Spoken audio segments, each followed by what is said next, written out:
A Damsel in Distress. By P. G. Wodehouse. A Damsel in Distress. Chapter 1. Inasmuch as the scene of this story is that historic pile, Belpher Castle, in the county of Hampshire, it would be an agreeable task to open it with a leisurely description of the place, followed by some notes on the history of the Earls of Marshmoreton, who have owned it since the 15th century. Unfortunately, in these days of rush and hurry, a novelist works at a disadvantage. He must leap into the middle of his tale with as little delay as he would employ in boarding a moving tramcar. He must get off the mark with the smooth swiftness of a jackrabbit surprised while lunching. Otherwise, people throw him aside and go out to picture palaces. I may briefly remark that the present Lord Marshmoreton is a widower of some 48 years, that he has 2 children, a son, Percy Wilbraham Marsh, Lord Belpher, who is on the brink of his 21st birthday, and a daughter, Lady Patricia Maud Marsh, who is just 20, that the chatelaine of the castle is Lady Caroline Byng, Lord Marshmoreton's sister, who married the very wealthy colliery owner, Clifford Byng, a few years before his death, which unkind people say she hastened, and that she has a stepson, Reginald. Give me time to mention these few facts and I am done. On the glorious past of the Marshmoretons I will not even touch. Luckily, the loss to literature is not irreparable. Lord Marshmoreton himself is engaged upon a history of the family, which will doubtless be on every bookshelf as soon as his lordship gets it finished. And, as for the castle and its surroundings, including the model dairy and the amber drawing-room, you may see them for yourself any Thursday, when Belpher is thrown open to the public on payment of a fee of 1 shilling a head. The money is collected by Keggs the butler, and goes to a worthy local charity. At least, that is the idea. But the voice of calumny is never silent, and there exists a school of thought, headed by Albert, the page-boy, which holds that Keggs sticks to these shillings like glue, and adds them to his already considerable savings in the Farmers' and Merchants' Bank, on the left side of the High Street in Belpher village, next door to the Oddfellows' Hall. With regard to this, one can only say that Keggs looks far too much like a particularly saintly bishop to indulge in any such practices. On the other hand, Albert knows Keggs. We must leave the matter open. Of course, appearances are deceptive. Anyone, for instance, who had been standing outside the front entrance of the castle at 11 o'clock on a certain June morning might easily have made a mistake. Such a person would probably have jumped to the conclusion that the middle-aged lady of a determined cast of countenance who was standing near the rose garden, talking to the gardener and watching the young couple strolling on the terrace below, was the mother of the pretty girl, and that she was smiling because the latter had recently become engaged to the tall, pleasant-faced youth at her side. Sherlock Holmes himself might have been misled. One can hear him explaining the thing to Watson in one of those lightning flashes of inductive reasoning of his. It is the only explanation, my dear Watson. If the lady were merely complimenting the gardener on his rose garden, and if her smile were merely caused by the excellent appearance of that rose garden, there would be an answering smile on the face of the gardener. But, as you see, he looks morose and gloomy. As a matter of fact, the gardener, that is to say, the stocky, brown-faced man in shirt-sleeves and corduroy trousers who was frowning into a can of whale oil solution, was the Earl of Marshmoreton. And there were 2 reasons for his gloom. He hated to be interrupted while working, and, furthermore, Lady Caroline Byng always got on his nerves, and never more so than when, as now, she speculated on the possibility of a romance between her stepson Reggie and his lordship's daughter Maud. Only his intimates would have recognized in this curious corduroy-trousered figure the 7th Earl of Marshmoreton. The Lord Marshmoreton who made intermittent appearances in London, who lunched among bishops at the Athenaeum Club without exciting remark, was a correctly dressed gentleman whom no one would have suspected of covering his sturdy legs in anything but the finest cloth. But if you will glance at your copy of Who's Who, and turn up the M's, you will find in the space allotted to the Earl the words, hobby, gardening. To which, in a burst of modest pride, his lordship has added, awarded first prize for hybrid teas, Temple Flower Show, 1911. The words tell their own story. Lord Marshmoreton was the most enthusiastic amateur gardener in a land of enthusiastic amateur gardeners. He lived for his garden. The love which other men expend on their nearest and dearest Lord Marshmoreton lavished on seeds, roses and loamy soil. The hatred which some of his order feel for socialists and demagogues Lord Marshmoreton kept for rose slugs, rose beetles and the small yellowish-white insect which is so depraved and sinister a character that it goes through life with an alias, being sometimes called a rosehopper and sometimes a thrip. A simple soul, Lord Marshmoreton, mild and pleasant. Yet put him among the thrips, and he became a dealer out of death and slaughter, a destroyer in the class of Attila the Hun and Genghis Khan.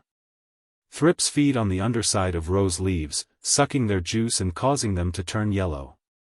And Lord Marshmoreton's views on these things were so rigid that he would have poured whale oil solution on his grandmother if he had found her on the underside of one of his rose leaves sucking its juice. The only time in the day when he ceased to be the horny-handed twaller and became the aristocrat was in the evening after dinner, when, egged on by Lady Caroline, who gave him no rest in the matter, he would retire to his private study and work on his history of the family, assisted by his able secretary, Alice Faraday. His progress on that massive work was, however, slow. 10 hours in the open air make a man drowsy, and too often Lord Marshmoreton would fall asleep in mid-sentence to the annoyance of Miss Faraday, who was a conscientious girl and liked to earn her salary. The couple on the terrace had turned. Reggie Byng's face, as he bent over Maud, was earnest and animated, and even from a distance it was possible to see how the girl's eyes lit up at what he was saying. She was hanging on his words. Lady Caroline's smile became more and more benevolent. "They make a charming pair," she murmured. "I wonder what dear Reggie is saying. Perhaps at this very moment." She broke off with a sigh of content. She had had her troubles over this affair. Dear Reggie, usually so plastic in her hands, had displayed an unaccountable reluctance to offer his agreeable self to Maud, in spite of the fact that never, not even on the public platform which she adorned so well, had his stepmother reasoned more clearly than she did when pointing out to him the advantages of the match. It was not that Reggie disliked Maud. He admitted that she was a topper, on several occasions going so far as to describe her as absolutely priceless. But he seemed reluctant to ask her to marry him. How could Lady Caroline know that Reggie's entire world, or such of it as was not occupied by racing cars and golf, was filled by Alice Faraday? Reggie had never told her. He had not even told Miss Faraday. "Perhaps at this very moment," went on Lady Caroline, "the dear boy is proposing to her." Lord Marshmoreton grunted, and continued to peer with a questioning eye in the awesome brew which he had prepared for the thrips. "One thing is very satisfactory," said Lady Caroline. "I mean that Maud seems entirely to have got over that ridiculous infatuation of hers for that man she met in Wales last summer. She could not be so cheerful if she were still brooding on that. I hope you will admit now, John, that I was right in keeping her practically a prisoner here and never allowing her a chance of meeting the man again either by accident or design. They say absence makes the heart grow fonder. Stuff. A girl of Maud's age falls in and out of love half a dozen times a year. I feel sure she has almost forgotten the man by now." Said Lord Marshmoreton. His mind had been far away, dealing with green flies. "I was speaking about that man Maud met when she was staying with Brenda in Wales." "Oh, yes. Oh, yes," echoed Lady Caroline, annoyed. "Is that the only comment you can find to make? Your only daughter becomes infatuated with a perfect stranger, a man we have never seen, of whom we know nothing. Not even his name, nothing except that he is an American and hasn't a penny." Maud admitted that. "And all you say is, 'Oh, yes.' But it's all over now, isn't it? I understood the dashed affair was all over." "We hope so. but I should feel safer if Maud were engaged to Reggie. I do think you might take the trouble to speak to Maud. Speak to her? I do speak to her. Lord Marshmoreton's brain moved slowly when he was preoccupied with his roses. We're on excellent terms. Lady Caroline frowned impatiently. Hers was an alert, vigorous mind, bright and strong like a steel trap, and her brother's vagueness and growing habit of inattention irritated her. I mean to speak to her about becoming engaged to Reggie. You are her father. Surely you can at least try to persuade her. Can't coerce a girl. I never suggested that you should coerce her, as you put it.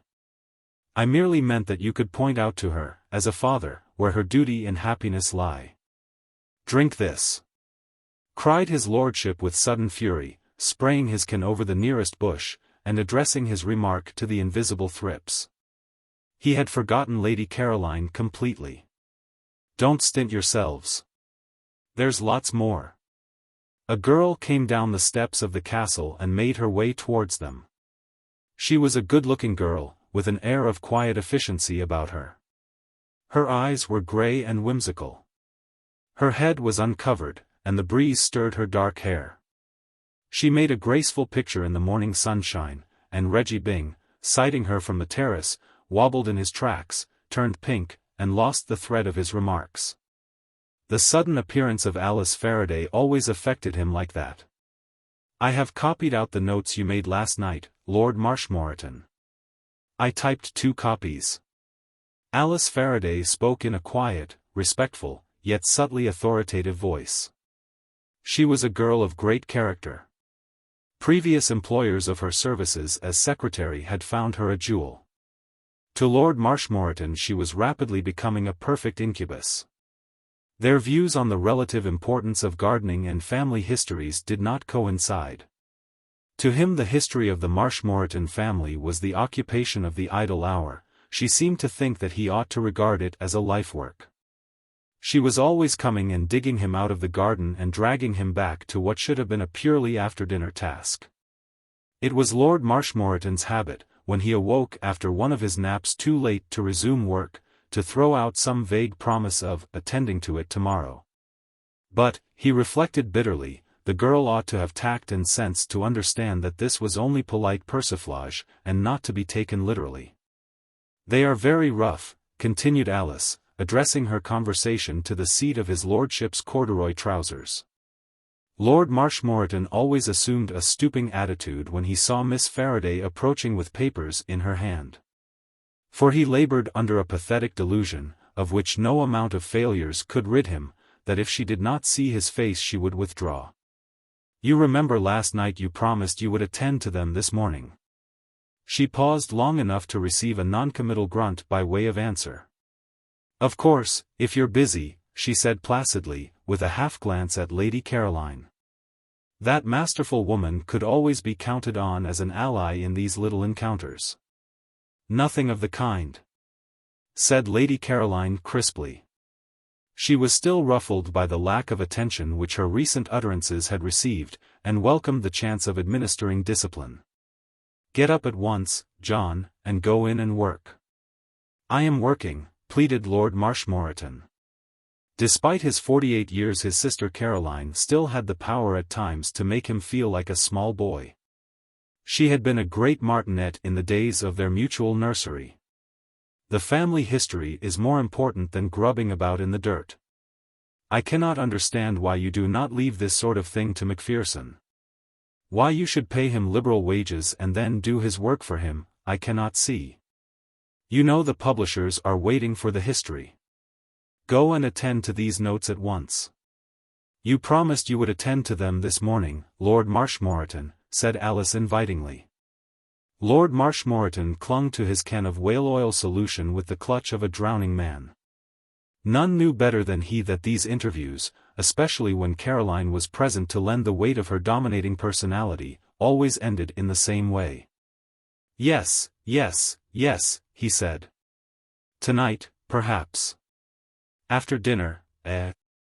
Yes, after dinner. That will be capital. I think you ought to attend to them this morning, said Alice, gently persistent. It really perturbed this girl to feel that she was not doing work enough to merit her generous salary.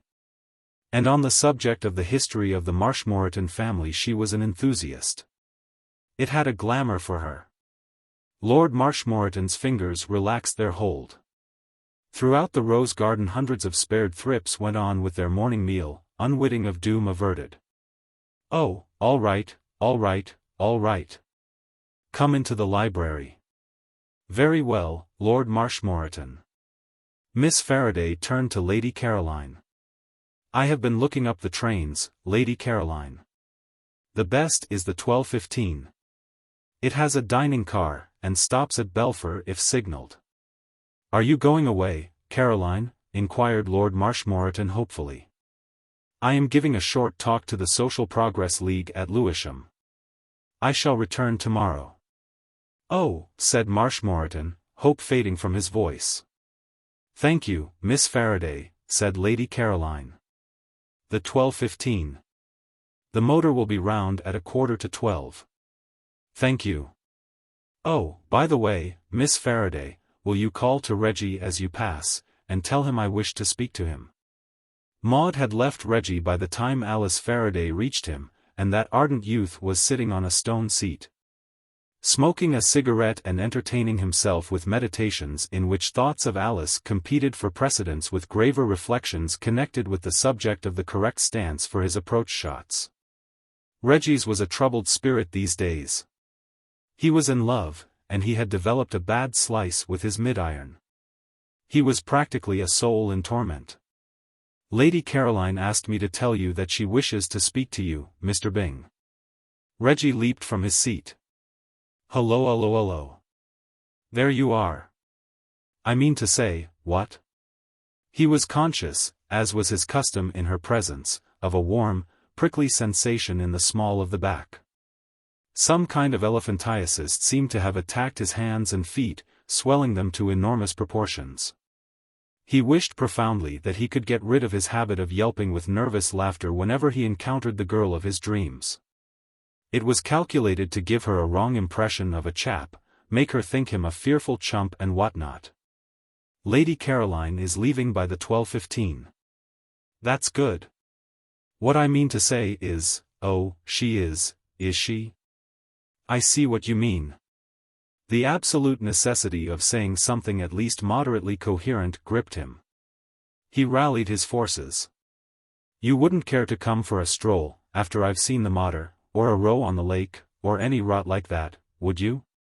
"Thank you very much, but I must go in and help Lord Marshmoreton with his book." "What a what a damn shame."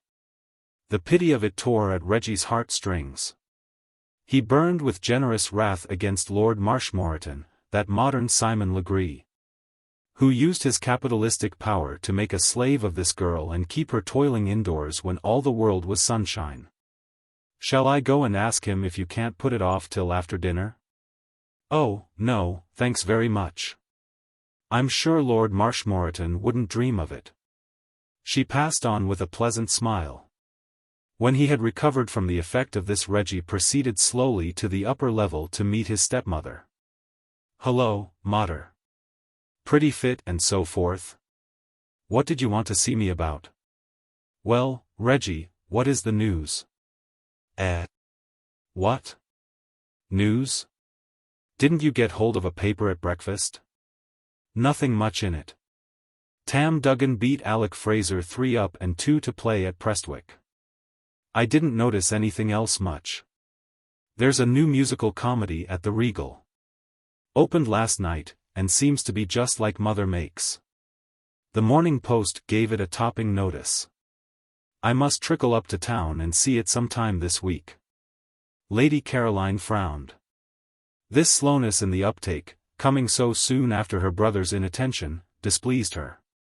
No. I mean, you and Maud have been talking to each other for quite a long time, and she seemed very interested in what you were saying.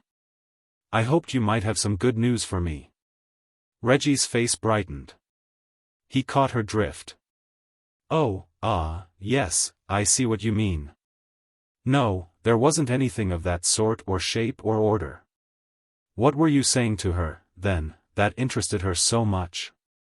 I was explaining how I landed dead on the pin with my spoon out of a sand trap at the 11th hole yesterday. It certainly was a pretty ripe shot, considering. I'd sliced into this baby bunker, don't you know? I simply can't keep em straight with the iron nowadays, and there the pill was, grinning up at me from the sand. Of course, strictly speaking, I ought to have used a niblick, but... Do you mean to say, Reggie, that, with such an excellent opportunity, you did not ask Maud to marry you? I see what you mean. Well, as a matter of absolute fact, I, as it were, didn't. Lady Caroline uttered a wordless sound. By the way, mater, said Reggie, I forgot to tell you about that. It's all off. What? Absolutely. You see, it appears there's a chappie unknown for whom Maud has an absolute pash. It seems she met this sportsman up in Wales last summer. She was caught in the rain, and he happened to be passing and rallied round with his raincoat, and one thing led to another. Always raining in Wales, what? Good fishing, though, here and there. Well, what I mean is, this cove was so deucedly civil, and all that, that now she won't look at anybody else.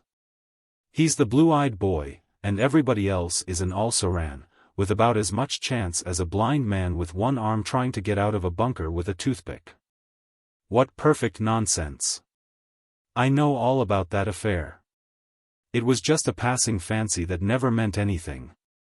Maud has got over that long ago. She didn't seem to think so. Now, Reggie, said Lady Caroline tensely, please listen to me. You know that the castle will be full of people in a day or two for Percy's coming of age, and this next few days may be your last chance of having a real, long, private talk with Maud. I shall be seriously annoyed if you neglect this opportunity. There is no excuse for the way you are behaving. Maud is a charming girl. Oh, absolutely. One of the best. Very well, then. But, mater, what I mean to say is... I don't want any more temporizing, Reggie. No, no. Absolutely not. Said Reggie dutifully, wishing he knew what the word meant, and wishing also that life had not become so frightfully complex. Now, this afternoon, why should you not take Maud for a long ride in your car? Reggie grew more cheerful. At least he had an answer for that. Can't be done, I'm afraid. I've got to motor into town to meet Percy. He's arriving from Oxford this morning. I promised to meet him in town and tool him back in the car. I see.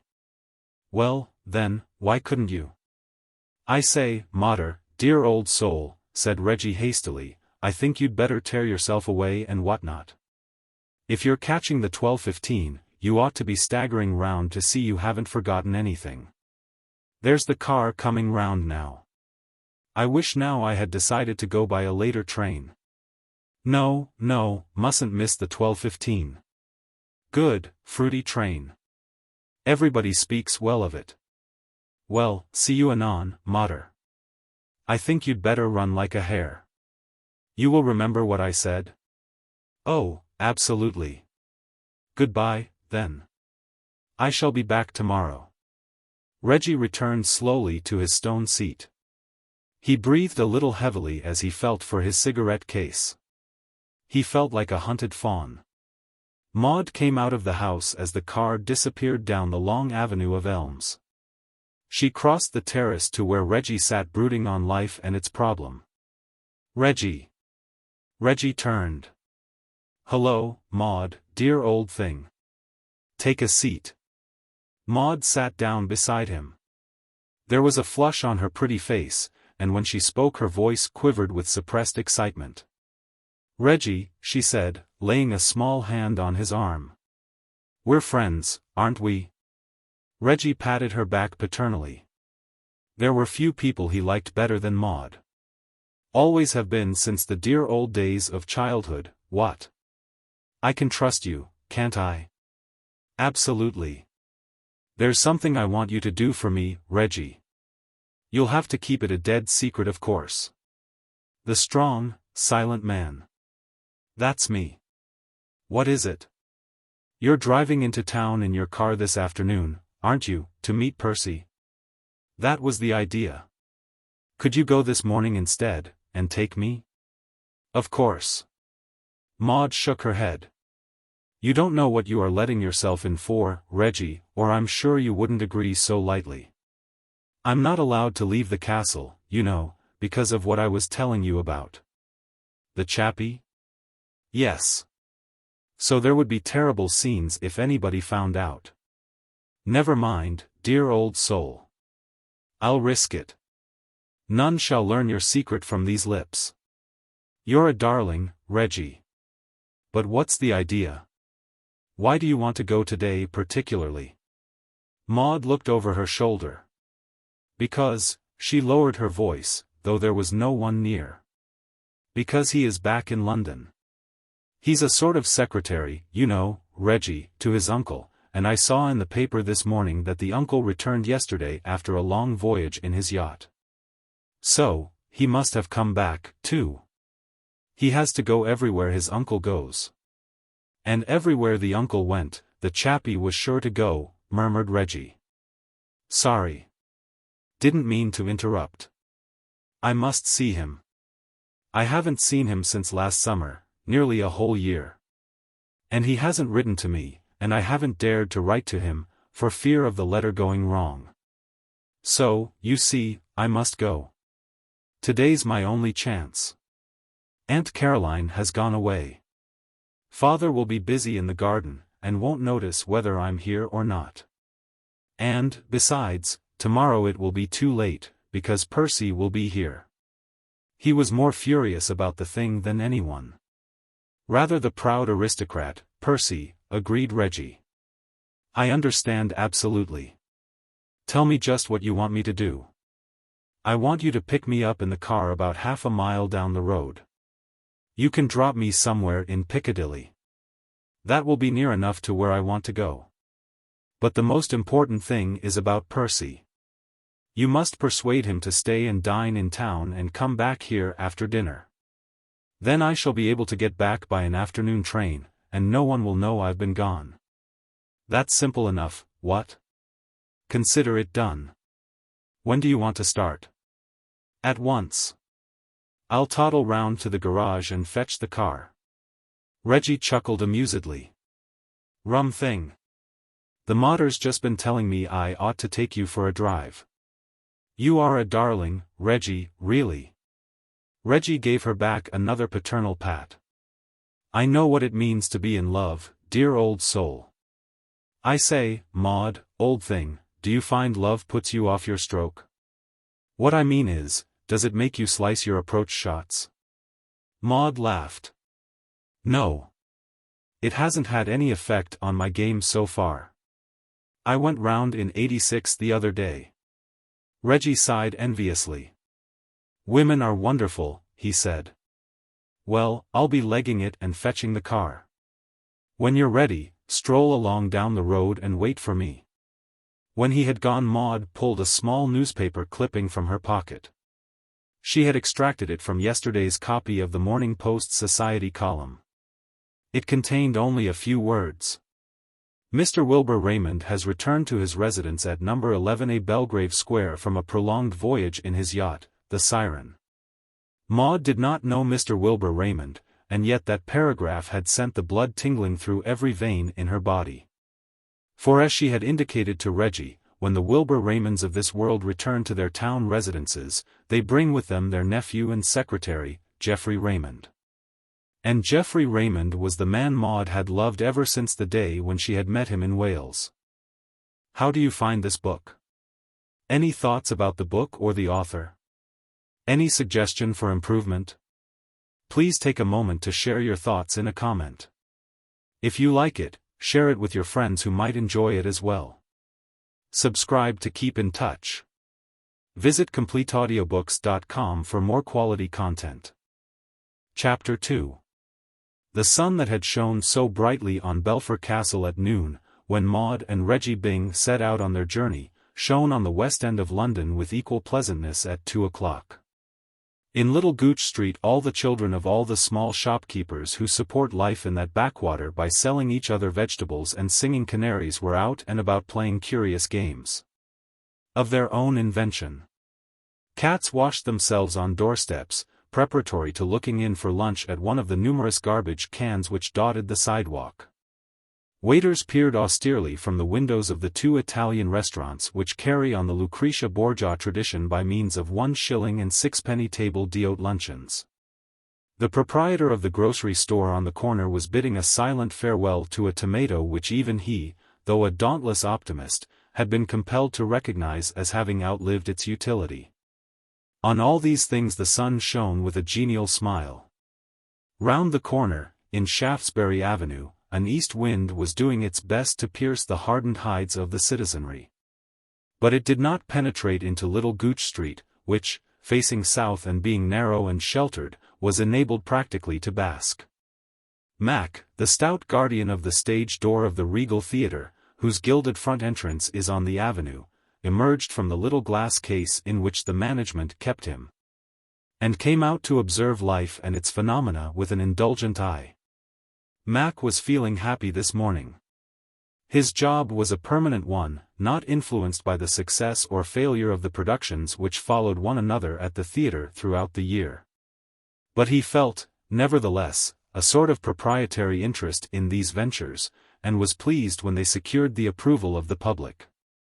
Last night's opening, a musical piece by an American author and composer, had undoubtedly made a big hit, and Mac was glad, because he liked what he had seen of the company, and, in the brief time in which he had known him, had come to entertain a warm regard for George Bevan, the composer, who had travelled over from New York to help with the London production.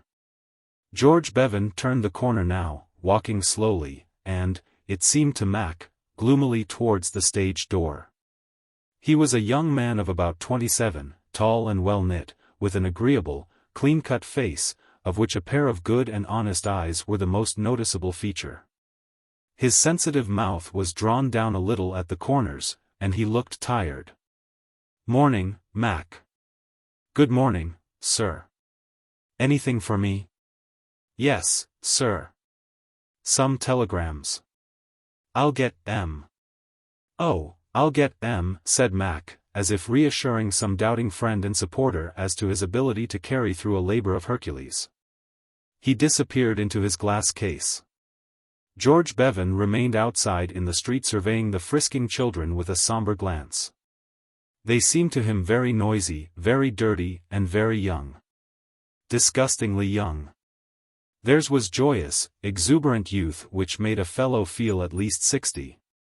Something was wrong with George today, for normally he was fond of children.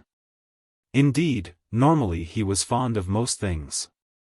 He was a good-natured and cheerful young man, who liked life and the great majority of those who lived it contemporaneously with himself.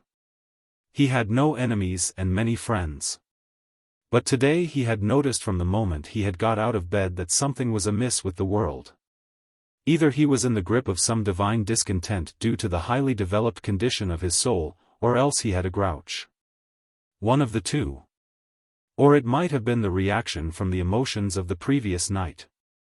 On the morning after an opening your sensitive artist is always apt to feel as if he had been dried over a barrel.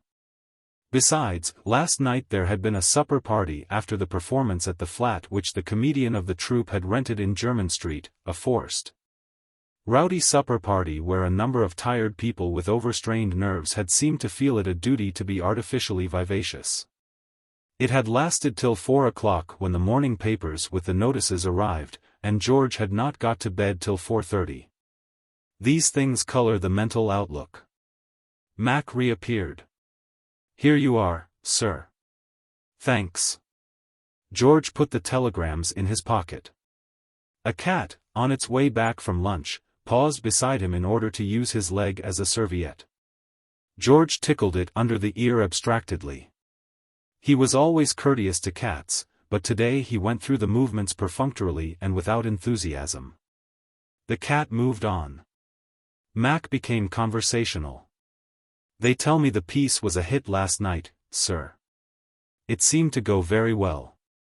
My missus saw it from the gallery, and all the first-nighters was speaking very highly of it. There's a regular clique, you know, sir, over here in London, that goes to all the first nights in the gallery. Highly critical they are always.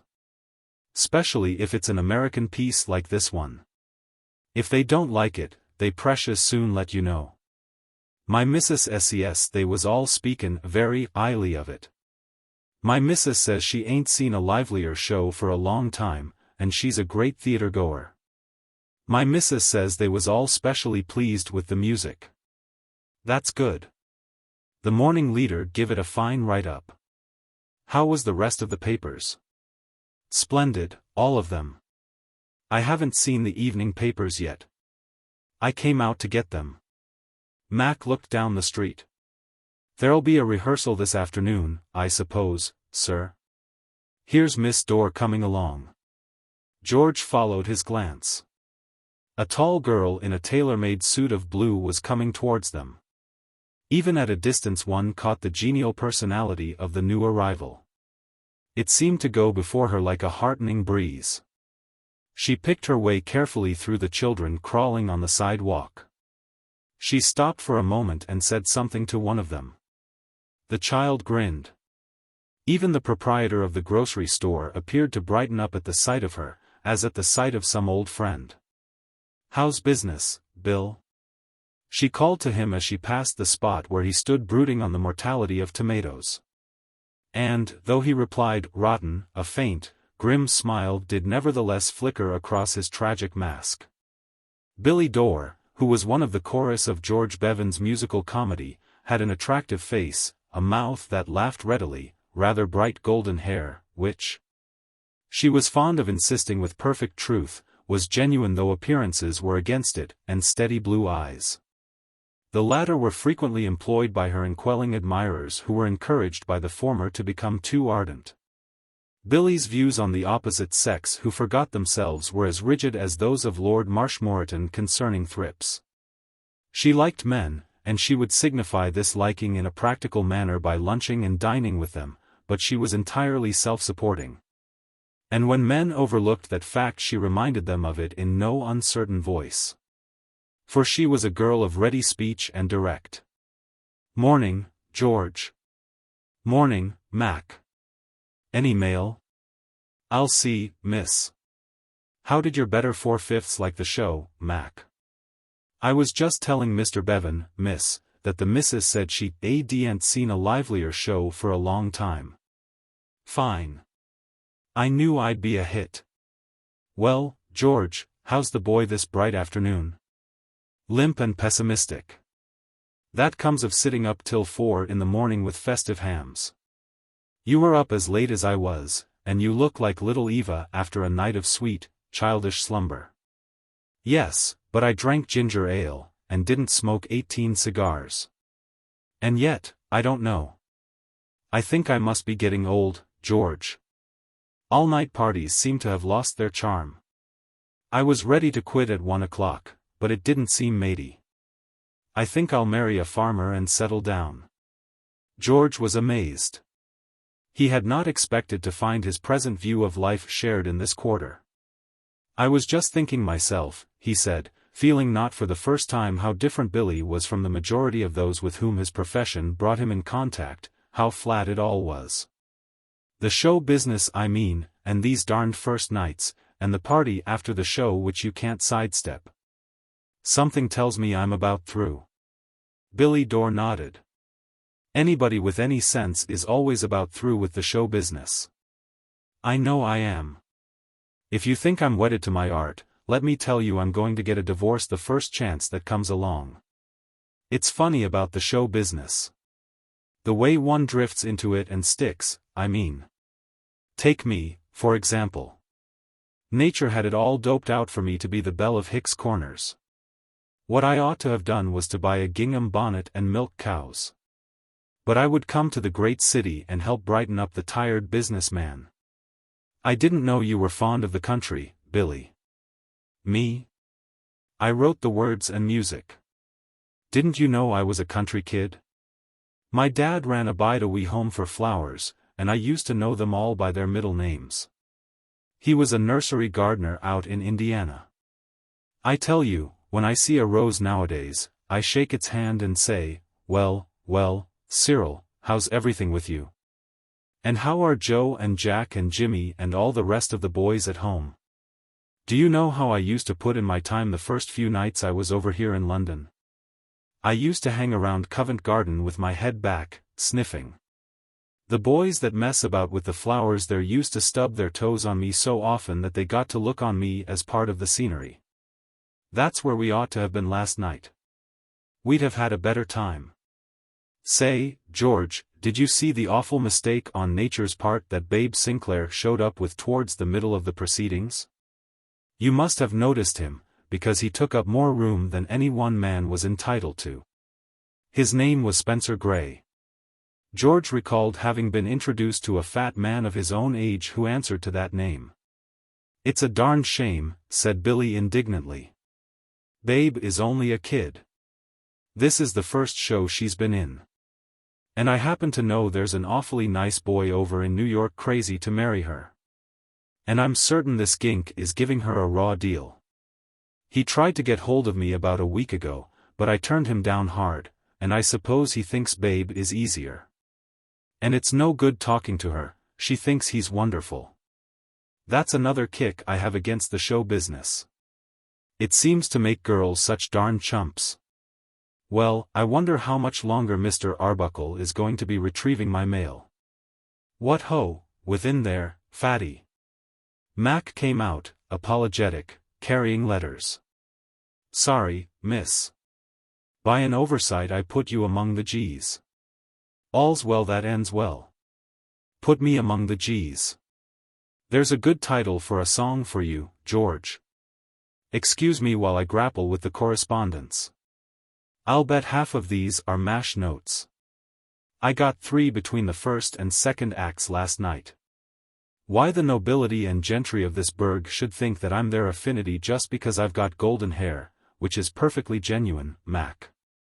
I can show you the pedigree, and because I earn an honest living singing off the key, is more than I can understand.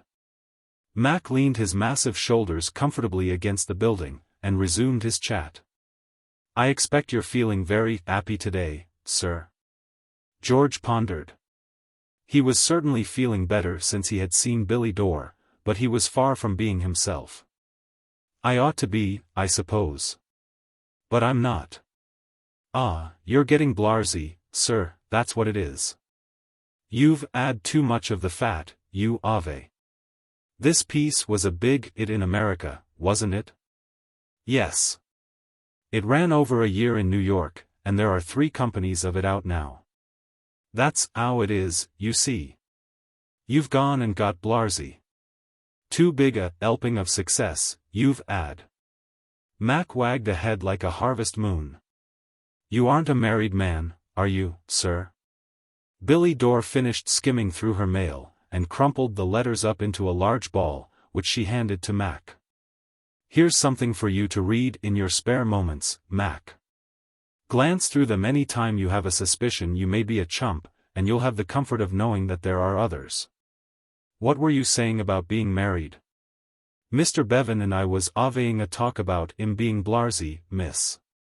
Are you blasé, George? So Mac says. And why is he blasé, miss? Demanded Mac rhetorically. Don't ask me, said Billy. It's not my fault. It's because, as I was saying, he's had too big a helping of success, and because he ain't a married man. You did say you wasn't a married man, didn't you, sir? I didn't. But I'm not. That's how it is, you see. You pretty soon get sick of pulling off good things, if you ain't got nobody to pat you on the back for doing of it.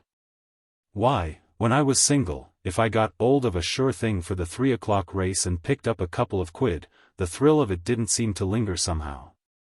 But now, if some of the gentlemen that come put me on to something safe and I make a bit. Arf, the fascination of it is taking the stuff home and rolling it onto the kitchen table and avaying, pat me on the back. How about when you lose? I don't tell her, said Mac simply. You seem to understand the art of being happy, Mac. It ain't an art, sir. It's just gettin' old of the right little woman, and aving a nice little 'ome of your own to go back to at night. Mac, said Billy admiringly, you talk like a Tin Pan Alley song hit, except that you've left out the scent of honeysuckle and old Mr. Moon climbing up over the trees. Well, you're quite right. I'm all for the simple and domestic myself. If I could find the right man, and he didn't see me coming and duck, I'd become one of the Mendelssohn's March daughters right away. Are you going, George? There's a rehearsal at 2:30 for cuts. I want to get the evening papers and send off a cable or two. See you later. We shall meet at Philippi. Mac eyed George's retreating back till he had turned the corner. A nice pleasant gentleman, Mr. Bevan, he said. Too bad 'e's got the pip the way 'e 'as, just after 'avin' a big success like this 'ere. Comes of bein' a artist, I suppose. Miss Dorr dived into her vanity case and produced a puff with which she proceeded to powder her nose. All composers are nuts, Mac. I was in a show once where the manager was panning the composer because there wasn't a number in the score that had a tune to it. The poor geek admitted they weren't very tuney, but said the thing about his music was that it had such a wonderful aroma. They all get that way. The jazz seems to go to their heads. George is all right, though, and don't let anyone tell you different. Have you known him long, miss? About 5 years. I was a stenographer in the house that published his songs when I first met him. And there's another thing you've got to hand it to George for. He hasn't let success give him a swelled head. The money that boy makes is sinful, Mac. He wears $1,000 bills next to his skin winter and summer. But he's just the same as he was when I first knew him, when he was just hanging around Broadway, looking out for a chance to be allowed to slip a couple of interpolated numbers into any old show that came along. Yes. Put it in your diary, Mac, and write it on your cuff, George Bevan's all right. He's an ace. Unconscious of these eulogies, which, coming from one whose judgment he respected, might have cheered him up, George wandered down Shaftesbury Avenue feeling more depressed than ever. The sun had gone in for the time being, and the east wind was frolicking round him like a playful puppy, patting him with a cold paw, nuzzling his ankles, bounding away and bounding back again. And behaving generally as east winds do when they discover a victim who has come out without his spring overcoat. It was plain to George now that the sun and the wind were a couple of confidence tricksters working together as a team. The sun had disarmed him with specious promises and an air of cheery goodfellowship, and had delivered him into the hands of the wind, which was now going through him with the swift thoroughness of the professional hold-up artist. He quickened his steps, and began to wonder if he was so sunk in senile decay as to have acquired a liver. He discarded the theory as repellent. And yet there must be a reason for his depression. Today of all days, as Mac had pointed out, he had everything to make him happy. Popular as he was in America, this was the first piece of his to be produced in London, and there was no doubt that it was a success of unusual dimensions. And yet he felt no elation. He reached Piccadilly and turned westwards. And then, as he passed the gates of the In-and-Out Club, he had a moment of clear vision and understood everything. He was depressed because he was bored, and he was bored because he was lonely. Mac, that solid thinker, had been right. The solution of the problem of life was to get hold of the right girl and have a home to go back to at night. He was mildly surprised that he had tried in any other direction for an explanation of his gloom. It was all the more inexplicable in that fully 80% of the lyrics which he had said in the course of his musical comedy career had had that thought at the back of them. George gave himself up to an orgy of sentimentality. He seemed to be alone in the world which had paired itself off into a sort of seething welter of happy couples. Taxicabs full of happy couples rolled by every minute. Passing omnibuses creaked beneath the weight of happy couples. The very policeman across the street had just grinned at a flitting shop girl, and she had smiled back at him. The only female in London who did not appear to be attached was a girl in brown who was coming along the sidewalk at a leisurely pace. looking about her in a manner that suggested that she found Piccadilly a new and stimulating spectacle. As far as George could see, she was an extremely pretty girl, small and dainty, with a proud little tilt to her head and the jaunty walk that spoke of perfect health. She was, in fact, precisely the sort of girl that George felt he could love with all the stored-up devotion of an old buffer of 27 who had squandered none of his rich nature in foolish flirtations. He had just begun to weave a rose-tinted romance about their two selves, when a cold reaction set in. Even as he paused to watch the girl threading her way through the crowd, the east wind jabbed an icy finger down the back of his neck, and the chill of it sobered him. After all, he reflected bitterly, this girl was only alone because she was on her way somewhere to meet some confounded man. Besides, there was no earthly chance of getting to know her. You can't rush up to pretty girls in the street and tell them you are lonely. At least, you can, but it doesn't get you anywhere except the police station. George's gloom deepened, a thing he would not have believed possible a moment before. He felt that he had been born too late. The restraints of modern civilization irked him. It was not, he told himself, like this in the good old days. In the Middle Ages, for example, this girl would have been a damsel. And in that happy time practically everybody whose technical rating was that of damsel was in distress and only too willing to waive the formalities in return for services rendered by the casual passer-by. But the 20th century is a prosaic age, when girls are merely girls and have no troubles at all. Were he to stop this girl in brown and assure her that his aid and comfort are at her disposal, she would undoubtedly call that large policeman from across the way. And the romance would begin and end within the space of 30 seconds, or, if the policeman were a quick mover, rather less. Better to dismiss dreams and return to the practical side of life by buying the evening papers from the shabby individual beside him, who had just thrust an early edition in his face. After all, notices are notices, even when the heart is aching. George felt in his pocket for the necessary money, found emptiness, and remembered that he had left all his ready funds at his hotel. It was just one of the things he might have expected on a day like this. The man with the papers had the air of one whose business is conducted on purely cash principles. There was only one thing to be done: return to the hotel, retrieve his money, and try to forget the weight of the world and its cares in lunch. And from the hotel he could dispatch the 2 or 3 cables which he wanted to send to New York. The girl in brown was quite close now, and George was enabled to get a clearer glimpse of her. She more than fulfilled the promise she had given at a distance. Had she been constructed to his own specifications, she would not have been more acceptable in George's sight. And now she was going out of his life forever. With an overwhelming sense of pathos, for there is no pathos more bitter than that of parting from someone we have never met, George hailed a taxicab which crawled at the side of the road. And, with all the refrains of all the sentimental song hits he had ever composed ringing in his ears, he got in and passed away. A rotten world, he mused, as the cab, after proceeding a couple of yards, came to a standstill in a block of the traffic. A dull, flat bore of a world, in which nothing happens or ever will happen. Even when you take a cab it just sticks and doesn't move. At this point the door of the cab opened, and the girl in brown jumped in.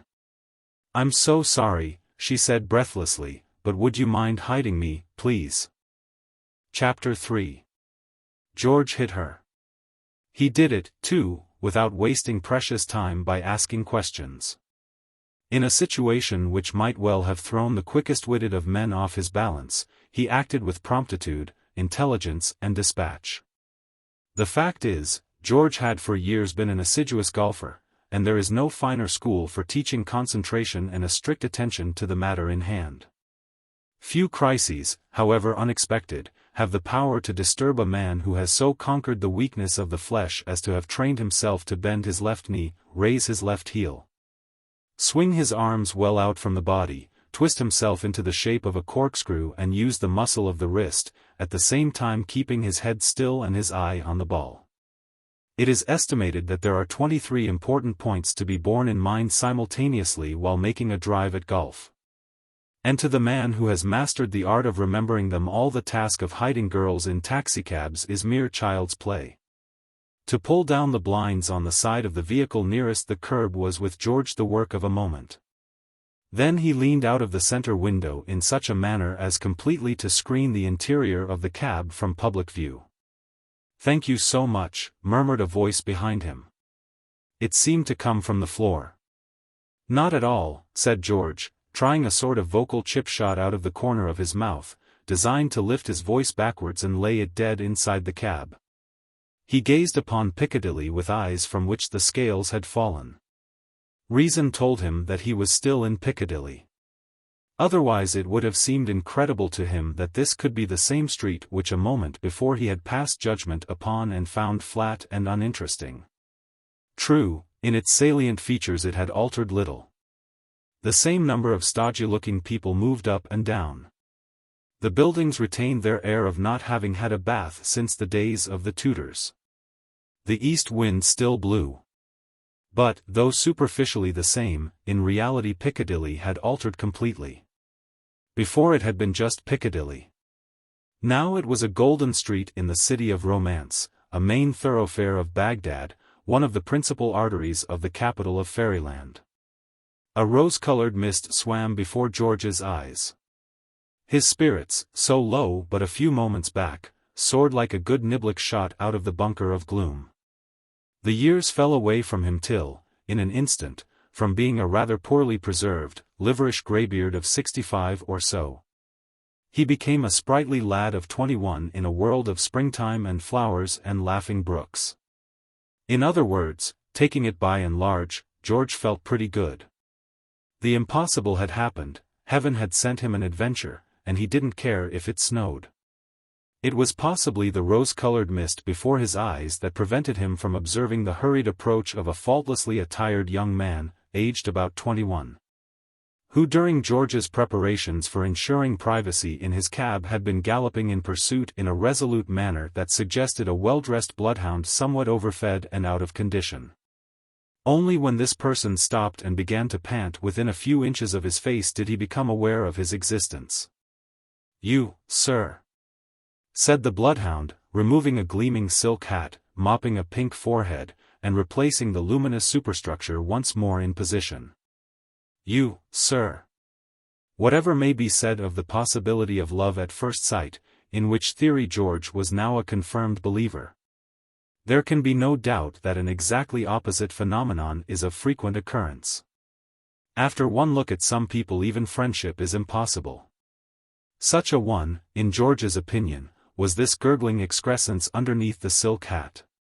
He comprised in his single person practically all the qualities which George disliked most. He was, for a young man, extraordinarily obese. Already a second edition of his Chin had been published, and the perfectly cut morning coat which encased his upper section bulged out in an opulent semicircle. He wore a little mustache, which to George's prejudiced eye seemed more a complaint than a mustache. His face was red, his manner dictatorial, and he was touched in the wind. Take him for all in all, he looked like a bit of bad news. George had been educated at Lawrenceville and Harvard, and had subsequently had the privilege of mixing socially with many of New York's most prominent theatrical managers. So he knew how to behave himself. No Vere de Vere could have exhibited greater repose of manner. "And what," he inquired suavely, leaning a little further out of the cab, "is eating you, Bill?" A messenger boy, two shabby men engaged in non-essential industries, and a shop girl paused to observe the scene. Time was not of the essence to these confirmed sightseers.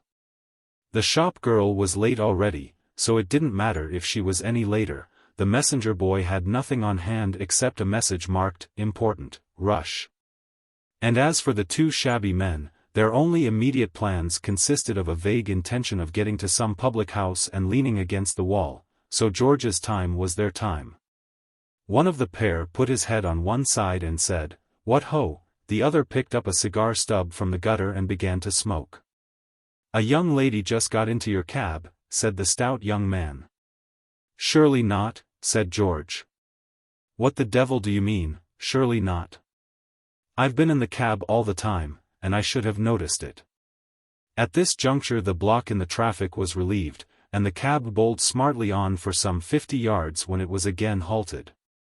George, protruding from the window like a snail, was entertained by the spectacle of the pursuit. The hunt was up. Short of throwing his head up and baying, the stout young man behaved exactly as a bloodhound in similar circumstances would have conducted itself. He broke into a jerky gallop, attended by his self-appointed associates. And, considering that the young man was so stout, that the messenger boy considered it unprofessional to hurry, that the shop girl had doubts as to whether sprinting was quite ladylike, and that the two bohemians were moving at a quicker gait than a shuffle for the first occasion in 11 years, the cavalcade made good time. The cab was still stationary when they arrived in a body. "Here he is, governor," said the messenger boy, removing a bead of perspiration with the rush message. "Here he is, governor," said the non-smoking bohemian. "What oh?" "Here I am," agreed George affably. "And what can I do for you?" The smoker spat appreciatively at a passing dog. The point seemed to him well taken. Not for many a day had he so enjoyed himself. In an arid world containing too few goes of gin and too many policemen, a world in which the poor were oppressed and could seldom even enjoy a quiet cigar without having their fingers trodden upon, he found himself for the moment contented, happy, and expectant. This looked like a row between toffs, and of all things which most intrigued him a row between toffs ranked highest. He said approvingly. "Now you're tork in." The shop girl had espied an acquaintance in the crowd. She gave tongue. "Mordy. Come here. Come here quick. Somefin happening." Maudie, accompanied by perhaps a dozen more of London's millions, added herself to the audience. These all belong to the class which will gather round and watch silently while a motorist mends a tire. They are not impatient. They do not call for rapid and continuous action. A mere hole in the ground, which of all sights is perhaps the least vivid and dramatic, is enough to grip their attention for hours at a time. They stared at George and George's cab with unblinking gaze. They did not know what would happen or when it would happen, but they intended to wait till something did happen. It might be for years or it might be forever, but they meant to be there when things began to occur. Speculations became audible. "What is it? N'accident? Nah. Gent ad is pocket picked. 2 toffs ad a scrap. Feller bilked the cabman." A skeptic made a cynical suggestion. "They're doin' of it for the pictures." The idea gained instant popularity. "Jeer that? It's a film." "What oh, Charlie? The Kemmerers, idden in the keb. What'll they be up to next?" A red-nosed spectator with a tray of collar studs harnessed to his stomach started another school of thought. He spoke with decision as one having authority. "Nothin' of the blinkin' kind. The fat un's been avin' 1 or 2 around the corner, and it's gorn and got into is EAD." The driver of the cab, who till now had been ostentatiously unaware that there was any sort of disturbance among the lower orders, suddenly became humanly inquisitive. "What's it all about?" he asked, swinging around and addressing George's head. "Exactly what I want to know," said George. He indicated the collar-stud merchant. "The gentleman over there with the portable Woolworth bargain counter seems to me to have the best theory." The stout young man, whose peculiar behavior had drawn all this flattering attention from the many-headed and who appeared considerably ruffled by the publicity, had been puffing noisily during the foregoing conversation. Now, having recovered sufficient breath to resume the attack, he addressed himself to George once more. "Damn you, sir, will you let me look inside that cab?" "Leave me," said George, "I would be alone. There is a young lady in that cab. I saw her get in, and I have been watching ever since, and she has not got out, so she is there now." George nodded approval of this close reasoning. "Your argument seems to be without a flaw. But what then? We applaud the man of logic, but what of the man of action? What are you going to do about it? Get out of my way. I won't. Then I'll force my way in. If you try it, I shall infallibly bust you one on the jaw. The stout young man drew back a pace. You can't do that sort of thing, you know. I know I can't, said George, but I shall. In this life, my dear sir, we must be prepared for every emergency. We must distinguish between the unusual and the impossible. It would be unusual for a comparative stranger to lean out of a cab window and sock you one, but you appear to have laid your plans on the assumption that it would be impossible. Let this be a lesson to you. I tell you what it is. The advice I give to every young man starting life is, never confuse the unusual with the impossible. Take the present case, for instance. If you had only realized the possibility of somebody someday busting you on the jaw when you tried to get into a cab, you might have thought out dozens of crafty schemes for dealing with the matter. As it is, you are unprepared. The thing comes on you as a surprise. The whisper flies around the clubs, poor old what's-his-name has been taken unawares. He cannot cope with the situation. The man with the collar studs made another diagnosis. He was seeing clearer and clearer into the thing every minute. Loony, he decided. This air one's been moppin' of it up, and the one in the keb's orf is bloomin' onion. That's why es standin' up instead of settin'. E won't set down, 'cept you bring I'm a bit o' toast, 'cause he thinks es a poached egg. George beamed upon the intelligent fellow. Your reasoning is admirable, but... He broke off here, not because he had not more to say, but for the reason that the stout young man, now in quite a berserk frame of mind, made a sudden spring at the cab door and clutched the handle, which he was about to wrench when George acted with all the promptitude and decision which had marked his behavior from the start. It was a situation which called for the nicest judgment. To allow the assailant free play with the handle or even to wrestle with him for its possession entailed the risk that the door might open and reveal the girl. To bust the young man on the jaw, as promised, on the other hand, was not in George's eyes a practical policy. Excellent a deterrent as the threat of such a proceeding might be, its actual accomplishment was not to be thought of. Jails yawn and actions for assault lie in wait for those who go about the place busting their fellows on the jaw. No. Something swift, something decided and immediate was indicated, but something that stopped short of technical battery. George brought his hand round with a sweep and knocked the stout young man's silk hat off. The effect was magical. We all of us have our Achilles heel, and, paradoxically enough, in the case of the stout young man that heel was his hat. Superbly built by the only hatter in London who can construct a silk hat that is a silk hat. And freshly ironed by loving hands but a brief hour before at the only shaving parlour in London where ironing is ironing and not a brutal attack, it was his pride and joy. To lose it was like losing his trousers. It made him feel insufficiently clad. With a passionate cry like that of some wild creature deprived of its young, the erstwhile berserk released the handle and sprang in pursuit. At the same moment the traffic moved on again. The last George saw was a group scene with the stout young man in the middle of it. The hat had been popped up into the infield, where it had been caught by the messenger boy. The stout young man was bending over it and stroking it with soothing fingers. It was too far off for anything to be audible, but he seemed to George to be murmuring words of endearment to it. Then, placing it on his head, he darted out into the road and George saw him no more.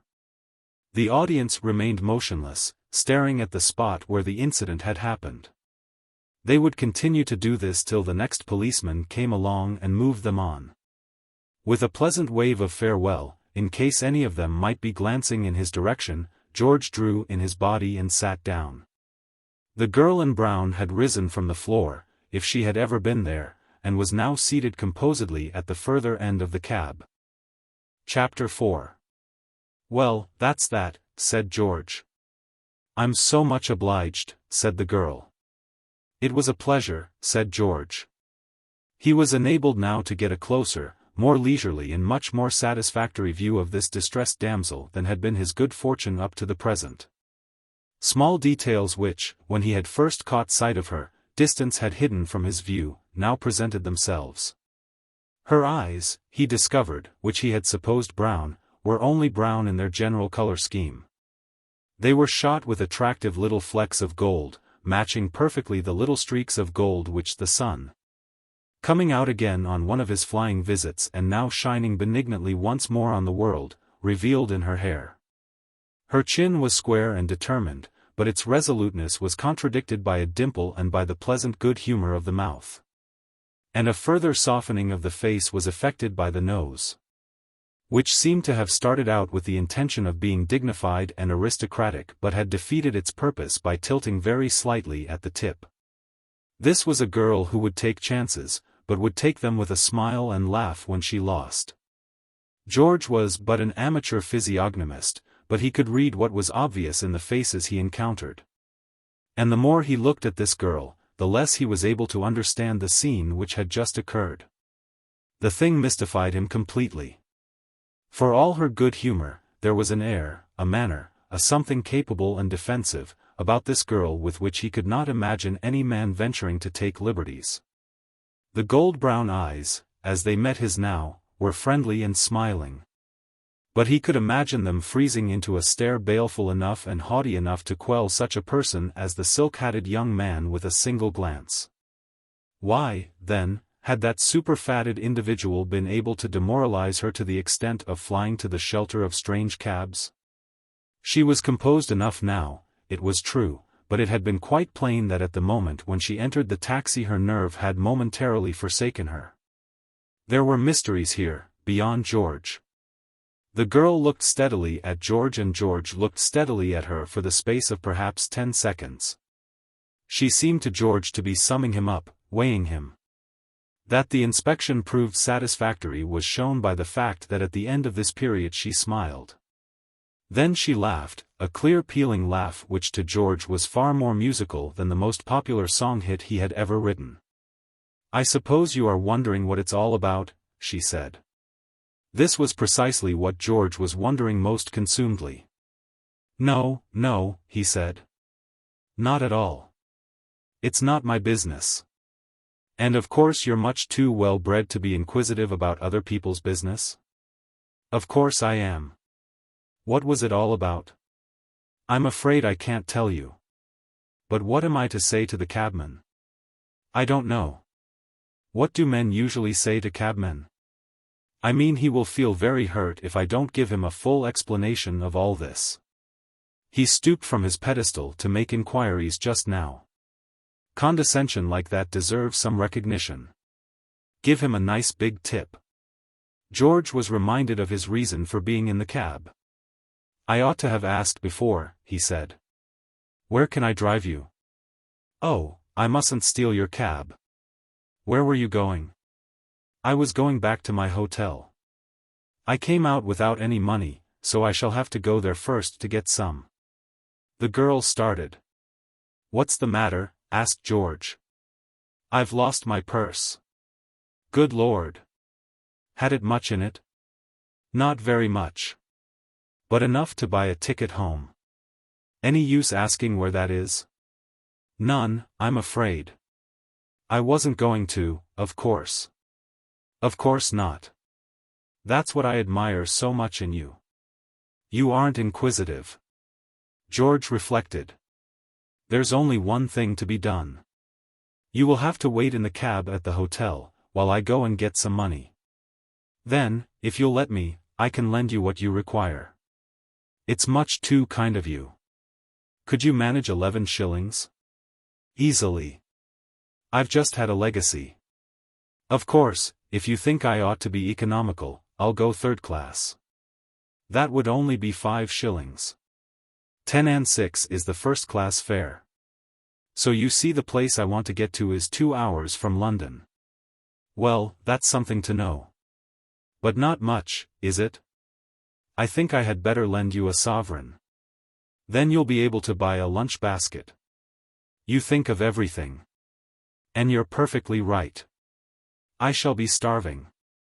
But how do you know you will get the money back? I'll risk it. Well, then, I shall have to be inquisitive and ask your name. Otherwise I shan't know where to send the money. Oh, there's no mystery about me. I'm an open book. You needn't be horrid about it. I can't help being mysterious. I didn't mean that. It sounded as if you did. Well, who is my benefactor? My name is George Bevan. I am staying at the Carlton at present. I'll remember. The taxi moved slowly down the Haymarket. The girl laughed. Yes, said George. I was only thinking of back there. You know, I haven't thanked you nearly enough for all you did. You were wonderful. I'm very glad I was able to be of any help. What did happen? You must remember I couldn't see a thing except your back, and I could only hear indistinctly. Well, it started by a man galloping up and insisting that you had got into the cab. He was a fellow with the appearance of a before-using advertisement of an anti-fat medicine and the manners of a ring-tailed chimpanzee. The girl nodded. Then it was Percy. I knew I wasn't mistaken. Percy? That is his name. It would be. I could have bet on it. What happened then? I reasoned with the man, but didn't seem to soothe him, and finally he made a grab for the door handle, so I knocked off his hat, and while he was retrieving it we moved on and escaped. The girl gave another silver peal of laughter. Oh, what a shame I couldn't see it. But how resourceful of you. How did you happen to think of it? It just came to me, said George modestly. A serious look came into the girl's face. The smile died out of her eyes. She shivered. When I think how some men might have behaved in your place. Oh, no. Any man would have done just what I did. Surely, knocking off Percy's hat was an act of simple courtesy which anyone would have performed automatically. You might have been some awful bounder. Or, what would have been almost worse, a slow-witted idiot who would have stopped to ask questions before doing anything. To think I should have had the luck to pick you out of all London. I've been looking on it as a piece of luck, but entirely from my viewpoint. She put a small hand on his arm, and spoke earnestly. Mr. Bevan, you mustn't think that, because I've been laughing a good deal and have seemed to treat all this as a joke, you haven't saved me from real trouble. If you hadn't been there and hadn't acted with such presence of mind, it would have been terrible. But surely, if that fellow was annoying you, you could have called a policeman? Oh, it wasn't anything like that. It was much, much worse. But I mustn't go on like this. It isn't fair on you. Her eyes lit up again with the old shining smile. I know you have no curiosity about me, but still there's no knowing whether I might not arouse some if I went on piling up the mystery. And the silly part is that really there's no mystery at all. It's just that I can't tell anyone about it. That very fact seems to me to constitute the makings of a pretty fair mystery. Well, what I mean is, I'm not a princess in disguise trying to escape from anarchists, or anything like those things you read about in books. I'm just in a perfectly simple piece of trouble.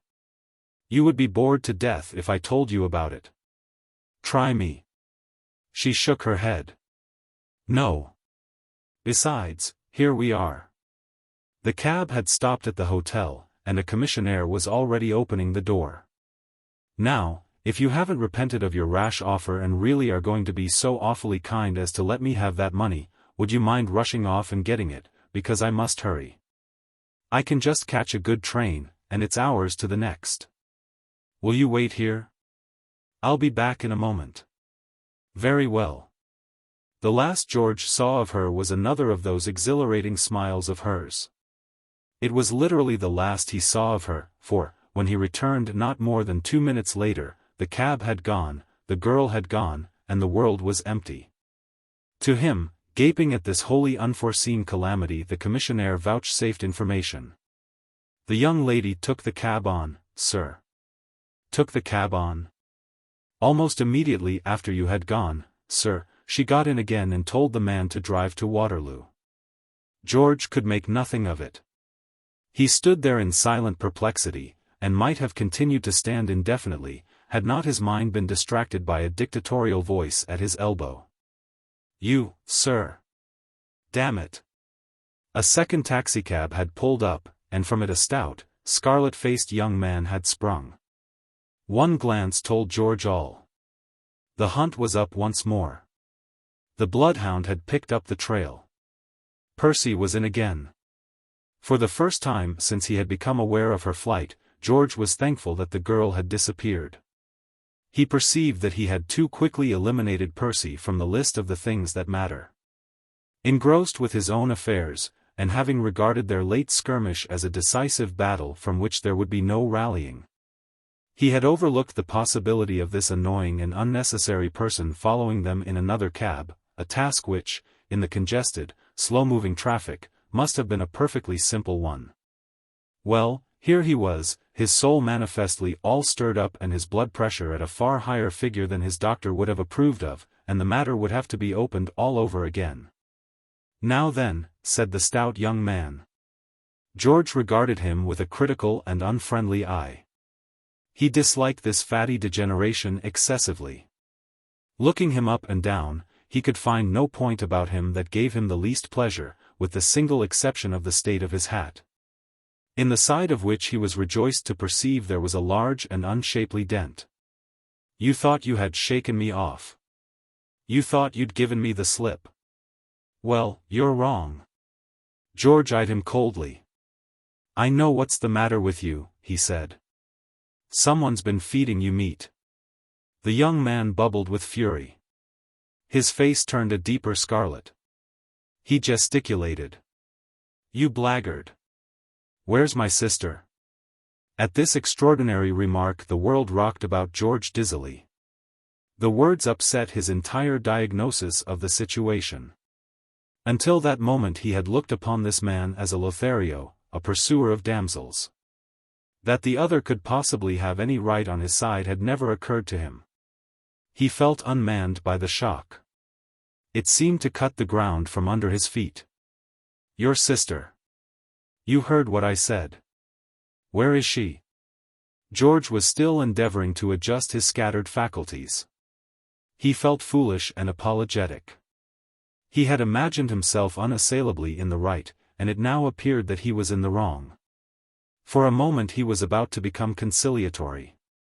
Then the recollection of the girl's panic and her hints at some trouble which threatened her, presumably through the medium of this man, brother or no brother, checked him. He did not know what it was all about, but the one thing that did stand out clearly in the welter of confused happenings was the girl's need for his assistance. Whatever might be the rights of the case, he was her accomplice, and must behave as such. "I don't know what you're talking about," he said. The young man shook a large, gloved fist in his face. "You blackguard." A rich, deep, soft, soothing voice slid into the heated scene like the Holy Grail sliding athwart a sunbeam. "What's all this?" A vast policeman had materialized from nowhere. He stood beside them, a living statue of vigilant authority. One thumb rested easily on his broad belt. The fingers of the other hand caressed lightly a mustache that had caused more heartburnings among the gentler sex than any other two mustaches in the C division. The eyes above the mustache were stern and questioning. "What's all this?" George liked policemen. He knew the way to treat them. His voice, when he replied, had precisely the correct note of respectful deference which the force likes to hear. "I really couldn't say, officer," he said. With just that air of having in a time of trouble found a kind elder brother to help him out of his difficulties which made the constable his ally on the spot. "I was standing here, when this man suddenly made his extraordinary attack on me. I wish you would ask him to go away." The policeman tapped the stout young man on the shoulder. "This won't do, you know," he said austerely. "This sort o' thing won't do, you know." "Take your hands off me," snorted Percy. A frown appeared on the Olympian brow. Jove reached for his thunderbolts. "Ullo! Ullo! Ullo!" he said in a shocked voice, as of a god defied by a mortal. "Ullo! Ullo! Ullo!" His fingers fell on Percy's shoulder again, but this time not in a mere warning tap. They rested where they fell, in an iron clutch. "It won't do, you know," he said. "This sort o' thing won't do." Madness came upon the stout young man. Common prudence and the lessons of a carefully taught youth fell from him like a garment. With an incoherent howl he wriggled round and punched the policeman smartly in the stomach. "Ho!" quoth the outraged officer, suddenly becoming human. His left hand removed itself from the belt, and he got a business-like grip on his adversary's collar. "Will you come along with me?" It was amazing. The thing had happened in such an incredibly brief space of time. One moment, it seemed to George, he was the centre of a nasty row in one of the most public spots in London. The next, the focus had shifted, he had ceased to matter. And the entire attention of the metropolis was focused on his late assailant, as, urged by the arm of the law, he made that journey to Vine Street Police Station which so many a better man than he had trod. George watched the pair as they moved up the Haymarket, followed by a growing and increasingly absorbed crowd, then he turned into the hotel. "This," he said to himself, "is the middle of a perfect day. And I thought London dull." Chapter 5. George awoke next morning with a misty sense that somehow the world had changed. As the last remnants of sleep left him, he was aware of a vague excitement. Then he sat up in bed with a jerk. He had remembered that he was in love. There was no doubt about it. A curious happiness pervaded his entire being. He felt young and active. Everything was emphatically for the best in this best of all possible worlds. The sun was shining. Even the sound of someone in the street below whistling one of his old compositions, of which he had heartily sickened 12 months before, was pleasant to his ears. And this in spite of the fact that the unseen whistler only touched the key in odd spots and had a poor memory for tunes. George sprang lightly out of bed, and turned on the cold tap in the bathroom. While he lathered his face for its morning shave he beamed at himself in the mirror. It had come at last. The real thing. George had never been in love before. Not really in love.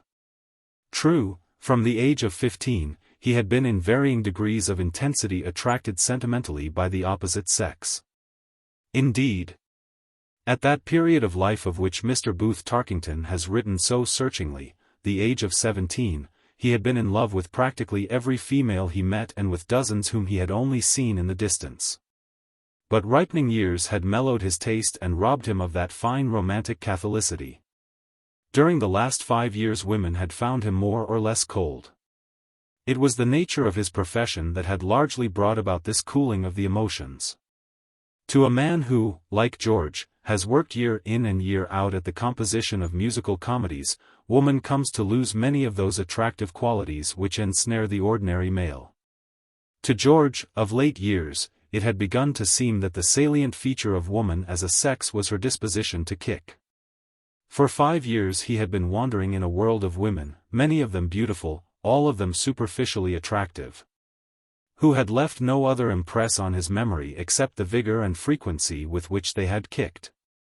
Some had kicked about their musical numbers, some about their love scenes, some had grumbled about their exit lines, others about the lines of their second-act frocks. They had kicked in a myriad differing ways, wrathfully, sweetly, noisily, softly, smilingly, tearfully, pathetically and patronizingly, but they had all kicked. With the result that woman had now become to George not so much a flaming inspiration or a tender goddess as something to be dodged, tactfully, if possible, but, if not possible, by open flight. For years he had dreaded to be left alone with a woman, and had developed a habit of gliding swiftly away when he saw one bearing down on him. The psychological effect of such a state of things is not difficult to realize.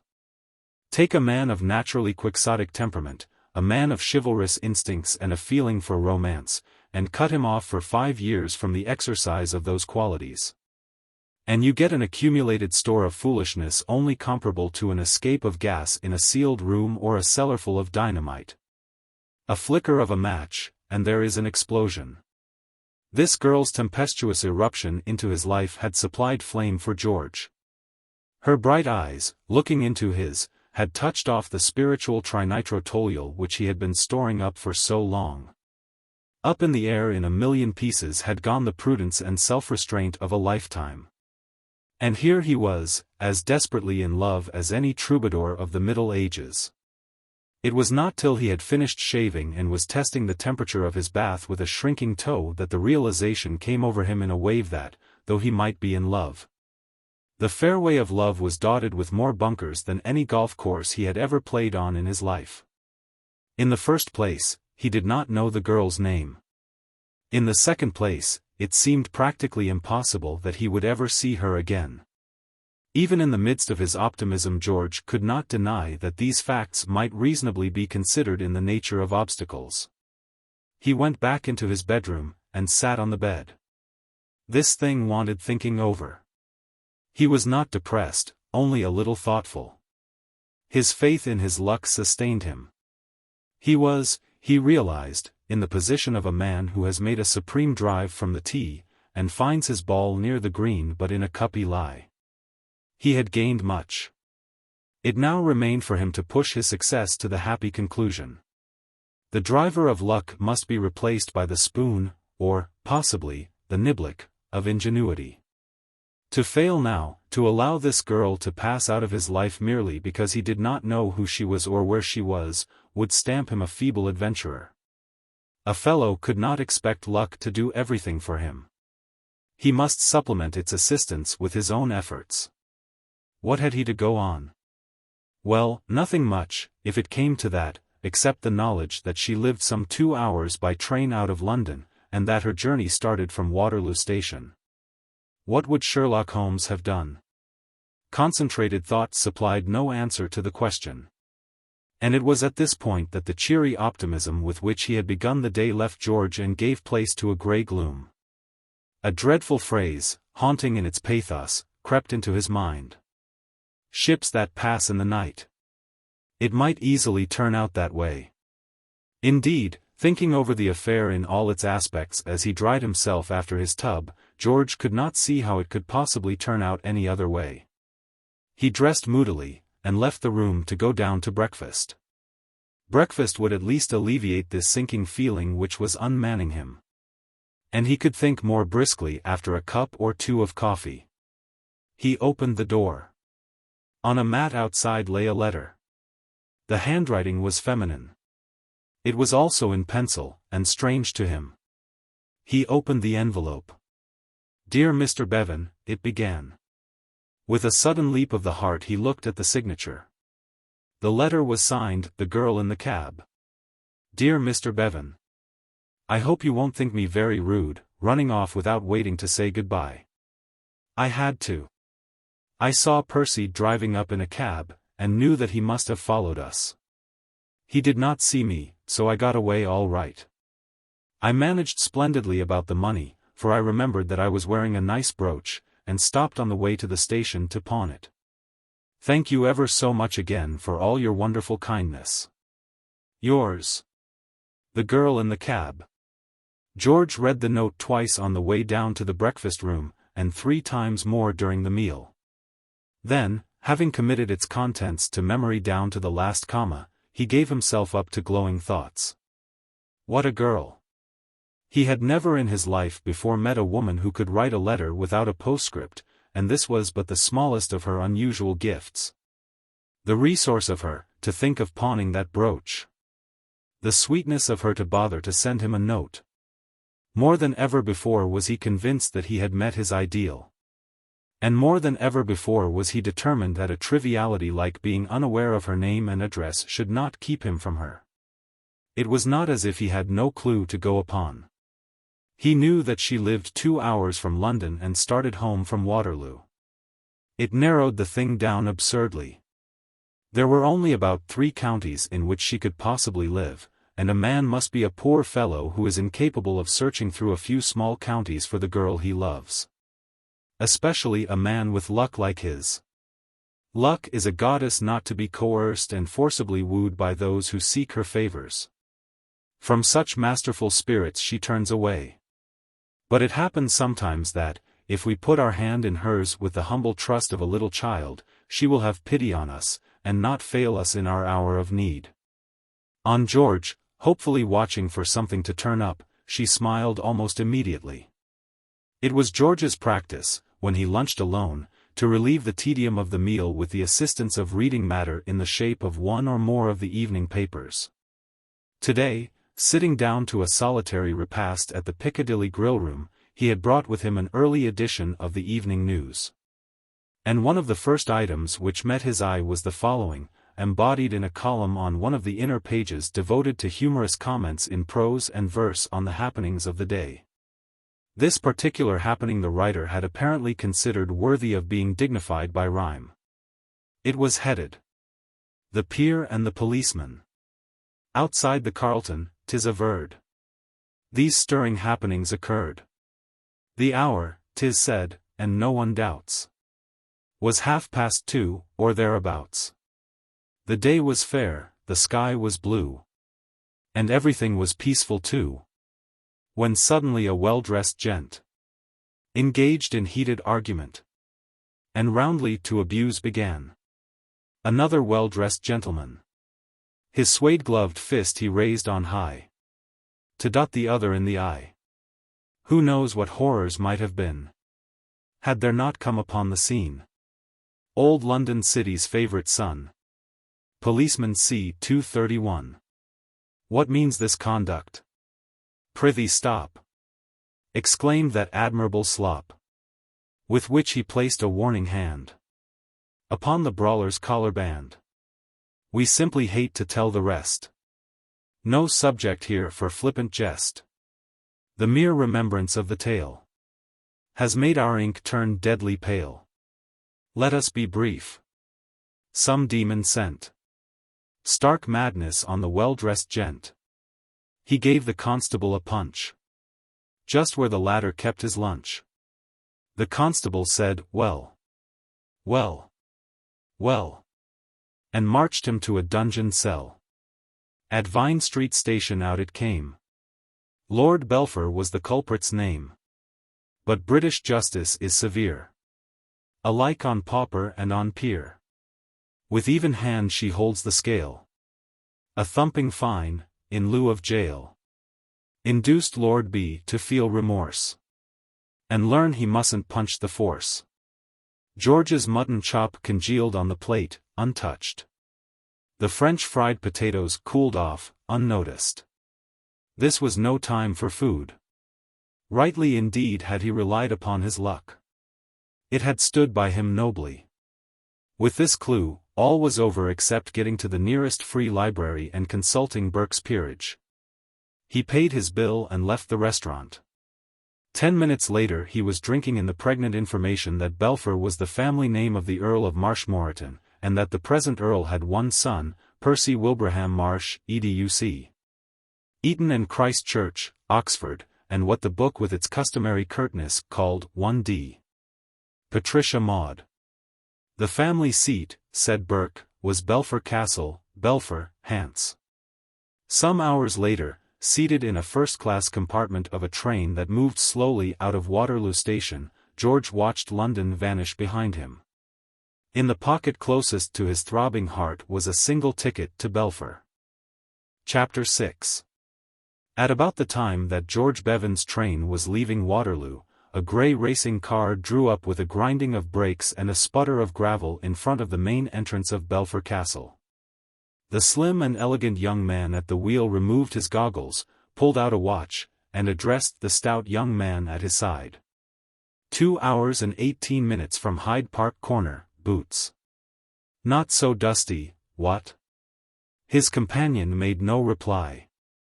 He appeared to be plunged in thought. He, too, removed his goggles, revealing a florid and gloomy face, equipped, in addition to the usual features, with a small mustache and an extra chin. He scowled forbiddingly at the charming scene which the goggles had hidden from him. Before him, a symmetrical mass of grey stone and green ivy, Belpher Castle towered against a light blue sky.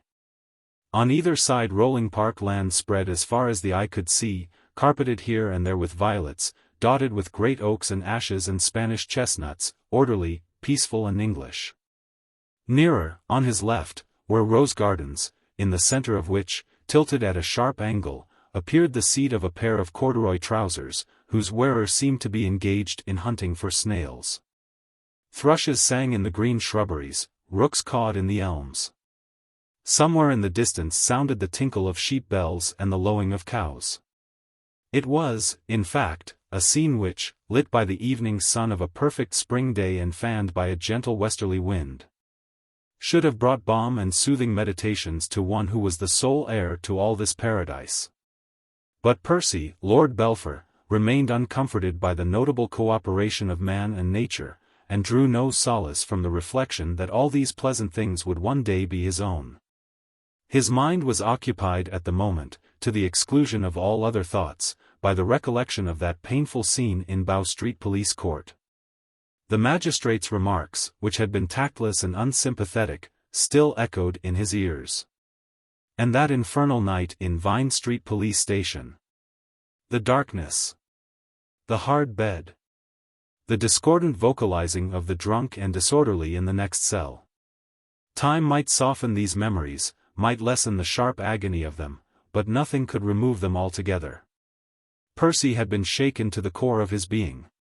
Physically, he was still stiff and sore from the plank bed. Mentally, he was a volcano. He had been marched up the Haymarket in the full sight of all London by a bounder of a policeman.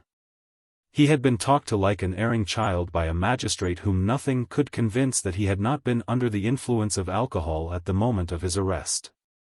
The man had said things about his liver, kindly be warned in time and pull up before it is too late things, which would have seemed to Percy indecently frank if spoken by his medical adviser in the privacy of the sick chamber. It is perhaps not to be wondered at that Belpher Castle, for all its beauty of scenery and architecture, should have left Lord Belpher a little cold. He was seething with a fury which the conversation of Reggie Byng had done nothing to allay in the course of the journey from London. Reggie was the last person he would willingly have chosen as a companion in his hour of darkness. Reggie was not soothing. He would insist on addressing him by his old Eton nickname of Boots, which Percy detested. And all the way down he had been breaking out at intervals into ribald comments on the recent unfortunate occurrence which were very hard to bear. He resumed this vein as they alighted and rang the bell. "This," said Reggie, "is rather like a bit out of a melodrama. Convict son totters up the steps of the old home and punches the bell. What awaits him beyond? Forgiveness? Or the raspberry? True, the white-haired butler who knew him as a child will sob on his neck, but what of the old dad? How will dad take the blot of the family escutcheon?" Lord Belpher's scowl deepened. "It's not a joking matter," he said coldly. "Great heavens, I'm not joking. How could I have the heart to joke at a moment like this, when the friend of my youth has suddenly become a social leper? I wish to goodness you would stop. Do you think it is any pleasure to me to be seen about with a man who is now known in criminal circles as Percy, the Piccadilly policeman puncher? I keep a brave face before the world, but inwardly I burn with shame and agony and what not." The great door of the castle swung open, revealing Keggs, the butler. He was a man of reverend years, portly and dignified, with a respectfully benevolent face that beamed gravely on the young master and Mr. Byng, as if their coming had filled his cup of pleasure. His light, slightly protruding eyes expressed reverential goodwill. He gave just that touch of cozy humanity to the scene which the hall with its half-lights and massive furniture needed to make it perfect to the returned wanderer. He seemed to be intimating that this was a moment to which he had looked forward long, and that from now on quiet happiness would reign supreme. It is distressing to have to reveal the jarring fact that, in his hours of privacy when off duty, this apparently ideal servitor was so far from being a respecter of persons that he was accustomed to speak of Lord Belpher as Percy, and even as his Nibs.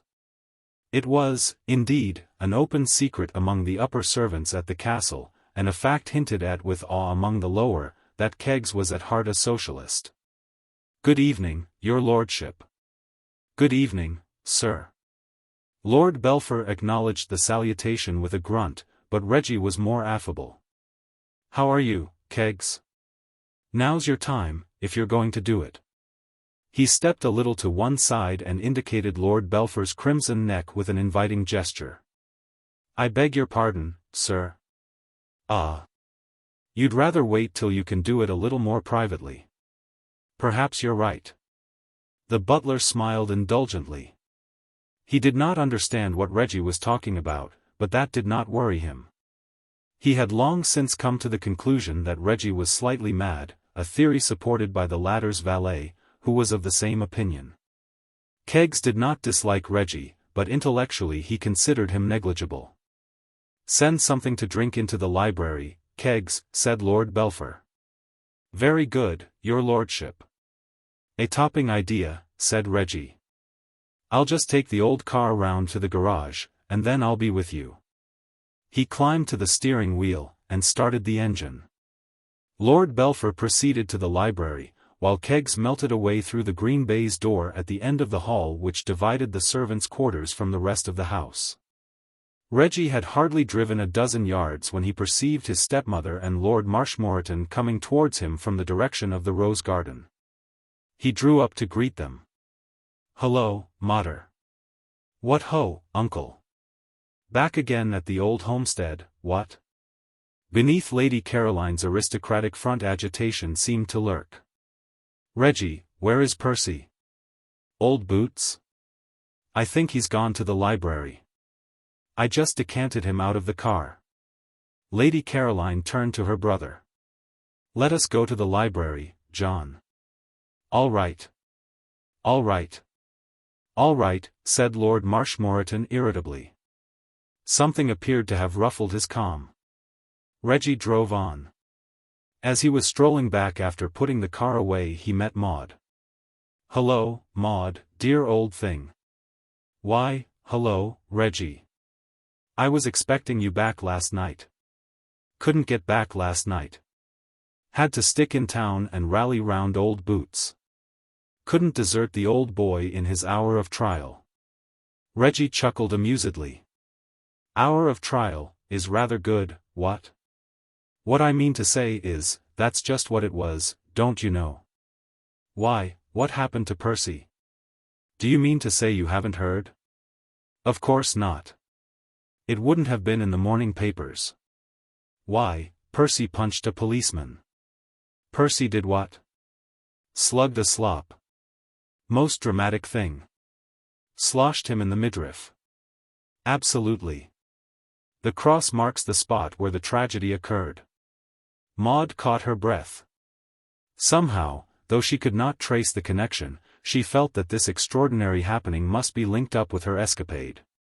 Then her sense of humor got the better of apprehension. Her eyes twinkled delightedly. "You don't mean to say Percy did that?" "Absolutely. The human tiger, and what not. Menace to society and all that sort of thing. No holding him." For some unexplained reason the generous blood of the Belphers boiled over, and then, zing. They jerked him off to Vine Street. Like the poem, don't you know? And poor old Percy walked between with gyves upon his wrists. And this morning, bright and early, the beak parted him from 10 quid. You know, Maud, old thing, our duty stares us plainly in the eyeball. We've got to train old Boots down to a reasonable weight and spring him on the National Sporting Club. We've been letting a champion middleweight blush unseen under our very roof tree. Maud hesitated a moment. "I suppose you don't know," she asked carelessly, "why he did it? I mean, did he tell you anything?" "Couldn't get a word out of him. Oysters garrulous and tombs chatty in comparison." "Absolutely. All I know is that he popped one into the officer's waistband. What led up to it is more than I can tell you. How would it be to stagger to the library and join the post-mortem?" "The post-mortem? Well, I met the mater and his lordship on their way to the library, and it looked to me very much as if the mater must have got hold of an evening paper on her journey from town. When did she arrive? Only a short while ago. Then that's what's happened. She would have bought an evening paper to read in the train. By Jove, I wonder if she got hold of the one that had the poem about it. One chappie was so carried away by the beauty of the episode that he treated it in verse. I think we ought to look in and see what's happening. Maud hesitated again. But she was a girl of spirit. And she had an intuition that her best defense would be attack. Bluff was what was needed. Wide-eyed, innocent wonder. After all, Percy couldn't be certain he had seen her in Piccadilly. All right. By the way, dear old girl, inquired Reggie, did your little business come out satisfactorily? I forgot to ask. Not very. But it was awfully sweet of you to take me into town. How would it be, said Reggie nervously, not to dwell too much on that part of it? What I mean to say is, for heaven's sake don't let the mater know I rallied round. Don't worry, said Maud with a laugh. I'm not going to talk about the thing at all. Lord Belpher, meanwhile, in the library, had begun with the aid of a whiskey and soda to feel a little better. There was something about the library with its somber half-tones that soothed his bruised spirit. The room held something of the peace of a deserted city. The world, with its violent adventures and tall policemen, did not enter here. There was balm in those rows and rows of books which nobody ever read, those vast writing tables at which nobody ever wrote. From the broad mantelpiece the bust of some unnamed ancient looked down almost sympathetically. Something remotely resembling peace had begun to steal into Percy's soul, when it was expelled by the abrupt opening of the door and the entry of Lady Caroline Byng and his father. One glance at the face of the former was enough to tell Lord Belpher that she knew all. He rose defensively. Let me explain. Lady Caroline quivered with repressed emotion. This masterly woman had not lost control of herself, but her aristocratic calm had seldom been so severely tested. As Reggie had surmised, she had read the report of the proceedings in the evening paper in the train, and her world had been reeling ever since. Caesar, stabbed by Brutus, could scarcely have experienced a greater shock. The other members of her family had disappointed her often. She had become inured to the spectacle of her brother working in the garden in corduroy trousers and in other ways behaving in a manner beneath the dignity of an Earl of Marshmoreton. She had resigned herself to the innate flaw in the character of Maud which had allowed her to fall in love with a nobody whom she had met without an introduction. Even Reggie had exhibited at times democratic traits of which she thoroughly disapproved. But of her nephew Percy she had always been sure. He was solid rock. He, at least, she had always felt, would never do anything to injure the family prestige. And now, so to speak, lo, Benedham's name led all the rest. In other words, Percy was the worst of the lot. Whatever indiscretions the rest had committed, at least they had never got the family into the comic columns of the evening papers. Lord Marshmoreton might wear corduroy trousers and refuse to entertain the county at garden parties and go to bed with a book when it was his duty to act as host at a formal ball. Maud might give her heart to an impossible person whom nobody had ever heard of, and Reggie might be seen at fashionable restaurants with pugilists. But at any rate evening paper poets had never written facetious verses about their exploits. This crowning degradation had been reserved for the hitherto blameless Percy, who, of all the young men of Lady Caroline's acquaintance, had till now appeared to have the most scrupulous sense of his position, the most rigid regard for the dignity of his great name. Yet, here he was, if the carefully considered reports in the daily press were to be believed, spending his time in the very springtide of his life running about London like a frenzied Hottentot, brutally assaulting the police. Lady Caroline felt as a bishop might feel if he suddenly discovered that some favorite curate had gone over to the worship of mumbo-jumbo. "Explain?" she cried. "How can you explain? You, my nephew, the heir to the title, behaving like a common rowdy in the streets of London, your name in the papers. If you knew the circumstances." The circumstances? They are in the evening paper. They are in print. In verse, added Lord Marshmoreton. He chuckled amiably at the recollection. He was an easily amused man. You ought to read it, my boy. Some of it was capital. John. But deplorable, of course, added Lord Marshmoreton hastily. Very deplorable. He endeavored to regain his sister's esteem by a show of righteous indignation. What do you mean by it, damn it? You're my only son. I have watched you grow from child to boy, from boy to man, with tender solicitude. I have wanted to be proud of you. And all the time, dash it, you are prowling about London like a lion, seeking whom you may devour, terrorizing the metropolis. Putting harmless policemen in fear of their lives. Will you listen to me for a moment? Shouted Percy. He began to speak rapidly, as one conscious of the necessity of saying his say while the saying was good. The facts are these. I was walking along Piccadilly on my way to lunch at the club, when, near Burlington Arcade, I was amazed to see Maud. Lady Caroline uttered an exclamation. Maud? But Maud was here. I can't understand it, went on Lord Marshmoreton, pursuing his remarks. Righteous indignation had, he felt, gone well. It might be judicious to continue in that vein, though privately he held the opinion that nothing in Percy's life so became him as this assault on the force. Lord Marshmoreton, who in his time had committed all the follies of youth, had come to look on his blameless son as scarcely human. It's not as if you were wild. You've never got into any scrapes at Oxford. You've spent your time collecting old china and prayer rugs. You wear flannel next your skin. Will you please be quiet, said Lady Caroline impatiently. Go on, Percy. Oh, very well, said Lord Marshmoreton. I only spoke. I merely made a remark. You say you saw Maud in Piccadilly, Percy? Precisely. I was on the point of putting it down to an extraordinary resemblance, when suddenly she got into a cab. Then I knew. Lord Marshmoreton could not permit this to pass in silence. He was a fair-minded man. Why shouldn't the girl have got into a cab? Why must a girl walking along Piccadilly be my daughter Maud just because she got into a cab?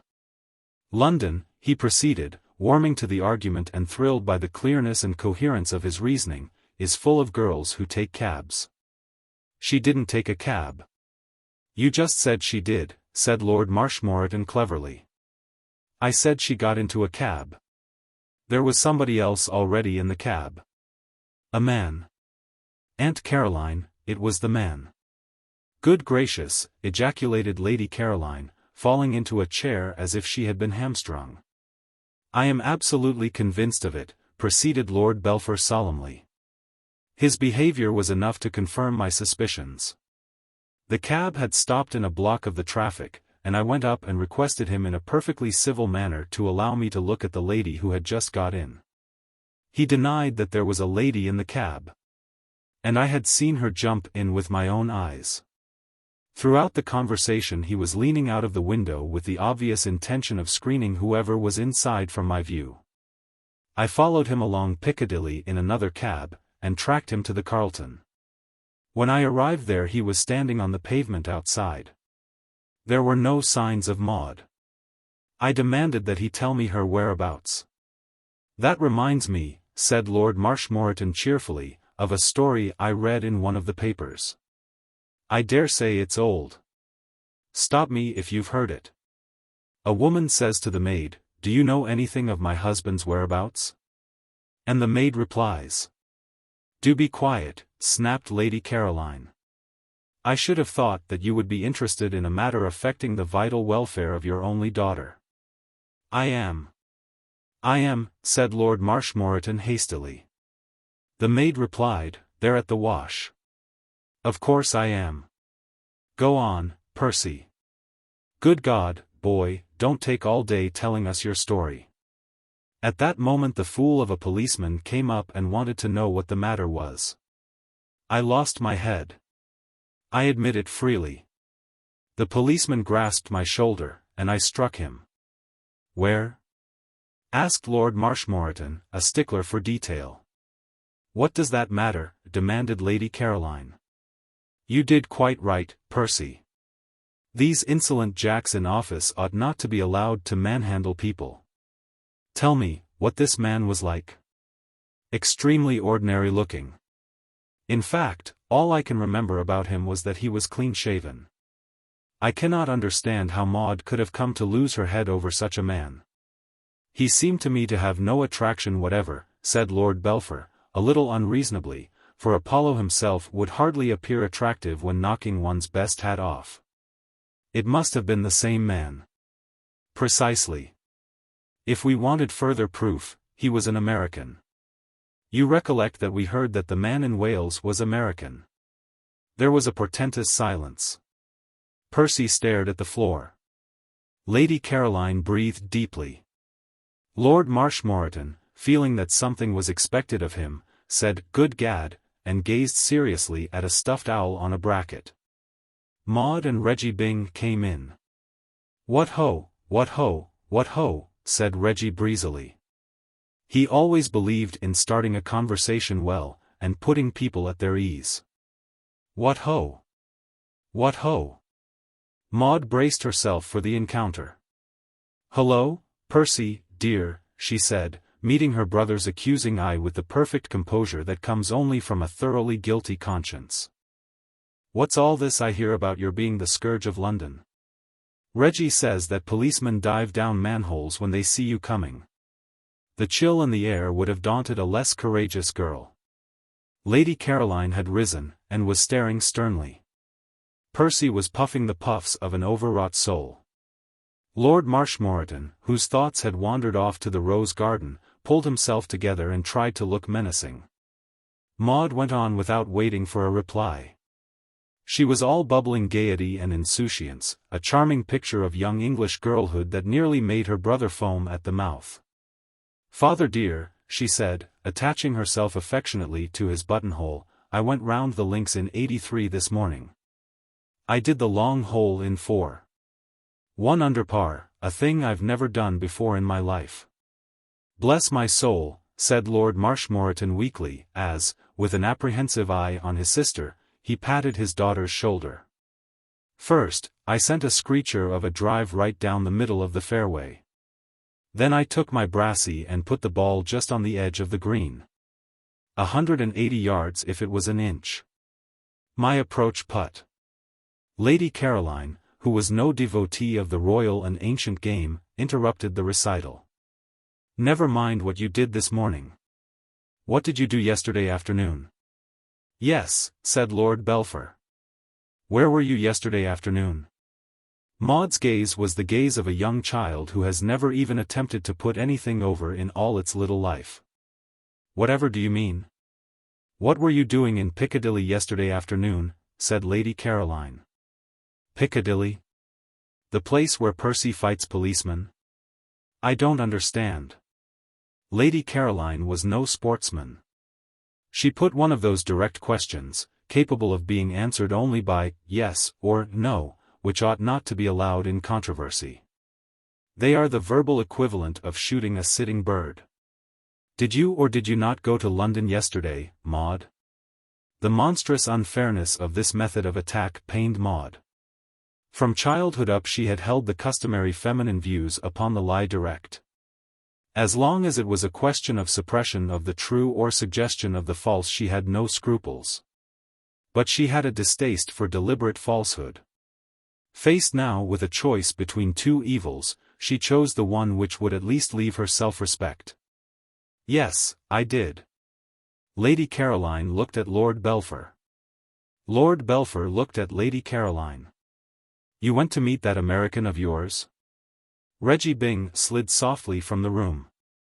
He felt that he would be happier elsewhere. He had been an acutely embarrassed spectator of this distressing scene, and had been passing the time by shuffling his feet, playing with his coat buttons and perspiring. "Don't go, Reggie," said Lord Belpher. "Well, what I mean to say is, family row and whatnot, if you see what I mean. I've one or two things I ought to do." He vanished. Lord Belpher frowned a somber frown. "Then it was that man who knocked my hat off." "What do you mean?" said Lady Caroline. "Knocked your hat off? You never told me he knocked your hat off." "It was when I was asking him to let me look inside the cab. I had grasped the handle of the door, when he suddenly struck my hat, causing it to fly off. And, while I was picking it up, he drove away." "CK," exploded Lord Marshmoreton. "CK, CK, CK." He twisted his face by a supreme exertion of willpower into a mask of indignation. "You ought to have had the scoundrel arrested," he said vehemently. "It was a technical assault." "The man who knocked your hat off, Percy," said Maud, "was not. He was a different man altogether. A stranger." "As if you would be in a cab with a stranger," said Lady Caroline caustically. "There are limits, I hope, to even your indiscretions." Lord Marshmoreton cleared his throat. He was sorry for Maud, whom he loved. Now, looking at the matter broadly. "Be quiet," said Lady Caroline. Lord Marshmoreton subsided. "I wanted to avoid you," said Maud, "so I jumped into the first cab I saw." "I don't believe it," said Percy. "It's the truth. You are simply trying to put us off the scent." Lady Caroline turned to Maud. Her manner was plaintive. She looked like a martyr at the stake who deprecatingly lodges a timid complaint, fearful the while lest she may be hurting the feelings of her persecutors by appearing even for a moment out of sympathy with their activities. "My dear child, why will you not be reasonable in this matter? Why will you not let yourself be guided by those who are older and wiser than you?" "Exactly," said Lord Belpher. "The whole thing is too absurd." "Precisely," said Lord Belpher. Lady Caroline turned on him irritably. "Please do not interrupt, Percy. Now, you've made me forget what I was going to say." "To my mind," said Lord Marshmoreton, coming to the surface once more, "the proper attitude to adopt on occasions like the present." "Please," said Lady Caroline. Lord Marshmoreton stopped, and resumed his silent communion with the stuffed bird. "You can't stop yourself being in love, Aunt Caroline," said Maud. "You can be stopped if you've somebody with a level head looking after you." Lord Marshmoreton tore himself away from the bird. "Why, when I was at Oxford in the year '87, he said chattily, I fancied myself in love with the female assistant at a tobacconist's shop. Desperately in love, damn it. Wanted to marry her. I recollect my poor father took me away from Oxford and kept me here at Belpher under lock and key. Lock and key, damn it. I was deucedly upset at the time, I remember." His mind wandered off into the glorious past. "I wonder what that girl's name was. Odd one can't remember names. She had chestnut hair and a mole on the side of her chin. I used to kiss it, I recollect." Lady Caroline, usually such an advocate of her brother's researches into the family history, cut the reminiscences short. "Never mind that now. I don't. I got over it. That's the moral." "Well," said Lady Caroline, "at any rate poor father acted with great good sense on that occasion. There seems nothing to do but to treat Maud in just the same way. You shall not stir a step from the castle till you have got over this dreadful infatuation. You will be watched." "I shall watch you," said Lord Belpher solemnly, "I shall watch your every movement." A dreamy look came into Maud's brown eyes. "Stone walls do not a prison make nor iron bars a cage," she said softly. "That wasn't your experience, Percy, my boy," said Lord Marshmoreton.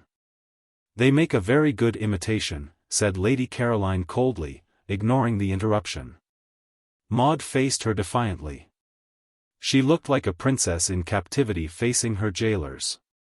"I don't care. I love him, and I always shall love him, and nothing is ever going to stop me loving him, because I love him," she concluded a little lamely. "Nonsense," said Lady Caroline. In a year from now you will have forgotten his name. Don't you agree with me, Percy? Quite, said Lord Belpher. I shan't. Deuced hard things to remember, names, said Lord Marshmoreton. If I've tried once to remember that tobacconist girl's name, I've tried 100 times. I have an idea it began with an L. Muriel or Hilda or something. Within a year, said Lady Caroline, you will be wondering how you ever came to be so foolish. Don't you think so, Percy? Quite, said Lord Belpher. Lord Marshmoreton turned on him irritably. Good God, boy, can't you answer a simple question with a plain affirmative? What do you mean, quite? If somebody came to me and pointed you out and said, is that your son? Do you suppose I should say, quite? I wish the devil you didn't collect prayer rugs. It sapped your brain. They say prison life often weakens the intellect, father, said Maud. She moved towards the door and turned the handle. Albert, the page boy, who had been courting Earache by listening at the keyhole, straightened his small body and scuttled away. Well, is that all, Aunt Caroline? May I go now? Certainly. I have said all I wish to say. Very well. I'm sorry to disobey you, but I can't help it. You'll find you can help it after you've been cooped up here for a few more months, said Percy. A gentle smile played over Maud's face. Love laughs at locksmiths, she murmured softly, and passed from the room. What did she say? Asked Lord Marshmoreton, interested. Something about somebody laughing at a locksmith? I don't understand. Why should anyone laugh at locksmiths? Most respectable men. Had one up here only the day before yesterday, forcing open the drawer of my desk. Watched him do it. Most interesting. He smelt rather strongly of a damned bad brand of tobacco. Fellow must have a throat of leather to be able to smoke the stuff. But he didn't strike me as an object of derision. From first to last, I was never tempted to laugh once. Lord Belpher wandered moodily to the window and looked out into the gathering darkness. And this has to happen, he said bitterly, on the eve of my 21st birthday. Chapter 7. The first requisite of an invading army is a base. George, having entered Belpher village and thus accomplished the first stage in his forward movement on the castle, selected as his base the Marshmoreton Arms. Selected is perhaps hardly the right word, as it implies choice, and in George's case there was no choice. There are 2 inns at Belpher, but the Marshmoreton Arms is the only one that offers accommodation for man and beast, assuming, that is to say, that the man and beast desire to spend the night. The other house, the Blue Boar, is a mere beer house. Where the lower strata of Belpher society gather of a night to quench their thirst and to tell one another interminable stories without any point whatsoever. But the Marshmoreton Arms is a comfortable, respectable hostelry, catering for the village plutocrats. There of an evening you will find the local veterinary surgeon smoking a pipe with the grocer, the baker, and the butcher. With perhaps a sprinkling of neighboring farmers to help the conversation along. On Saturdays there is a shilling ordinary, which is rural English for a cut off the joint and a boiled potato, followed by hunks of the sort of cheese which believes that it pays to advertise. And this is usually well attended. On the other days of the week, until late in the evening, however, the visitor to the Marshmoreton Arms has the place almost entirely to himself. It is to be questioned whether in the whole length and breadth of the world there is a more admirable spot for a man in love to pass a day or 2 than the typical English village. The Rocky Mountains, that traditional stamping ground for the heartbroken, may be well enough in their way. But a lover has to be cast in a pretty stern mold to be able to be introspective when at any moment he may meet an annoyed cinnamon bear. In the English village there are no such obstacles to meditation. It combines the comforts of civilization with the restfulness of solitude in a manner equaled by no other spot except the New York Public Library. Here your lover may wander to and fro unmolested, speaking to nobody, by nobody addressed, and have the satisfaction at the end of the day of sitting down to a capitally cooked chop and chips. lubricated by golden English ale. Belpher, in addition to all the advantages of the usual village, has a quiet charm all its own, due to the fact that it has seen better days. In a sense, it is a ruin, and ruins are always soothing to the bruised soul. 10 years before, Belpher had been a flourishing centre of the south of England oyster trade. It is situated by the shore, where Hayling Island, lying athwart the mouth of the bay, forms the waters into a sort of brackish lagoon. In much the same way as Fire Island shuts off the great South Bay of Long Island from the waves of the Atlantic. The water of Belpher Creek is shallow even at high tide, and when the tide runs out it leaves glistening mud flats, which it is the peculiar taste of the oyster to prefer to any other habitation. For years Belpher oysters had been the mainstay of gay supper parties at the Savoy, the Carlton and Romano's. Dukes doted on them, chorus girls wept if they were not on the bill of fare.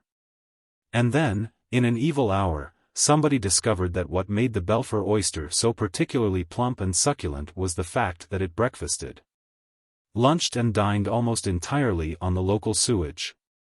There is but a thin line ever between popular homage and execration. We see it in the case of politicians, generals and prize-fighters, and oysters are no exception to the rule. There was a typhoid scare, quite a passing and unjustified scare, but strong enough to do its deadly work. And almost overnight Belpher passed from a place of flourishing industry to the sleepy, by the world forgotten spot which it was when George Bevan discovered it. The shallow water is still there.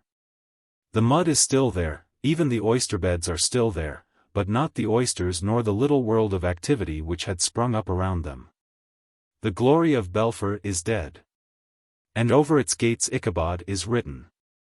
But, if it has lost in importance, it has gained in charm, and George, for one, had no regrets. To him, in his present state of mental upheaval, Belpher was the ideal spot.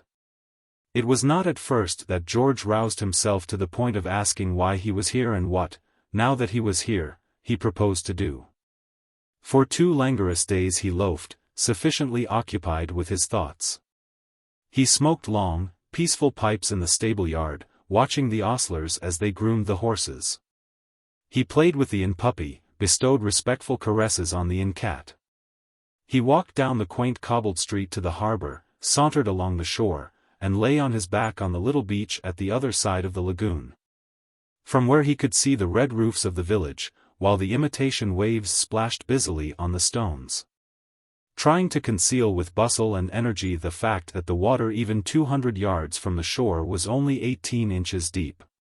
For it is the abiding hope of Belpher Creek that it may be able to deceive the occasional visitor into mistaking it for the open sea. And presently the tide would ebb. The waste of waters became a sea of mud, cheerfully covered as to much of its surface with green grasses. The evening sun struck rainbow colors from the moist softness. Birds sang in the thickets. And George, heaving himself up, walked back to the friendly coziness of the Marshmoreton Arms. And the remarkable part of it was that everything seemed perfectly natural and sensible to him. Nor had he any particular feeling that in falling in love with Lady Maud Marsh and pursuing her to Belpher he had set himself anything in the nature of a hopeless task. Like one kissed by a goddess in a dream, he walked on air, and, while one is walking on air, it is easy to overlook the boulders in the path. Consider his position, you faint-hearted and self-pitying young men who think you have a tough row to hoe just because, when you pay your evening visit with the pound box of candy under your arm, you see the handsome sophomore from Yale sitting beside her on the porch, playing the ukulele. If ever the world has turned black to you in such a situation and the moon gone in behind a cloud, think of George Bevan and what he was up against. You are at least on the spot. You can at least put up a fight. If there are ukuleles in the world, there are also guitars, and tomorrow it may be you and not he who sits on the moonlit porch. It may be he and not you who arrives late. Who knows? Tomorrow he may not show up till you have finished the Bedouin's love song and are annoying the local birds, roosting in the trees, with poor butterfly. What I mean to say is, you are on the map. You have a sporting chance. Whereas George, Well, just go over to England and try wooing an earl's daughter whom you have only met once, and then without an introduction. Whose brother's hat you have smashed beyond repair, whose family wishes her to marry some other man, who wants to marry some other man herself, and not the same other man, but another other man. Who is closely immured in a medieval castle. Well, all I say is, try it. And then go back to your porch with a chastened spirit and admit that you might be a whole lot worse off. George, as I say, had not envisaged the peculiar difficulties of his position. Nor did he until the evening of his second day at the Marshmoreton Arms. Until then, as I have indicated, he roamed in a golden mist of dreamy meditation among the soothing byways of the village of Belpher. But after lunch on the second day it came upon him that all this sort of thing was pleasant but not practical. Action was what was needed. Action. The first, the obvious move was to locate the castle. Inquiries at the Marshmoreton Arms elicited the fact that it was a step up the road that ran past the front door of the inn. But this wasn't the day of the week when the general public was admitted. The sightseer could invade Belpher Castle on Thursdays only, between the hours of 2 and 4. On other days of the week all he could do was to stand like Moses on Pisgah and take in the general effect from a distance. As this was all that George had hoped to be able to do, he set forth. It speedily became evident to George that a step was a euphemism. 5 miles did he tramp before, trudging wearily up a winding lane, he came out on a breeze-swept hilltop, and saw below him, nestling in its trees, what was now for him the center of the world. He sat on a stone wall and lit a pipe. Belpher Castle. Maud's home. There it was. And now what? The first thought that came to him was practical, even prosaic, the thought that he couldn't possibly do this 5 miles there and 5 miles back walk, every time he wanted to see the place. He must shift his base nearer the scene of operations. One of those trim, thatched cottages down there in the valley would be just the thing, if he could arrange to take possession of it. They sat there all round the castle, singly and in groups, like small dogs round their master. They looked as if they had been there for centuries. Probably they had, as they were made of stone as solid as that of the castle. There must have been a time, thought George, when the castle was the central rallying point for all those scattered homes. When rumor of danger from marauders had sent all that little community scuttling for safety to the sheltering walls. For the first time since he had set out on his expedition, a certain chill, a discomforting sinking of the heart, afflicted George as he gazed down at the grim grey fortress which he had undertaken to storm. So must have felt those marauders of old when they climbed to the top of this very hill to spy out the land. And George's case was even worse than theirs. They could at least hope that a strong arm and a stout heart would carry them past those solid walls, they had not to think of social etiquette.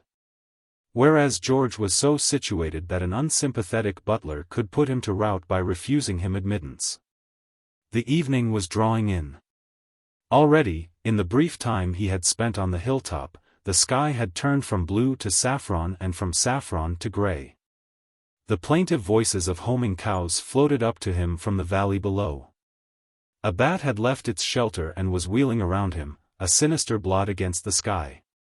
A sickle moon gleamed over the trees. George felt cold. He turned. The shadows of night wrapped him round, and little things in the hedgerows chirped and chittered mockery at him as he stumbled down the lane. George's request for a lonely furnished cottage somewhere in the neighborhood of the castle did not, as he had feared, strike the Belpher house agent as the demand of a lunatic. Every well-dressed stranger who comes to Belpher is automatically set down by the natives as an artist.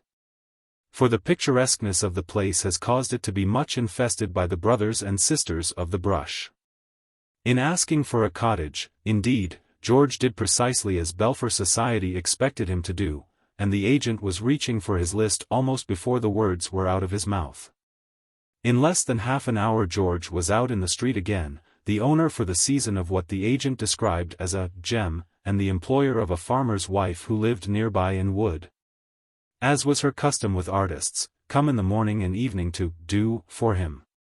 The interview would have taken but a few minutes, had it not been prolonged by the chattiness of the agent on the subject of the occupants of the castle, to which George listened attentively.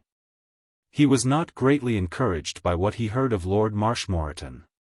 The Earl had made himself notably unpopular in the village recently by his firm, the house agent said, pig-headed attitude in respect to a certain dispute about a right-of-way.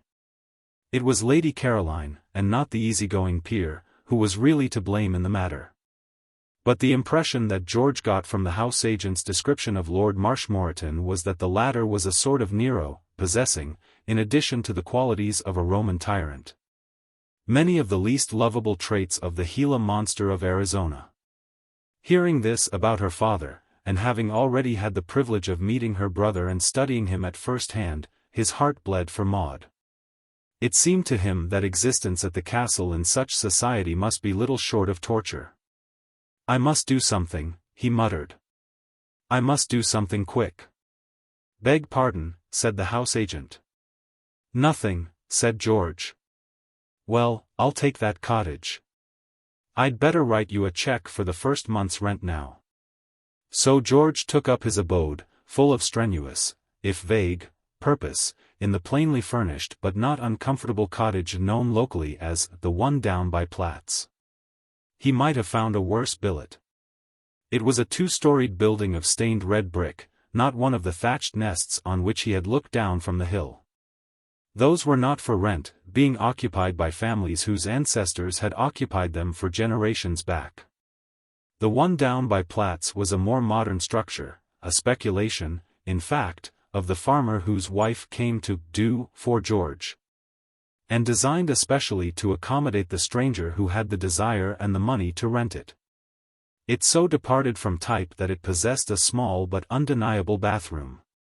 Besides this miracle, there was a cozy sitting room, a larger bedroom on the floor above, and next to this an empty room facing north, which had evidently served artist occupants as a studio. The remainder of the ground floor was taken up by kitchen and scullery. The furniture had been constructed by somebody who would probably have done very well if he had taken up some other line of industry. But it was mitigated by a very fine and comfortable wicker easy chair, left there by one of last year's artists. And other artists had helped along the good work by relieving the plainness of the walls with a landscape or two. In fact, when George had removed from the room 2 antimacassars, 3 group photographs of the farmer's relations, an illuminated text, and a china statuette of the infant Samuel, and stacked them in a corner of the empty studio, the place became almost a home from home. Solitude can be very unsolitary if a man is in love. George never even began to be bored. The only thing that in any way troubled his peace was the thought that he was not accomplishing a great deal in the matter of helping Maud out of whatever trouble it was that had befallen her. The most he could do was to prowl about roads near the castle in the hope of an accidental meeting.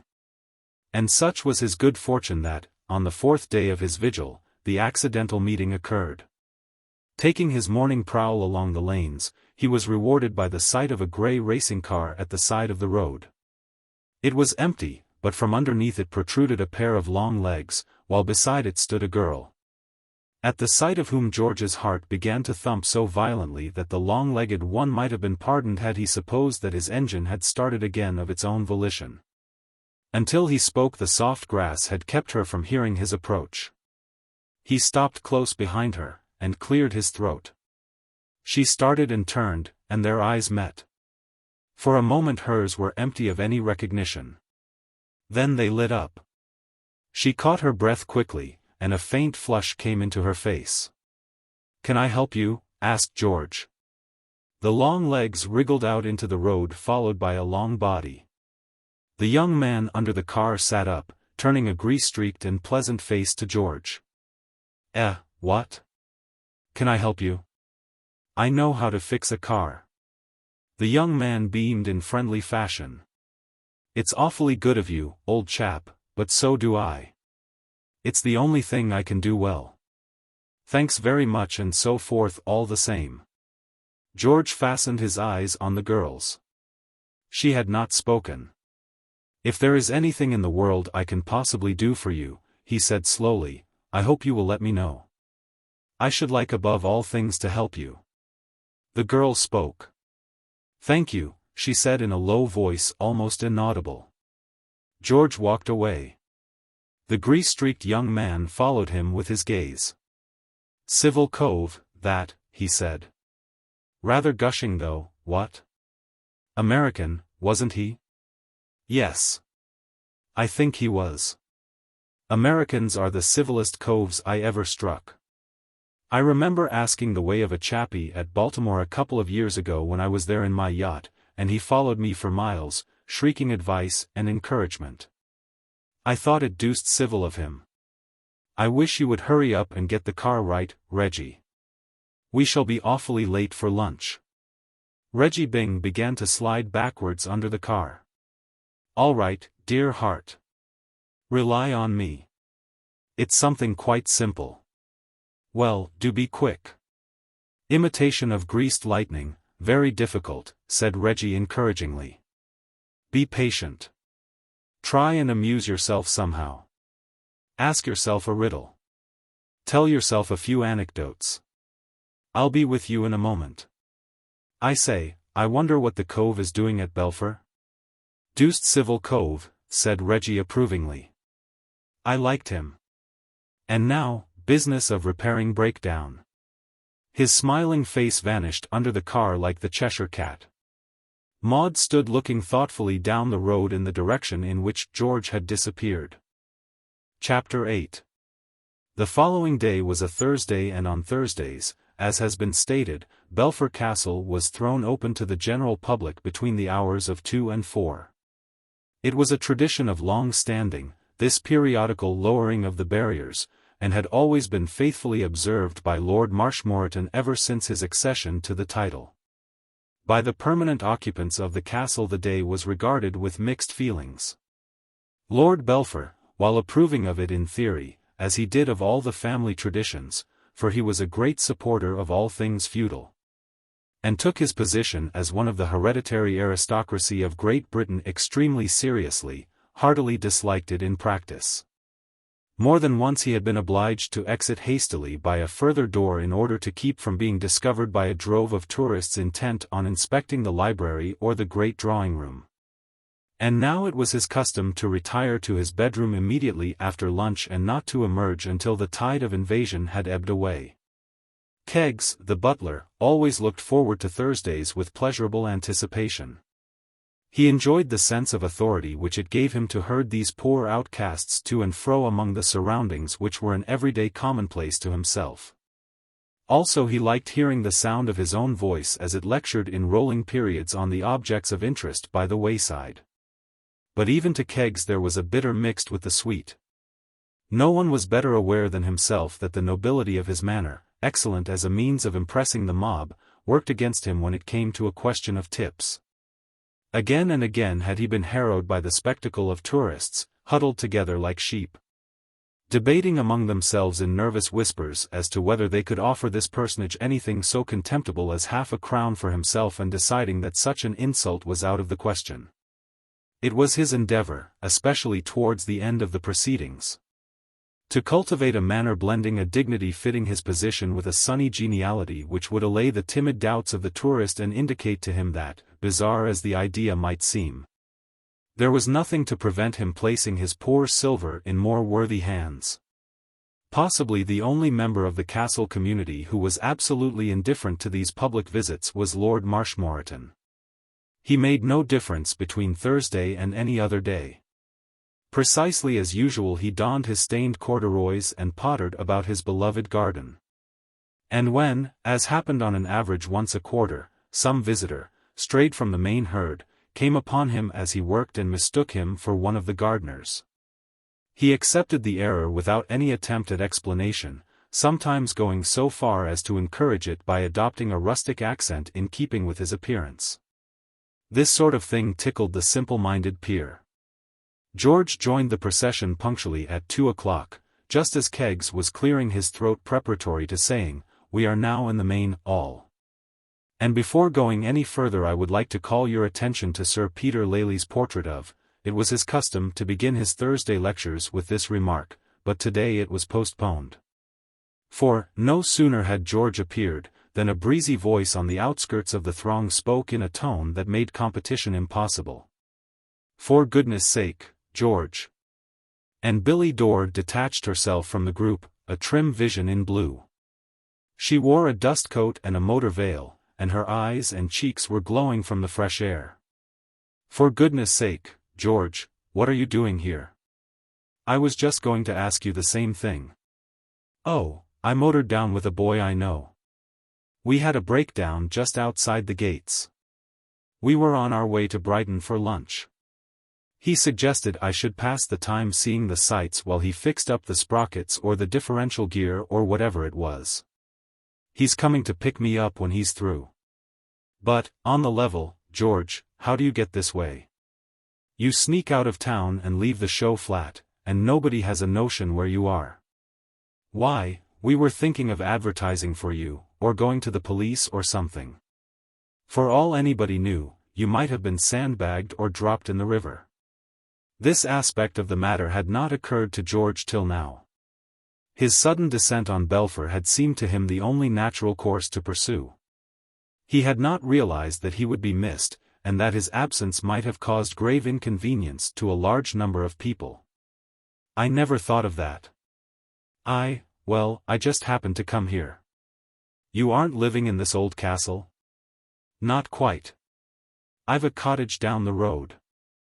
I wanted a few days in the country so I rented it." "But what made you choose this place?" Keggs, who had been regarding these disturbers of the peace with dignified disapproval, coughed. "If you would not mind, madam. We are waiting." How's that?" Miss Dore looked up with a bright smile. "I'm sorry. Come along, George. Get in the game." She nodded cheerfully to the butler. "All right. All set now. You may fire when ready, Gridley." Keggs bowed austerely, and cleared his throat again.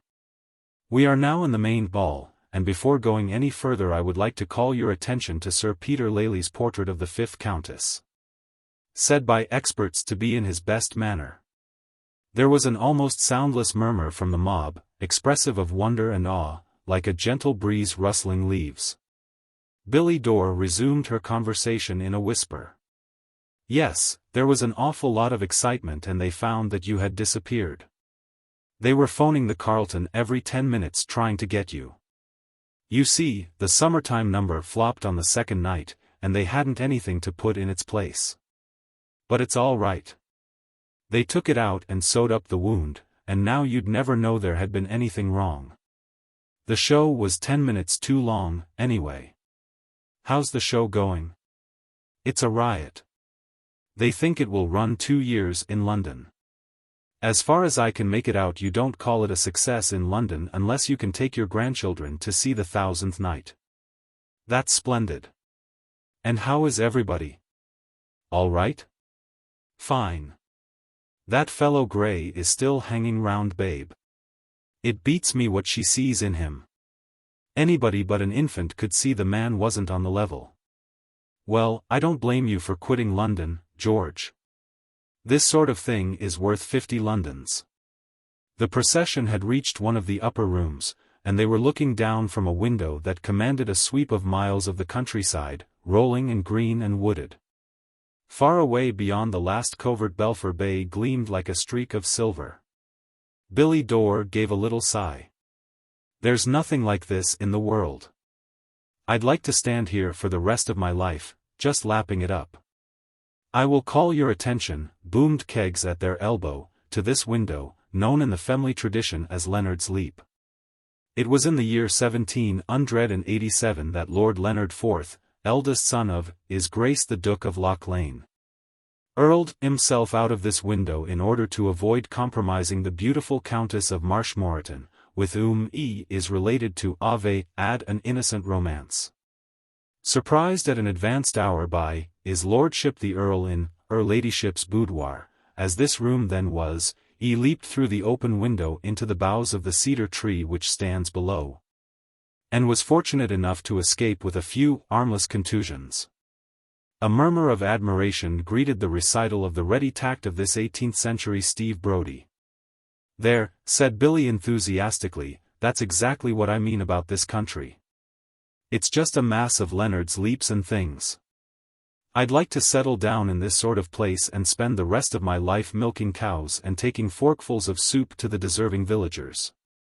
"We will now," said Keggs, herding the mob with a gesture, "proceed to the amber drawing-room, containing some Gobelin tapestries highly spoken of by connoisseurs." The obedient mob began to drift out in his wake. "What do you say, George," asked Billy in an undertone, "if we sidestep the amber drawing-room? I'm wild to get into that garden. There's a man working among those roses. Maybe he would show us round." George followed her pointing finger. Just below them a sturdy, brown-faced man in corduroys was pausing to light a stubby pipe. "Just as you like." They made their way down the great staircase. The voice of Keggs, saying complimentary things about the Gobelin tapestry, came to their ears like the roll of distant drums. They wandered out towards the rose garden. The man in corduroys had lit his pipe and was bending once more to his task. "Well, Dada," said Billy amiably, "how are the crops?" The man straightened himself. He was a nice-looking man of middle age, with the kind eyes of a friendly dog. He smiled genially, and started to put his pipe away. Billy stopped him. "Don't stop smoking on my account," she said. "I like it." "Well, you've got the right sort of a job, haven't you? If I was a man, there's nothing I'd like better than to put in my 8 hours in a rose garden." She looked about her. "And this," she said with approval, "is just what a rose garden ought to be. Are you fond of roses, missy?" "You bet I am. You must have every kind here that was ever invented. All the 57 varieties." "There are nearly 3,000 varieties," said the man in corduroys tolerantly. "I was speaking colloquially, Dada.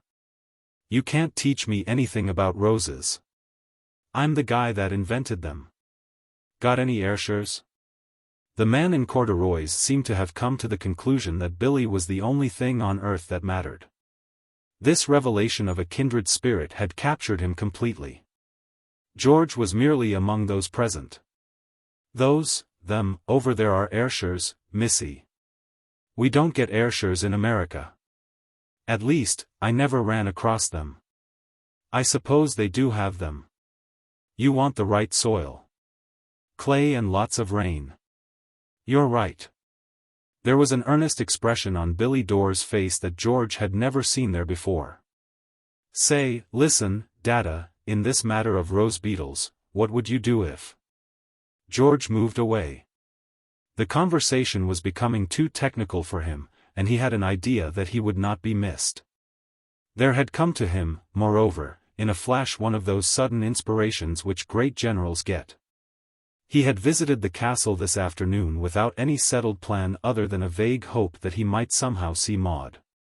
He now perceived that there was no chance of doing this. Evidently, on Thursdays, the family went to Earth and remained hidden until the sightseers had gone.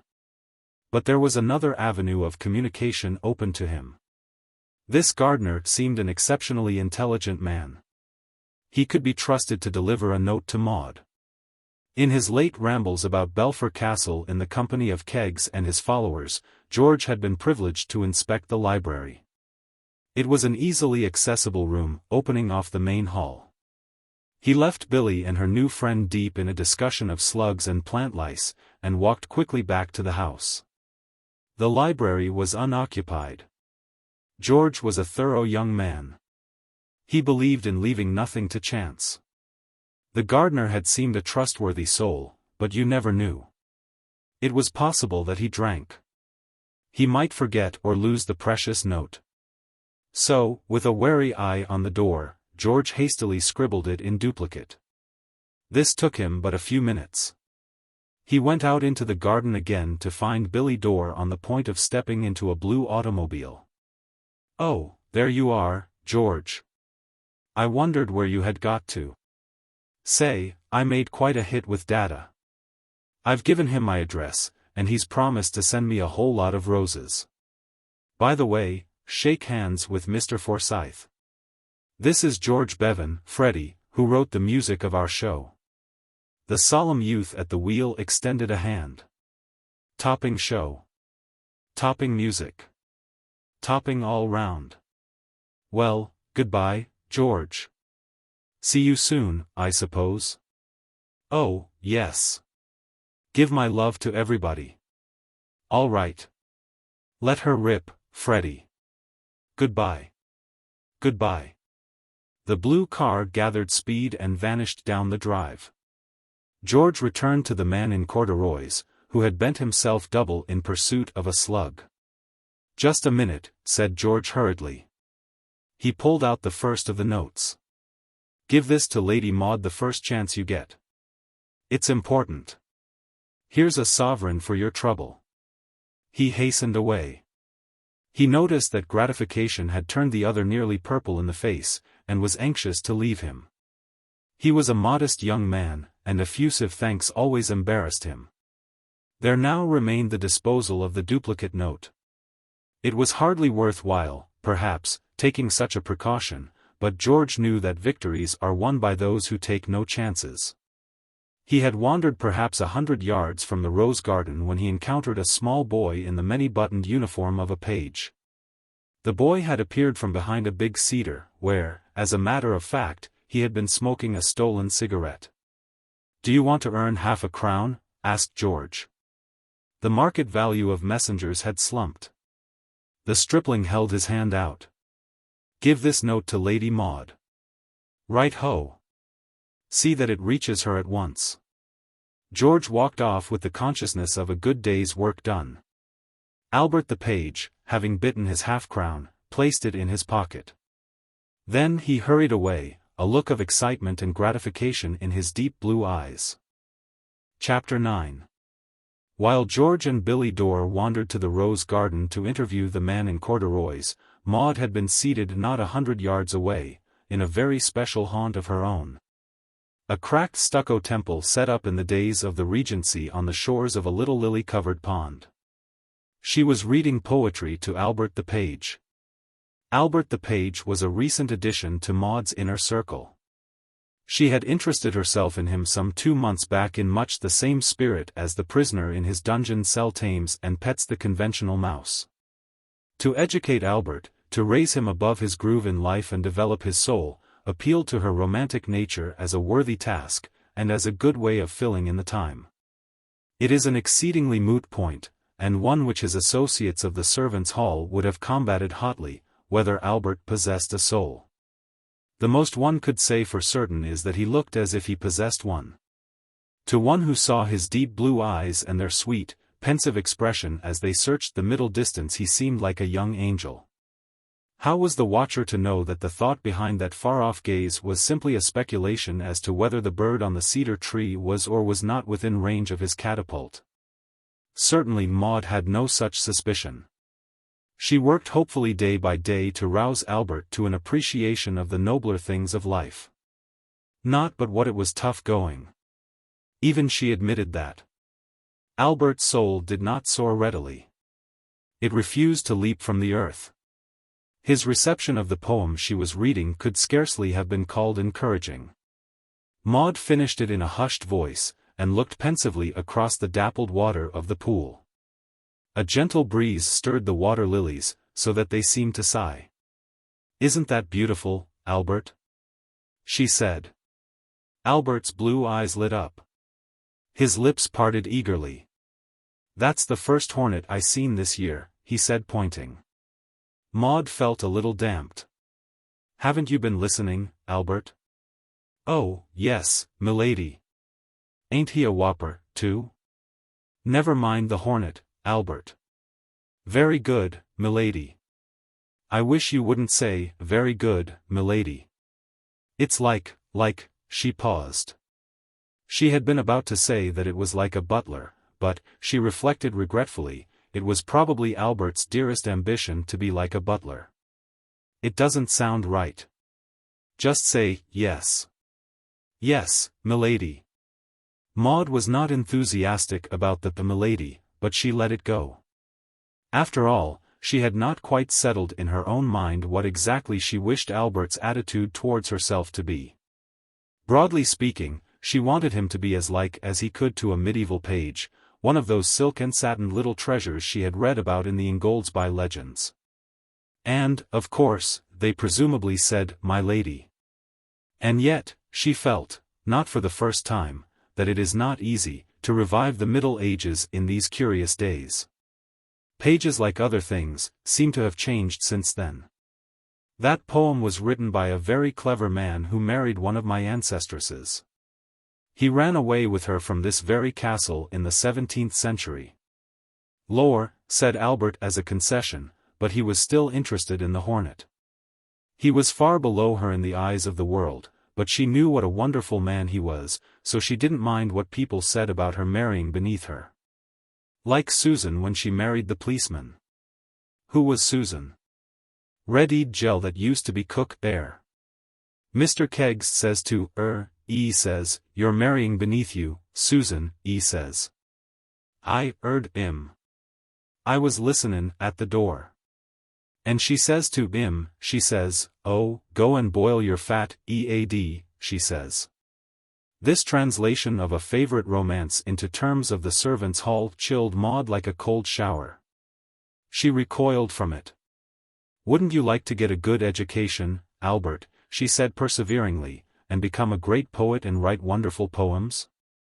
Albert considered the point, and shook his head. "No, milady." It was discouraging. But Maud was a girl of pluck. You cannot leap into strange cabs in Piccadilly unless you have pluck. She picked up another book from the stone seat. "Read me some of this," she said, "and then tell me if it doesn't make you feel you want to do big things." Albert took the book cautiously. He was getting a little fed up with all this sort of thing. True, her ladyship gave him chocolates to eat during these sessions, but for all that it was too much like school for his taste. He regarded the open page with disfavor. "Go on," said Maud, closing her eyes. "It's very beautiful." Albert began. He had a husky voice, due, it is to be feared, to precocious cigarette smoking, and his enunciation was not as good as it might have been. "With bleakest morse the flower ports. Was I mean were crusted one and orl. The rusted Niles fell from the norts. That eld the pair to the garden whirl.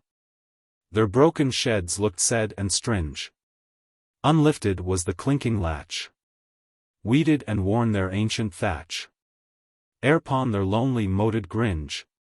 She only said, "Me life is dreary. E cometh not," she said. Albert rather liked this part.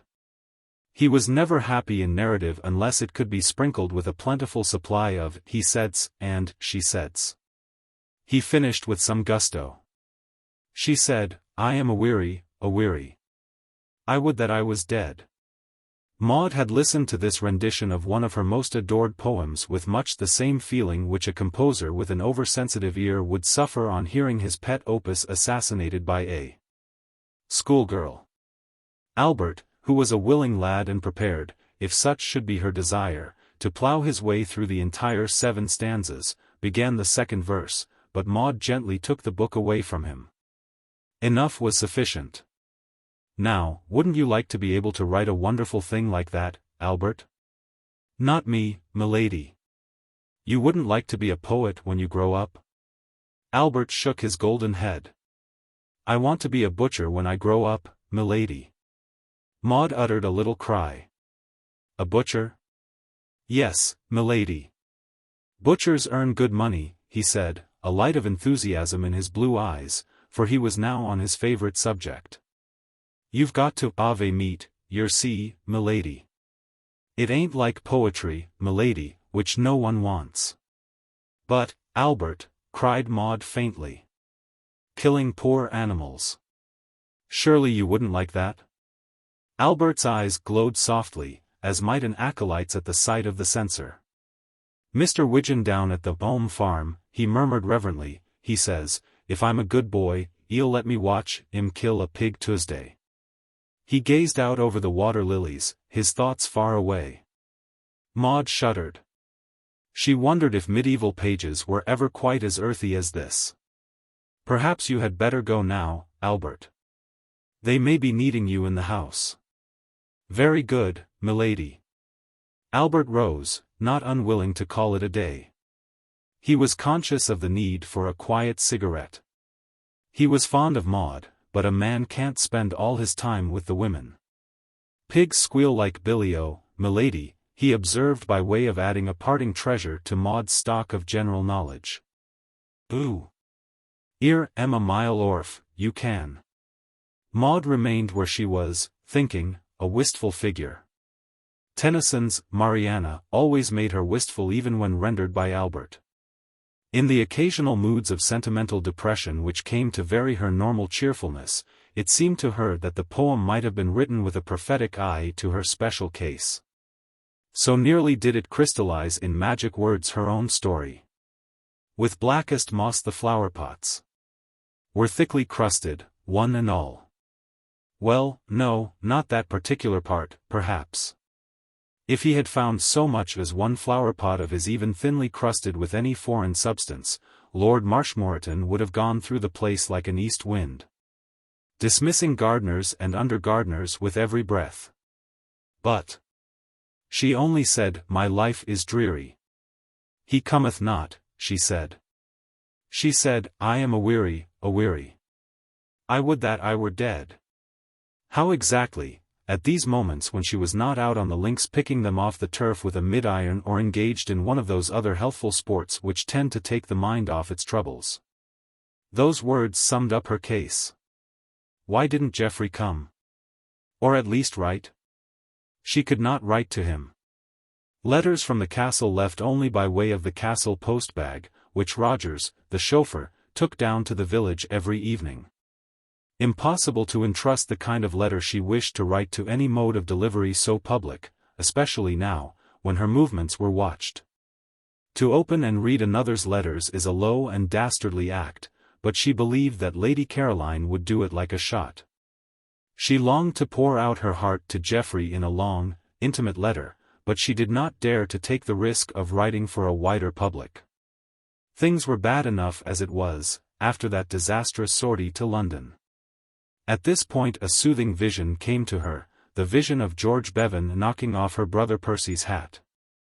It was the only pleasant thing that had happened almost as far back as she could remember. And then, for the first time, her mind condescended to dwell for a moment on the author of that act, George Bevan, the friend in need, whom she had met only the day before in the lane.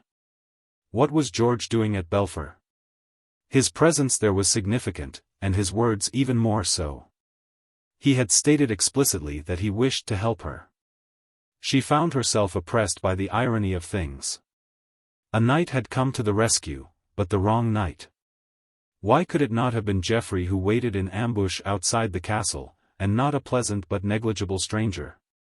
Whether, deep down in her consciousness, she was aware of a fleeting sense of disappointment in Geoffrey, a swiftly passing thought that he had failed her, she could hardly have said. So quickly did she crush it down. She pondered on the arrival of George. What was the use of his being somewhere in the neighborhood if she had no means of knowing where she could find him? Situated as she was, she could not wander at will about the countryside, looking for him. And, even if she found him, what then? There was not much that any stranger, however pleasant, could do. She flushed at a sudden thought. Of course there was something George could do for her if he were willing. He could receive, dispatch and deliver letters. If only she could get in touch with him, she could, through him, get in touch with Geoffrey. The whole world changed for her. The sun was setting and chill little winds had begun to stir the lily pads, giving a depressing air to the scene, but to Maud it seemed as if all nature smiled. With the egotism of love, she did not perceive that what she proposed to ask George to do was practically to fulfill the humble role of the hollow tree in which lovers dump letters, to be extracted later. She did not consider George's feelings at all. He had offered to help her, and this was his job. The world is full of Georges whose task it is to hang about in the background and make themselves unobtrusively useful. She had reached this conclusion when Albert, who had taken a shortcut the more rapidly to accomplish his errand, burst upon her dramatically from the heart of a rhododendron thicket. "Milady. Gentlemen, give me this to give yer." Maud read the note. It was brief, and to the point. "I am staying near the castle at a cottage they call the one down by Platts. It is a rather new, red-brick place. You can easily find it. I shall be waiting there if you want me." It was signed, "The Man in the Cab." "Do you know a cottage called the one down by Platts, Albert?" asked Maud. "Yes, milady. It's down by Platt's farm. I see a chicken killed there Wednesday week. Do you know, milady, after a chicken's EAD is cut orf, it goes running lickety-split?" Maud shivered slightly. Albert's fresh young enthusiasms frequently jarred upon her. "I find a friend of mine is staying there. I want you to take a note to him from me." "Very good, milady." "And, Albert." "Yes, milady? Perhaps it would be as well if you said nothing about this to any of your friends." In Lord Marshmoreton's study a council of 3 was sitting in debate. The subject under discussion was that other note which George had written and so ill-advisedly entrusted to one whom he had taken for a guileless gardener. The council consisted of Lord Marshmoreton, looking rather shamefaced, his son Percy looking swollen and serious, and Lady Caroline Byng, looking like a tragedy queen. "This," Lord Belpher was saying in a determined voice, "settles it. From now on Maud must not be allowed out of our sight." Lord Marshmoreton spoke. "I rather wish," he said regretfully, "I hadn't spoken about the note. I only mentioned it because I thought you might think it amusing." "Amusing?" Lady Caroline's voice shook the furniture. "Amusing that the fellow should have handed me of all people a letter for Maud," explained her brother. "I don't want to get Maud into trouble." "You are criminally weak," said Lady Caroline severely. "I really honestly believe that you were capable of giving the note to that poor, misguided girl, and saying nothing about it." She flushed. The insolence of the man, coming here and settling down at the very gates of the castle. If it was anybody but this man Platt who was giving him shelter, I should insist on his being turned out. But that man Platt would be only too glad to know that he is causing us annoyance. "Quite," said Lord Belpher. "You must go to this man as soon as possible," continued Lady Caroline, fixing her brother with a commanding stare, "and do your best to make him see how abominable his behavior is." "Oh, I couldn't," pleaded the Earl. "I don't know the fellow. He'd throw me out." "Nonsense. Go at the very earliest opportunity." "Oh, all right, all right, all right. Well, I think I'll be slipping out to the rose garden again now. There's a clear hour before dinner." There was a tap at the door. Alice Faraday entered bearing papers, a smile of sweet helpfulness on her pretty face. "I hoped I should find you here, Lord Marshmoreton. You promised to go over these notes with me, the ones about the Essex branch." The hunted peer looked as if he were about to dive through the window. Some other time, some other time. I have important matters." "Oh, if you're busy." "Of course, Lord Marshmoreton will be delighted to work on your notes, Miss Faraday," said Lady Caroline crisply. "Take this chair. We are just going." Lord Marshmoreton gave one wistful glance through the open window. Then he sat down with a sigh, and felt for his reading glasses. Chapter 10. Your true golfer is a man who, knowing that life is short and perfection hard to attain, neglects no opportunity of practicing his chosen sport, allowing neither wind nor weather nor any external influence to keep him from it. There is a story, with an excellent moral lesson, of a golfer whose wife had determined to leave him forever.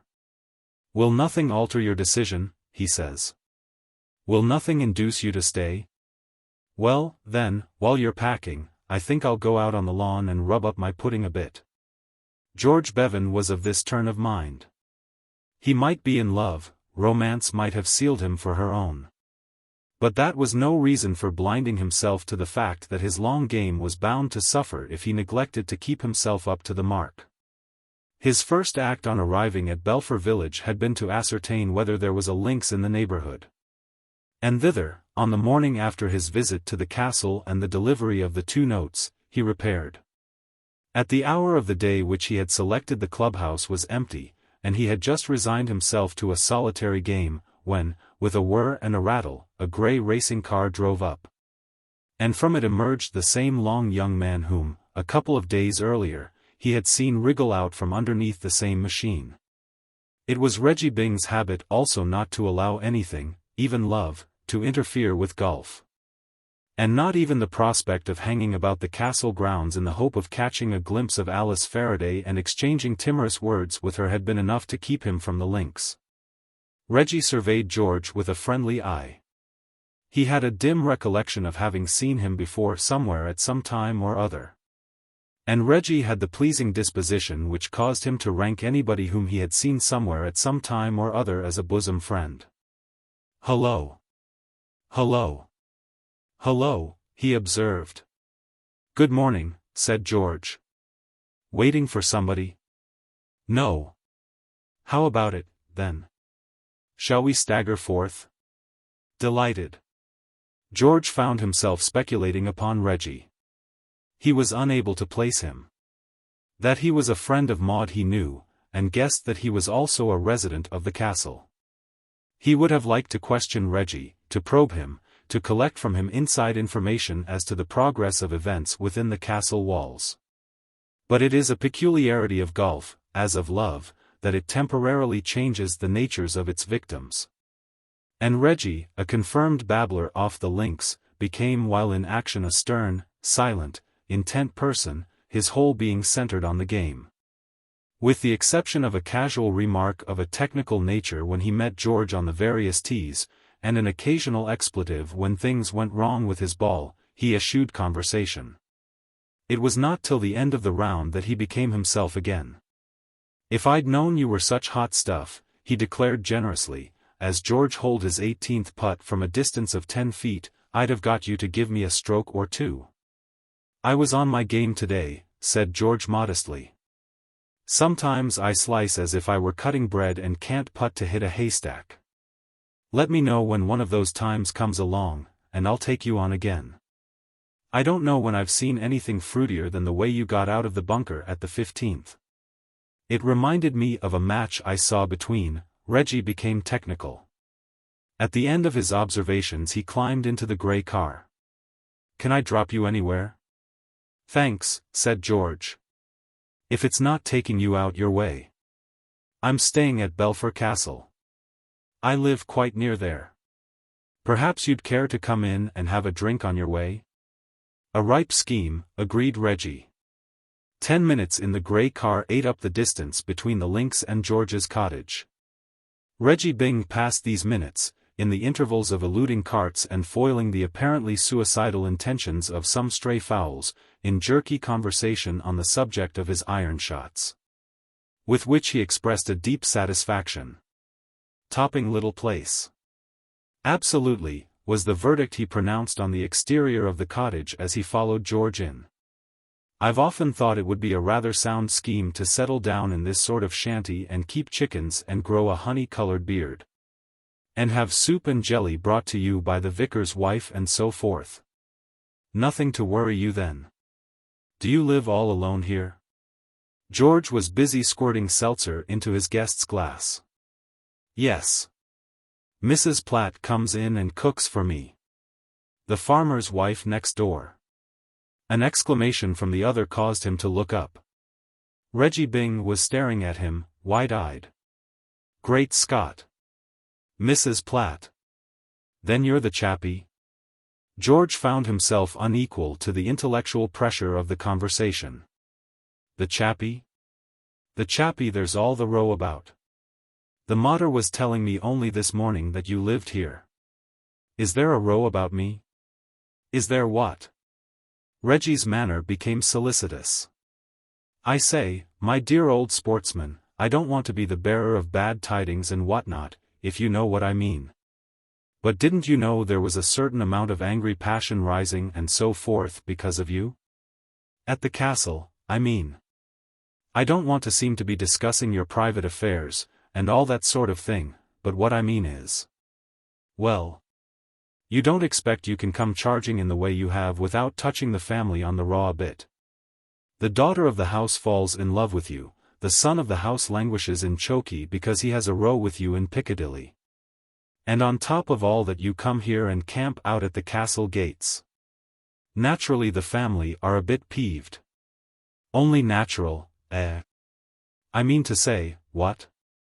George listened to this address in bewilderment. Maud in love with him. It sounded incredible. That he should love her after their one meeting was a different thing altogether. That was perfectly natural and in order. But that he should have had the incredible luck to win her affection. The thing struck him as grotesque and ridiculous. In love with me, he cried. What on earth do you mean?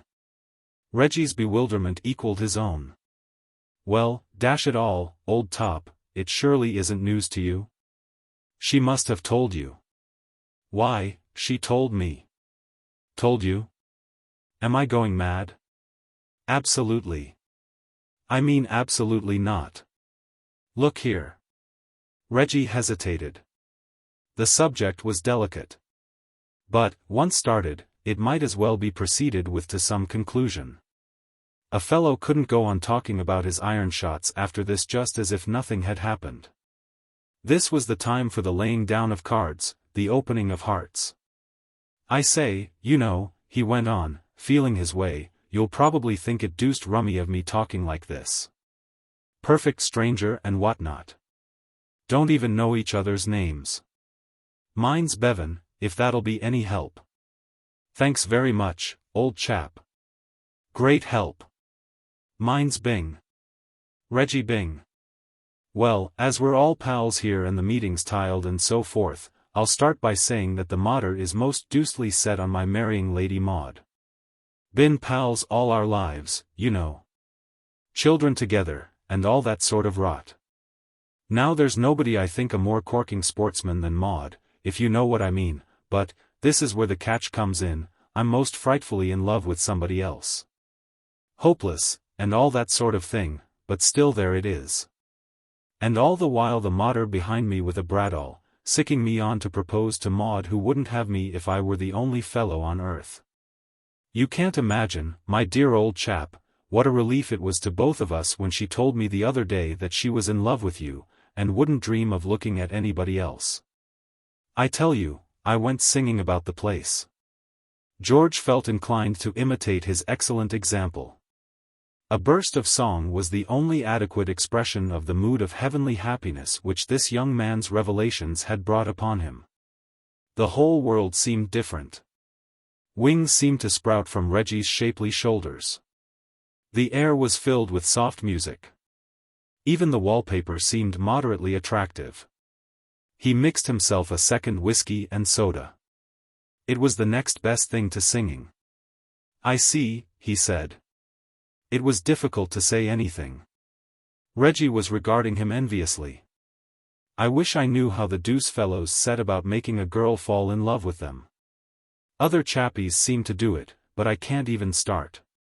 She seems to sort of gaze through me, don't you know? She kind of looks at me as if I were more to be pitied than censured, but as if she thought I really ought to do something about it. Of course, she's a devilish brainy girl, and I'm a fearful chump.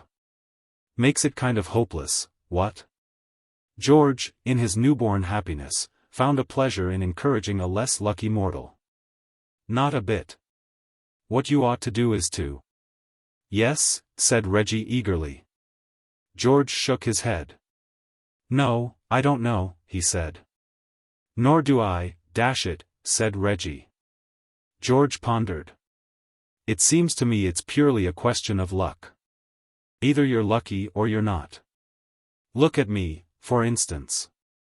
What is there about me to make a wonderful girl love me? Nothing. I see what you mean. At least, what I mean to say is. No. You were right the first time. It's all a question of luck. There's nothing anyone can do. I hang about a good deal and get in her way, said Reggie. She's always tripping over me. I thought that might help a bit. It might, of course. But on the other hand, when we do meet, I can't think of anything to say. That's bad. Deuced funny thing. I'm not what you'd call a silent sort of chappie by nature. But, when I'm with her, I don't know. It's rum. He drained his glass and rose.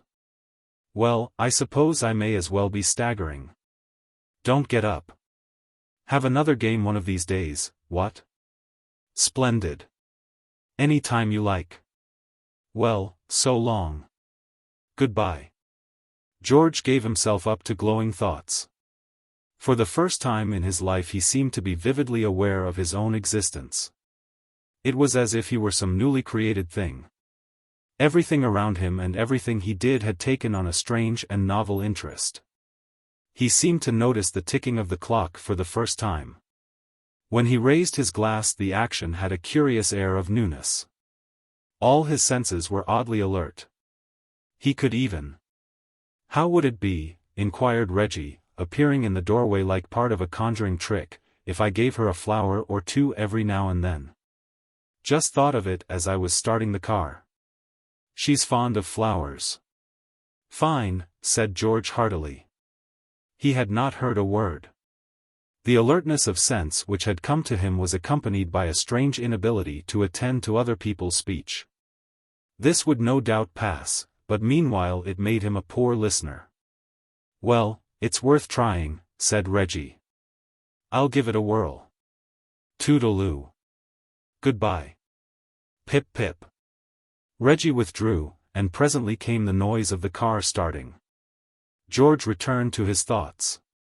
Time, as we understand it, ceases to exist for a man in such circumstances. Whether it was a minute later or several hours, George did not know. But presently he was aware of a small boy standing beside him, a golden-haired boy with blue eyes, who wore the uniform of a page. He came out of his trance. This, he recognized, was the boy to whom he had given the note for Maud. He was different from any other intruder. He meant something in George's scheme of things. "Hullo," said the youth. "Hello, Alfonso," said George. "My name's not Alfonso." "Well, you be very careful or it soon may be." "Got a note for yer." "From Liddy Mord." "You'll find some cake and ginger ale in the kitchen," said the grateful George. "Give it a trial." "Not, arf," said the stripling. Chapter 11. George opened the letter with trembling and reverent fingers. Dear Mr. Bevan. Thank you ever so much for your note, which Albert gave to me. How very, very kind. Hey, Mr. George looked up testily. The boy Albert had reappeared. What's the matter? Can't you find the cake? I've found the cake, rejoined Albert, adducing proof of the statement in the shape of a massive slice, from which he took a substantial bite to assist thought. But I can't find the ginger ale. George waved him away. This interruption at such a moment was annoying. Look for it, child, look for it. Sniff after it. Bay on its trail. It's somewhere about. Rye. Mumbled Albert through the cake. He flicked a crumb off his cheek with a tongue which would have excited the friendly interest of an anteater. I like ginger ale. Well, go and bathe in it. Rye. George returned to his letter. Dear Mr. Bevan. Thank you ever so much for your note, which Albert gave to me. How very, very kind of you to come here like this and to say. Hey, Mr. Good heavens. George glared. What's the matter now? Haven't you found that ginger ale yet? I've found the ginger ale right enough, but I can't find the thing. The thing? What thing? The thing. The thing what you open ginger ale with. Oh, you mean the thing? It's in the middle drawer of the dresser. Use your eyes, my boy. Right. George gave an overwrought sigh and began the letter again. Dear Mr. Bevan. Thank you ever so much for your note which Albert gave to me. How very, very kind of you to come here like this and to say that you would help me. And how clever of you to find me after I was so secretive that day in the cab. You really can help me, if you are willing. It's too long to explain in a note, but I am in great trouble, and there is nobody except you to help me. I will explain everything when I see you. The difficulty will be to slip away from home. They are watching me every moment, I'm afraid. But I will try my hardest to see you very soon. Yours sincerely, Maud Marsh. Just for a moment, it must be confessed, the tone of the letter damped George. He could not have said just what he had expected, but certainly Reggie's revelations had prepared him for something rather warmer. Something more in the style in which a girl would write to the man she loved. The next moment, however, he saw how foolish any such expectation had been. How on earth could any reasonable man expect a girl to let herself go at this stage of the proceedings? It was for him to make the first move. Naturally she wasn't going to reveal her feelings until he had revealed his. George raised the letter to his lips and kissed it vigorously. Hey, mister. George started guiltily. The blush of shame overspread his cheeks. The room seemed to echo with the sound of that fatuous kiss. Kitty, kitty, kitty. He called, snapping his fingers, and repeating the incriminating noise. I was just calling my cat, he explained with dignity. You didn't see her in there, did you? Albert's blue eyes met his in a derisive stare. The lid of the left one fluttered. It was but too plain that Albert was not convinced. A little black cat with white shirt front, babbled George perseveringly. She's usually either here or there, or somewhere. Kitty, kitty, kitty. The Cupid's bow of Albert's mouth parted. He uttered one word. Swank. There was a tense silence. What Albert was thinking one cannot say. The thoughts of youth are long, long thoughts. What George was thinking was that the late King Herod had been unjustly blamed for a policy which had been both statesmanlike and in the interests of the public. He was blaming the mawkish sentimentality of the modern legal system which ranks the evisceration and secret burial of small boys as a crime. What do you mean? You know what I mean. I've a good mind to. Albert waved a deprecating hand. It's all right, mister. I'm your friend. You are you? Well, don't let it about. I've got a reputation to keep up. I'm your friend, I tell you. I can help yer. I want to help yer. George's views on infanticide underwent a slight modification. After all, he felt, much must be excused to youth. Youth thinks it funny to see a man kissing a letter. It is not funny, of course, it is beautiful, but it's no good arguing the point. Let youth have its snigger, provided, after it has finished sniggering, it intends to buckle to and be of practical assistance. Albert, as an ally, was not to be despised. George did not know what Albert's duties as a pageboy were, but they seemed to be of a nature that gave him plenty of leisure and freedom. And a friendly resident of the castle with leisure and freedom was just what he needed. That's very good of you, he said, twisting his reluctant features into a fairly benevolent smile. I can help, persisted Albert. Got a cigarette? Do you smoke, child? When I get old of a cigarette I do. I'm sorry I can't oblige you. I don't smoke cigarettes. Then I'll ave one of my own, said Albert moodily. He reached into the mysteries of his pocket and produced a piece of string, a knife, the wishbone of a fowl, 2 marbles, a crushed cigarette, and a match. Replacing the string, the knife, the wishbone and the marbles, he ignited the match against the tightest part of his person and lit the cigarette. I can help yer. I know the ropes. And smoke them, said George, wincing. Pardon? Nothing. Albert took an enjoyable whiff. I know all about your. You do? You and Lydie Maud. Oh, you do you? I was listening at the keyhole while the row was going on. There was a row, was there? A faint smile of retrospective enjoyment lit up Albert's face. An orful row. Shoutin' and yellin' and cussin' all over the shop. About you and Lydie Maud. And you drank it in, eh? Pardon? I say, you listened? Not arf I listened. Seeing I'd just drawn you in the sweepstike, of course, I listened, not arf. George did not follow him here. The sweepstike?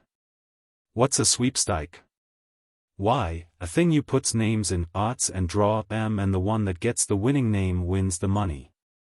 Oh, you mean a sweepstake. That's what I said, a sweepstike. George was still puzzled. But I don't understand. How do you mean you drew me in a sweepstike? I mean a sweepstake. What sweepstake? Down in the servants' hall. Keggs, the butler, started it. I 'eard him say he always 'ad one every place he was in as a butler, leastways, whenever there was any daughters of the booze. There's always a chance, when there's a ooze party, of one of the daughters of the booze gettin' married to one of the gents in the party, so Keggs puts all of the gents' names in an 'at. And you pay 5 shillings for a chance, and the one that draws the winning name gets the money. And if the daughter of the ooze don't get married that time, the money's put away and added to the pool for the next ooze party. George gasped. This revelation of life below stairs in the stately homes of England took his breath away. Then astonishment gave way to indignation. Do you mean to tell me that you worms, made Lady Maud the prize of a sweepstake? Albert was hurt. Who are you calling worms? George perceived the need of diplomacy. After all, much depended on this child's goodwill. I was referring to the butler. What's his name, Keggs? He ain't a worm. He's a serpint. Albert drew at his cigarette. His brow darkened. He does the drawing, Keggs does, and I'd like to know how it is he always manages to cop the favorite. Albert chuckled. But this time I done him proper. He didn't want me in the thing at all. Said I was too young. Tried to do the drawin' without me. Clip that boy one side of the EAD. He says, and turn him out. He says. I says, yes, you will. I says. And what price me goin' to his lordship and blowing the gaff? I says. He says, oh, ORL right. He says. Ave it your own way. He says. Where's your 5 shillings, he says. Your are. I says. Oh, very well, he says. But you'll ave to draw last, he says, bein' the youngest. Well, they started drawing the names, and of course Keggs, as to draw Mr. Byng. Oh, he drew Mr. Byng, did he? Yes. And everyone knew Reggie was the favorite. Smiled all over his fat face, the old serpint did. And when it come to my turn, he says to me, sorry, Albert. He says, but there ain't no more names. They've give out. Oh, they, ave they? I says, well, what's the matter with giving a fellow a sporting chance? I says. How do you mean? He says. Why, write me out a ticket marked, Mr. X, I says. Then, if her ladyship marries anyone not in the ooze party, I cop. ORL right, he says, but you know the conditions of this, sweep. Nothin', don't count only what takes place during the 2 weeks of the ooze party, he says. ORL right, I says. Write me ticket. It's a fair sportin' venture.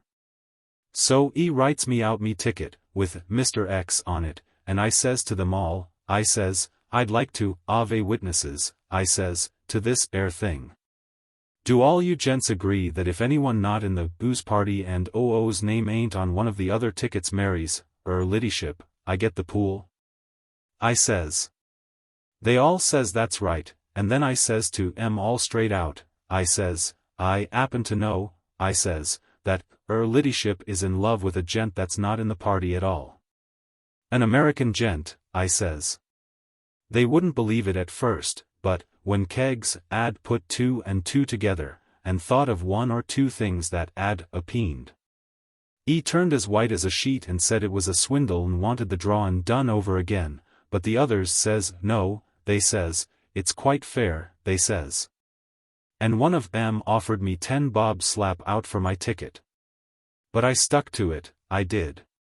And that, concluded Albert, throwing the cigarette into the fireplace just in time to prevent a scorched finger, that's why I'm going to Belpher. There is probably no attitude of mind harder for the average man to maintain than that of aloof disapproval. George was an average man, and during the degrading recital just concluded he had found himself slipping. At first he had been revolted, then, in spite of himself, amused, and now, when all the facts were before him, he could induce his mind to think of nothing else than his good fortune in securing as an ally one who appeared to combine a precocious intelligence with a helpful lack of scruple. War is war, and love is love, and in each the practical man inclines to demand from his fellow workers the punch rather than a lofty soul. A page boy replete with the finer feelings would have been useless in this crisis. Albert, who seemed, on the evidence of a short but sufficient acquaintance, to be a lad who would not recognize the finer feelings if they were handed to him on a plate with watercress round them, promised to be invaluable. Something in his manner told George that the child was bursting with schemes for his benefit. "Have some more cake, Albert," he said ingratiatingly. The boy shook his head. "Do," urged George. "Just a little slice." "There ain't no little slice," replied Albert with regret. "I've ate it all." He sighed and resumed. "I got a scheme."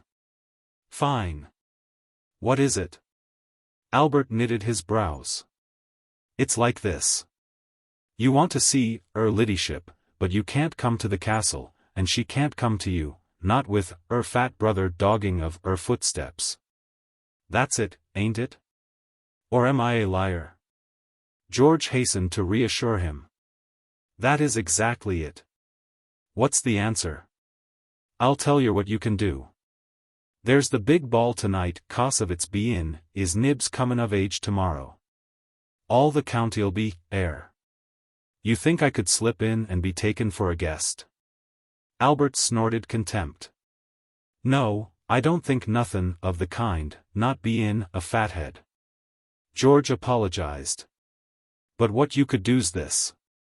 I heard Keggs talkin' to the keeper about Avon to get in a lot of Tempe waiters to help out for the night." George reached forward and patted Albert on the head. "Don't mess my air, now," warned that youth coldly. "Albert, you're one of the great thinkers of the age. I could get into the castle as a waiter, and you could tell Lady Maud I was there, and we could arrange a meeting.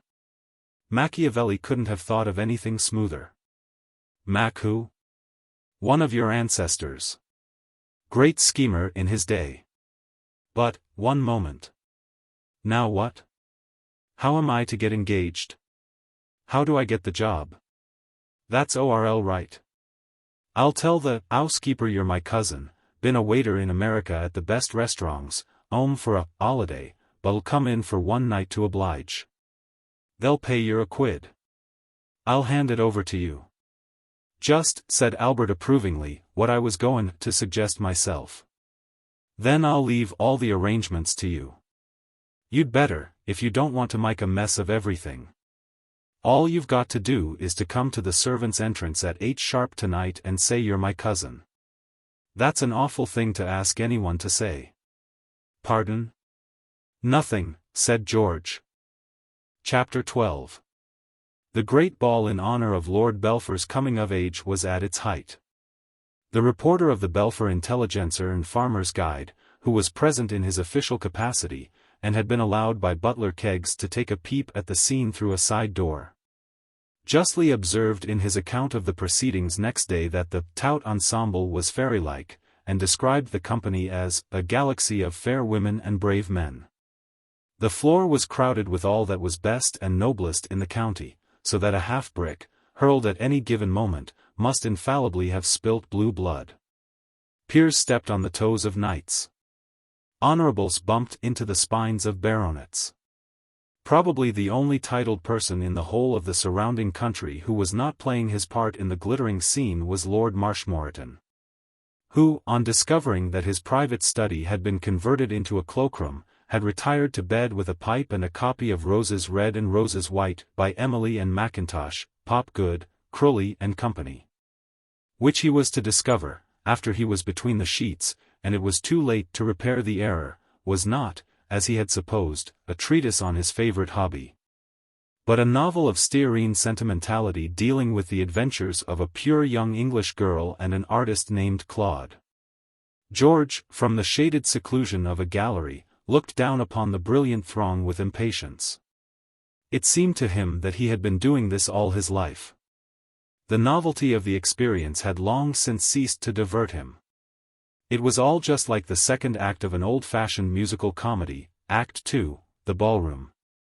Grantchester Towers, 1 week later, a resemblance which was heightened for him by the fact that the band had more than once played dead and buried melodies of his own composition, of which he had wearied a full 18 months back.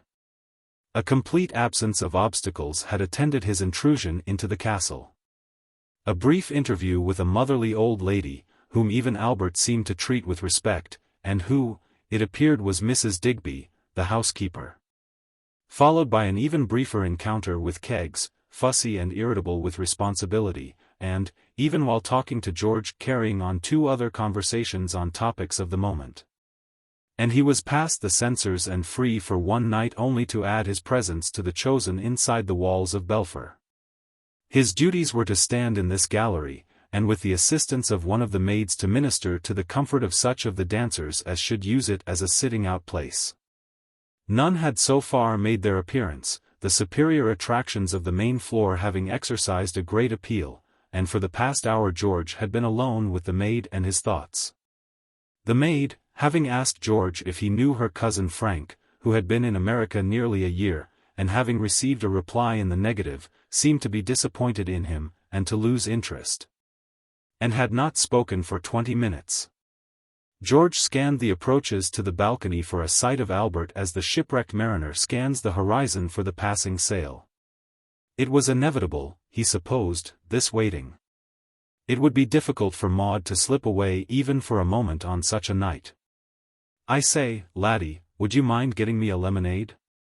George was gazing over the balcony when the voice spoke behind him, and the muscles of his back stiffened as he recognized its genial note. This was one of the things he had prepared himself for, but, now that it had happened, he felt a wave of stage fright such as he had only once experienced before in his life, on the occasion when he had been young enough and inexperienced enough to take a curtain call on a first night. Reggie Byng was friendly, and would not willfully betray him, but Reggie was also a babbler, who could not be trusted to keep things to himself. It was necessary, he perceived, to take a strong line from the start, and convince Reggie that any likeness which the latter might suppose that he detected between his companion of that afternoon and the waiter of tonight existed only in his heated imagination. As George turned, Reggie's pleasant face, pink with healthful exercise and Lord Marshmoreton's finest Bollinger, lost most of its color. His eyes and mouth opened wider. The fact is, Reggie was shaken. All through the earlier part of the evening he had been sedulously priming himself with stimulants with a view to amassing enough nerve to propose to Alice Faraday, and now that he had drawn her away from the throng to this secluded nook and was about to put his fortune to the test, a horrible fear swept over him that he had overdone it. He was having optical illusions. Good God! Reggie loosened his collar, and pulled himself together. "Would you mind taking a glass of lemonade to the lady in blue sitting on the settee over there by the statue?" he said carefully. He brightened up a little. "Pretty good that." Not absolutely a test sentence, perhaps, like truly rural or the intricacies of the British Constitution. But nevertheless no mean feat. I say, he continued, after a pause. Sir? You haven't ever seen me before by any chance, if you know what I mean, have you? No, sir. You haven't a brother, or anything of that shape or order, have you? No? No, sir.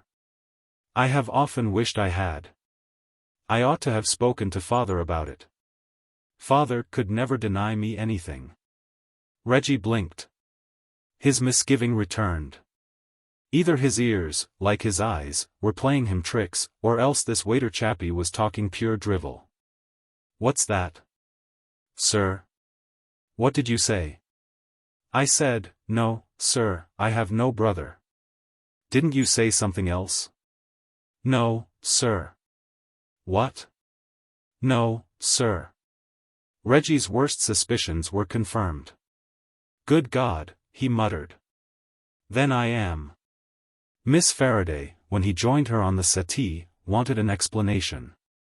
What were you talking to that man about, Mr. Byng? You seem to be having a very interesting conversation.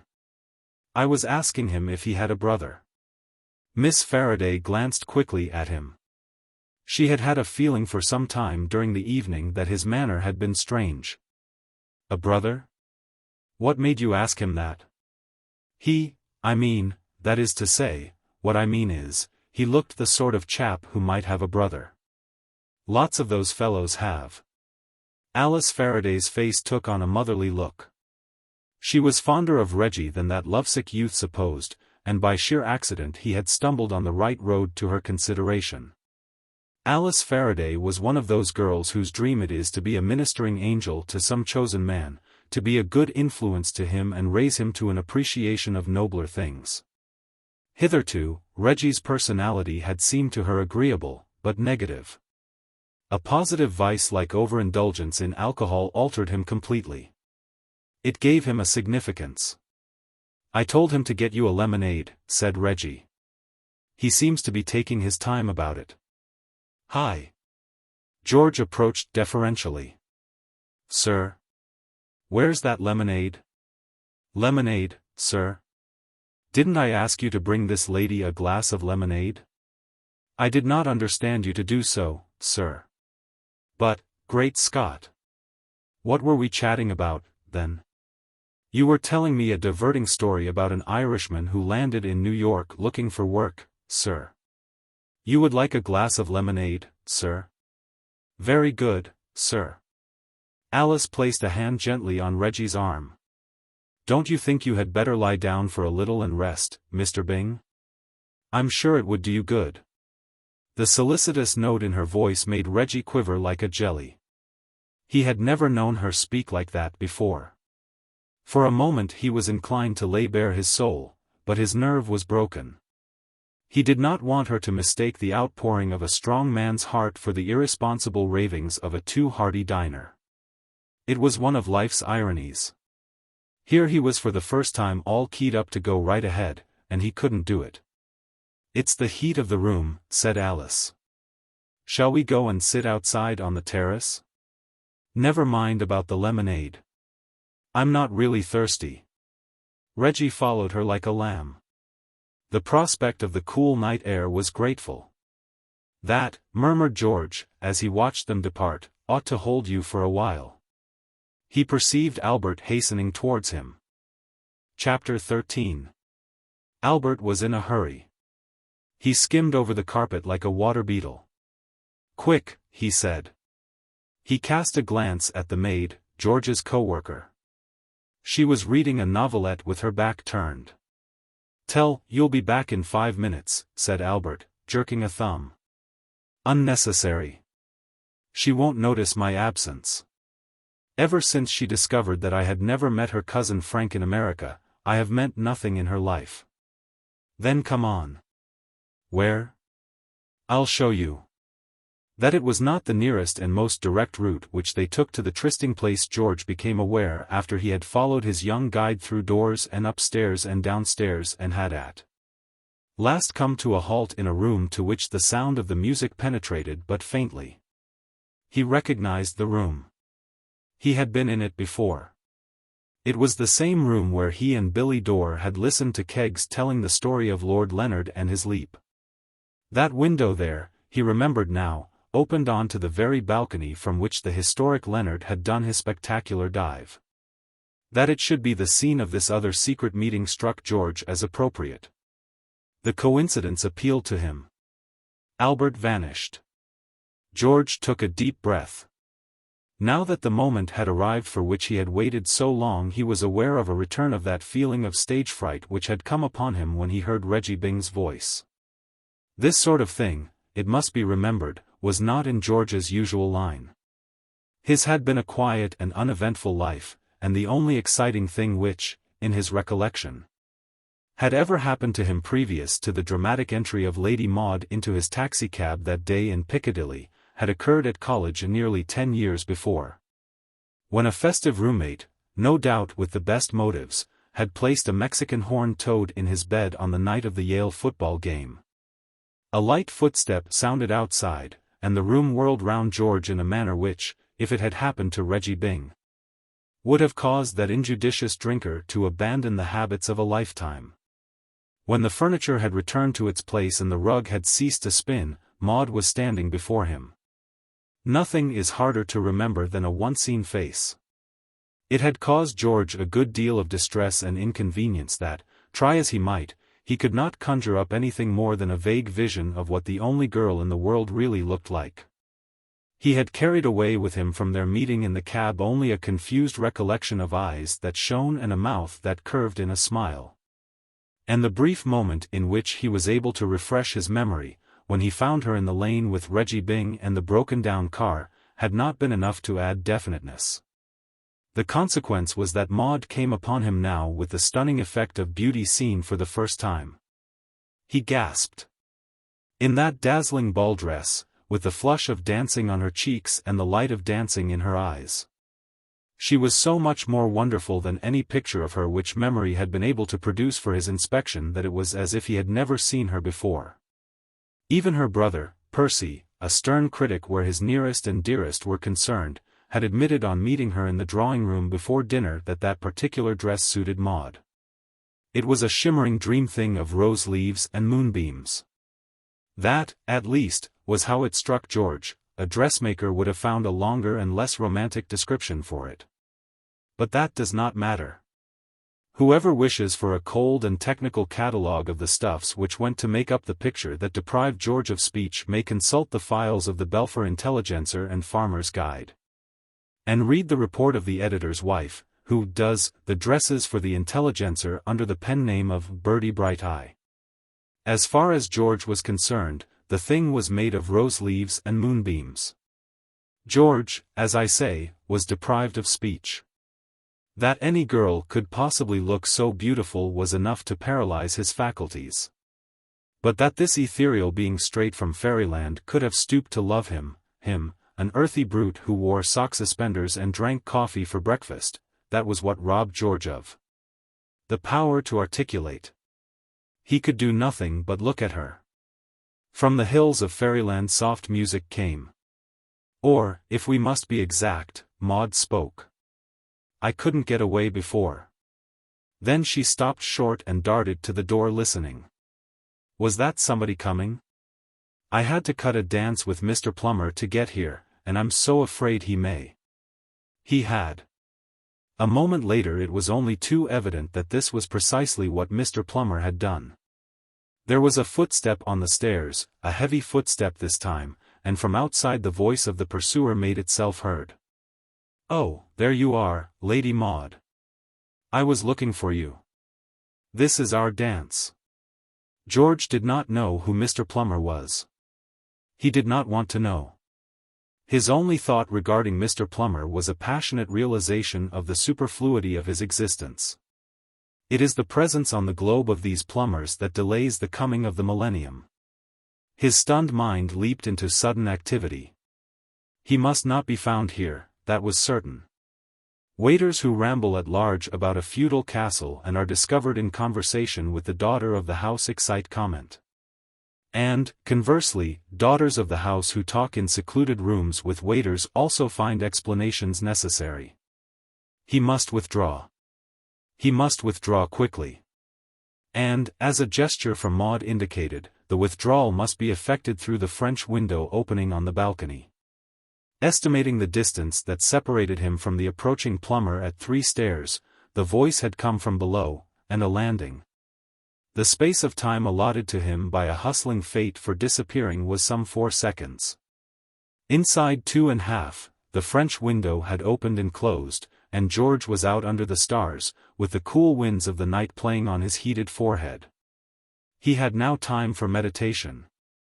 There are few situations which provide more scope for meditation than that of the man penned up on a small balcony a considerable distance from the ground, with his only avenue of retreat cut off behind him. So George meditated. First, he mused on Plummer. He thought some hard thoughts about Plummer. Then he brooded on the unkindness of a fortune which had granted him the opportunity of this meeting with Maud, only to snatch it away almost before it had begun. He wondered how long the late Lord Leonard had been permitted to talk on that occasion before he, too, had had to retire through these same windows. There was no doubt about one thing. Lovers who chose that room for their interviews seemed to have very little luck. It had not occurred to George at first that there could be any further disadvantage attached to his position other than the obvious drawbacks which had already come to his notice. He was now to perceive that he had been mistaken. A voice was speaking in the room he had left, a plainly audible voice, deep and throaty. And within a minute George had become aware that he was to suffer the additional discomfort of being obliged to listen to a fellow man, one could call Plummer that by stretching the facts a little. Proposing marriage. The gruesomeness of the situation became intensified. Of all moments when a man, and justice compelled George to admit that Plummer was technically human, of all moments when a man may by all the laws of decency demand to be alone without an audience of his own sex, the chiefest is the moment when he is asking a girl to marry him. George's was a sensitive nature, and he writhed at the thought of playing the eavesdropper at such a time. He looked frantically about him for a means of escape. Plummer had now reached the stage of saying at great length that he was not worthy of Maud. He said it over and over, again in different ways. George was in hearty agreement with him, but he did not want to hear it. He wanted to get away. But how? Lord Leonard on a similar occasion had leaped.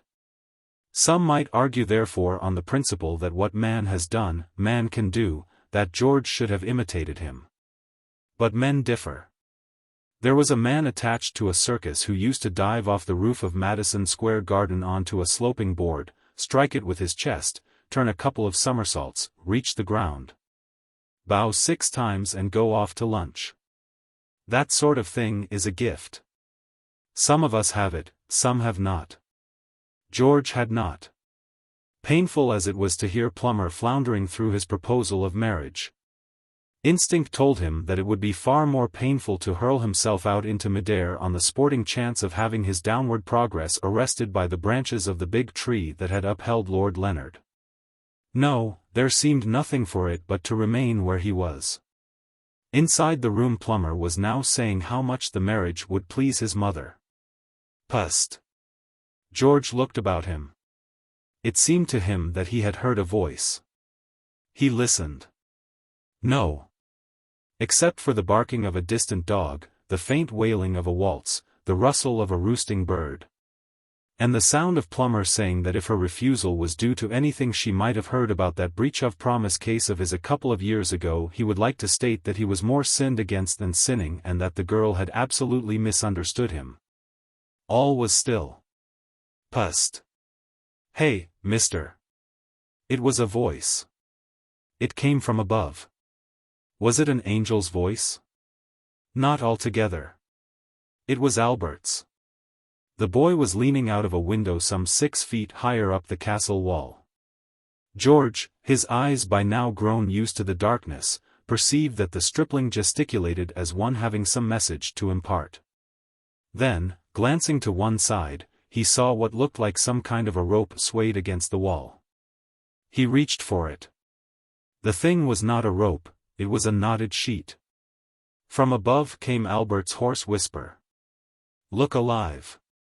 This was precisely what George wanted to do for at least another 50 years or so.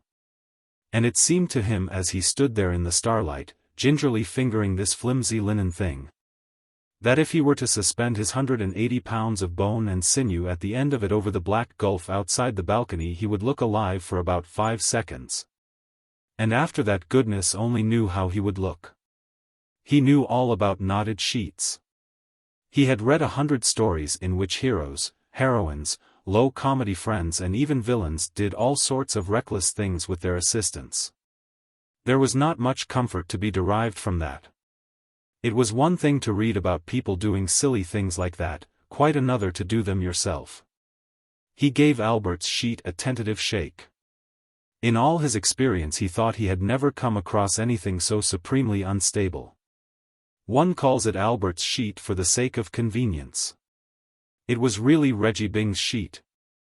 And when Reggie got to his room in the small hours of the morning and found the thing a mass of knots, he jumped to the conclusion, being a simple-hearted young man, that his bosom friend Jack Ferris, who had come up from London to see Lord Belpher through the trying experience of a coming-of-age party, had done it as a practical joke, and went and poured a jug of water over Jack's bed. That is life. Just one long succession of misunderstandings and rash acts and whatnot. Absolutely. Albert was becoming impatient. He was in the position of a great general who thinks out some wonderful piece of strategy and can't get his army to carry it out. Many boys, seeing Plummer enter the room below and listening at the keyhole and realizing that George must have hidden somewhere and deducing that he must be out on the balcony, would have been baffled as to how to proceed. Not so Albert. To dash up to Reggie Byng's room and strip his sheet off the bed and tie it to the bedpost and fashion a series of knots in it and lower it out of the window took Albert about 3 minutes. His part in the business had been performed without a hitch. And now George, who had nothing in the world to do but the childish task of climbing up the sheet, was jeopardizing the success of the whole scheme by delay. Albert gave the sheet an irritable jerk. It was the worst thing he could have done. George had almost made up his mind to take a chance when the sheet was snatched from his grasp as if it had been some live thing deliberately eluding his clutch.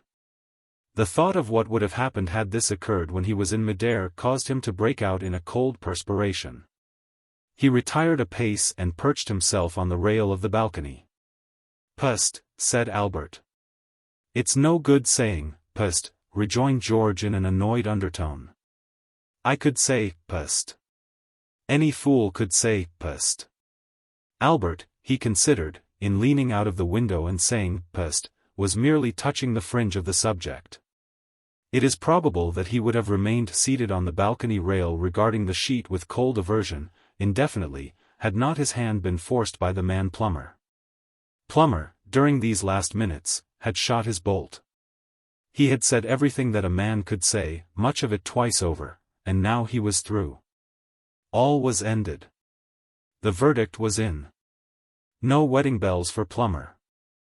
"I think," said Plummer gloomily, and the words smote on George's ear like a knell, "I think I'd like a little air." George leaped from his rail like a hunted grasshopper. If Plummer was looking for air, it meant that he was going to come out on the balcony. There was only one thing to be done. It probably meant the abrupt conclusion of a promising career, but he could hesitate no longer. George grasped the sheet, it felt like a rope of cobwebs, and swung himself out. Maud looked out onto the balcony. Her heart, which had stood still when the rejected one opened the window and stepped forth to commune with the soothing stars, beat again. There was no one there, only emptiness and Plummer. "This," said Plummer somberly, gazing over the rail into the darkness, "is the place where that fellow what's-his-name jumped off in the rain of thin gummy, isn't it?" Maud understood now, and a thrill of the purest admiration for George's heroism swept over her. So rather than compromise her, he had done Leonard's leap. How splendid of him! If George, now sitting on Reggie Byng's bed taking a rueful census of the bits of skin remaining on his hands and knees after his climb, could have read her thoughts. He would have felt well rewarded for his abrasions. "I've a jolly good mind," said Plummer, "to do it myself." He uttered a short, mirthless laugh. "Well, anyway," he said recklessly, "I'll jolly well go downstairs and have a brandy and soda." Albert finished untying the sheet from the bedpost, and stuffed it under the pillow. "And now," said Albert, "for a quiet smoke in the scullery. These massive minds require their moments of relaxation." Chapter 14. George's idea was to get home quick. There was no possible chance of a second meeting with Maud that night. They had met and had been whirled asunder. No use to struggle with fate. Best to give in and hope that another time fate would be kinder. What George wanted now was to be away from all the gay glitter and the fairy-like tout ensemble and the galaxy of fair women and brave men, safe in his own easy chair, where nothing could happen to him. A nice sense of duty would no doubt have taken him back to his post in order fully to earn the sovereign which had been paid to him for his services as temporary waiter. But the voice of duty called to him in vain. If the British aristocracy desired refreshments, let them get them for themselves, and like it. He was through. But if George had for the time being done with the British aristocracy had not done with him. Hardly had he reached the hall when he encountered the one member of the order whom he would most gladly have avoided. Lord Belpher was not in genial mood. Late hours always made his head ache, and he was not a dancing man, so that he was by now fully as weary of the fairy-like tout ensemble as was George. But, being the centre and cause of the night's proceedings, he was compelled to be present to the finish. He was in the position of captains who must be last to leave their ships, and of boys who stand on burning decks whence all but they had fled. He had spent several hours shaking hands with total strangers and receiving with a frozen smile their felicitations on the attainment of his majority. And he could not have been called upon to meet a larger horde of relations than had surged round him that night if he had been a rabbit. The Belpher connection was wide, straggling over most of England. And first cousins, second cousins and even third and fourth cousins had debouched from practically every county on the map and marched upon the home of their ancestors. The effort of having to be civil to all of these had told upon Percy. Like the heroine of his sister Maud's favourite poem, he was a-weary, and he wanted a drink. He regarded George's appearance as exceedingly opportune. "Get me a small bottle of champagne, and bring it to the library." "Yes, sir." The two words sound innocent enough, but, wishing as he did to efface himself and avoid publicity, they were the most unfortunate which George could have chosen. If he had merely bowed acquiescence and departed, it is probable that Lord Belpher would not have taken a second look at him. Percy was in no condition to subject everyone he met to a minute's scrutiny. But, when you have been addressed for an entire lifetime as, "Your Lordship," it startles you when a waiter calls you, "Sir." Lord Belpher gave George a glance in which reproof and pain were nicely mingled emotions quickly supplanted by amazement. A gurgle escaped him. "Stop," he cried as George turned away. Percy was rattled. The crisis found him in two minds. On the one hand, he would have been prepared to take oath that this man before him was the man who had knocked off his hat in Piccadilly.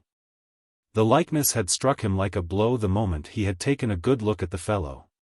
On the other hand, there is nothing which is more likely to lead one astray than a resemblance. He had never forgotten the horror and humiliation of the occasion, which had happened in his 14th year.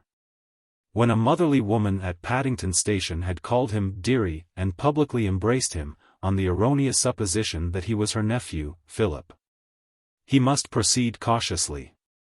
A brawl with an innocent waiter, coming on the heels of that infernal episode with the policeman, would give people the impression that assailing the lower orders had become a hobby of his. "Sir," said George politely. His brazen front shook Lord Belpher's confidence. "I haven't seen you before here, have I?" was all he could find to say. "No, sir," replied George smoothly. I am only temporarily attached to the castle staff. Where do you come from? America, sir. Lord Belpher started. America. Yes, sir. I am in England on a vacation. My cousin, Albert, is page boy at the castle, and he told me there were a few vacancies for extra help tonight, so I applied and was given the job. Lord Belpher frowned perplexedly. It all sounded entirely plausible. And, what was satisfactory, the statement could be checked by application to Keggs, the butler. And yet there was a lingering doubt. However, there seemed nothing to be gained by continuing the conversation. I see, he said at last. Well, bring that champagne to the library as quick as you can. Very good, sir. Lord Belpher remained where he stood, brooding. Reason told him he ought to be satisfied, but he was not satisfied. It would have been different had he not known that this fellow with whom Maud had become entangled was in the neighborhood. And if that scoundrel had had the audacity to come and take a cottage at the castle gates, why not the audacity to invade the castle itself? The appearance of one of the footmen, on his way through the hall with a tray, gave him the opportunity for further investigation. Send Keggs to me. Very good, your lordship. An interval and the butler arrived. Unlike Lord Belpher, late hours were no hardship to Keggs. He was essentially a night-blooming flower. His brow was as free from wrinkles as his shirt front. He bore himself with the conscious dignity of one who, while he would have freely admitted he did not actually own the castle, was nevertheless aware that he was one of its most conspicuous ornaments. You wished to see me, your lordship? Yes. Keggs, there are a number of outside men helping here tonight, aren't there? Indubitably, your lordship.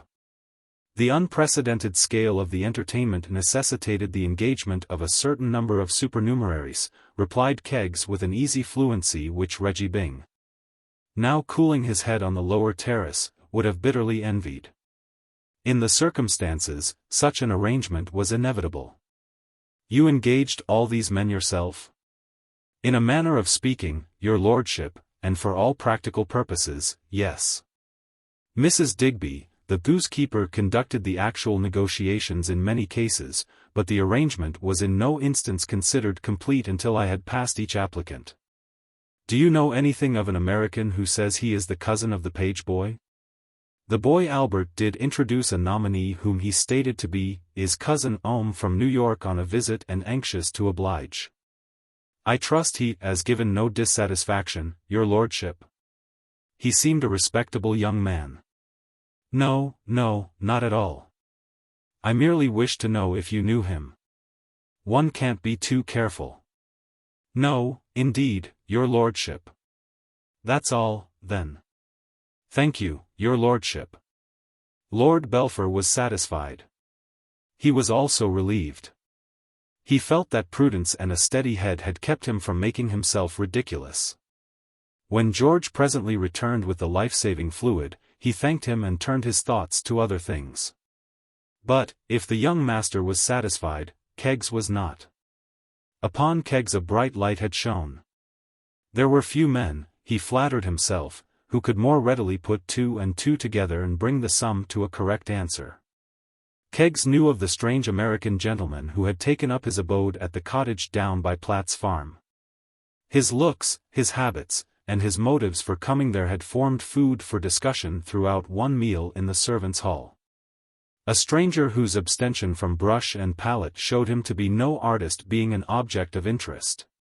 And while the solution put forward by a romantic lady's maid, a great reader of novelettes, that the young man had come there to cure himself of some unhappy passion by communing with nature, had been scoffed at by the company, Keggs had not been so sure that there might not be something in it. Later events had deepened his suspicion, which now, after this interview with Lord Belpher, had become certainty. The extreme fishiness of Albert's sudden production of a cousin from America was so manifest that only his preoccupation at the moment when he met the young man could have prevented him seeing it before. His knowledge of Albert told him that, if one so versed as that youth in the art of swank had really possessed a cousin in America. He would long ago have been boring the servants' hall with fictions about the man's wealth and importance. For Albert not to lie about a thing, practically proved that thing non-existent. Such was the simple creed of Keggs. He accosted a passing fellow servitor. "Seen young blighted Albert anywhere, Freddie?" It was in this shameful manner that mastermind was habitually referred to below stairs.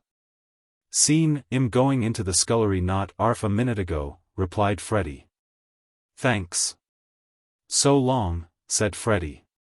"Be good," returned Keggs, whose mode of speech among those of his own world differed substantially from that which he considered it became him to employ when conversing with the titled.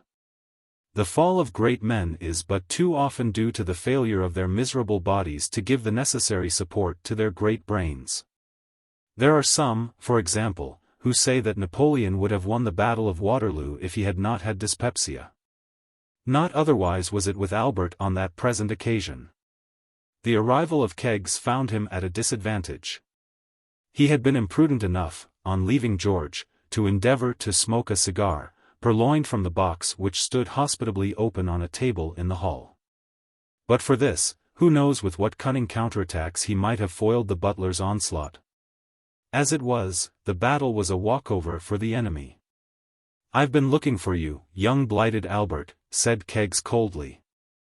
Albert turned a green but defiant face to the foe.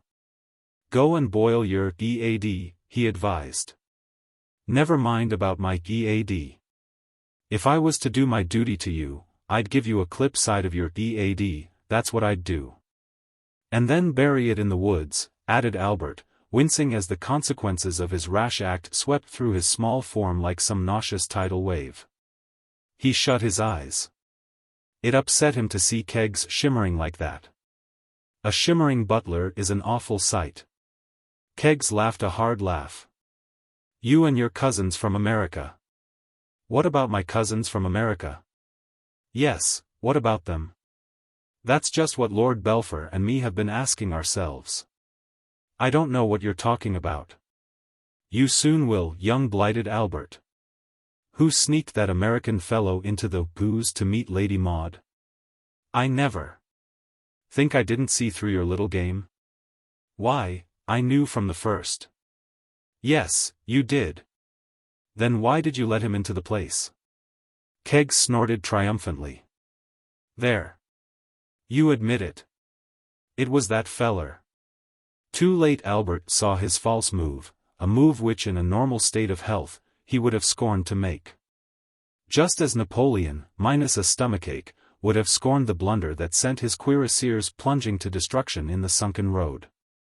"I don't know what you're talking about," he said weakly. "Well," said Keggs, "I haven't time to stand chatting with you. I must be going back to 'is lordship, to tell 'im of the 'orrid trick you played on him." A second spasm shook Albert to the core of his being. The double assault was too much for him. Betrayed by the body, the spirit yielded. "You wouldn't do that, Mr. Keggs." There was a white flag in every syllable. "I would if I did my duty." "But you don't care about that," urged Albert ingratiatingly. "I'll have to think it over," mused Keggs. "I don't want to be hard on a young boy." He struggled silently with himself. Ruinin his prospects. An inspiration seemed to come to him. "All right, young blighted Albert," he said briskly. "I'll go against my better nature this once and chance it. And now, young feller me lad, you just and over that ticket of yours. You know what I'm alludin' to. That ticket you 'ad at the sweep, the one with Mr. X on it." Albert's indomitable spirit triumphed for a moment over his stricken body. "That's likely, ain't it?" Keggs sighed, the sigh of a good man who has done his best to help a fellow being and has been baffled by the other's perversity. "Just as you please," he said sorrowfully. "But I did 'ope I shouldn't 'ave to go to 'is lordship and tell 'im 'ow you've deceived him." Albert capitulated. "'Ere yer are." A piece of paper changed hands. It's men like you what lead to arf the crime in the country. Much obliged, me lad. You'd walk a mile in the snow, you would, continued Albert pursuing his train of thought, to rob a starving beggar of a halfpenny. Who's robbing anyone? Don't you talk so quick, young man.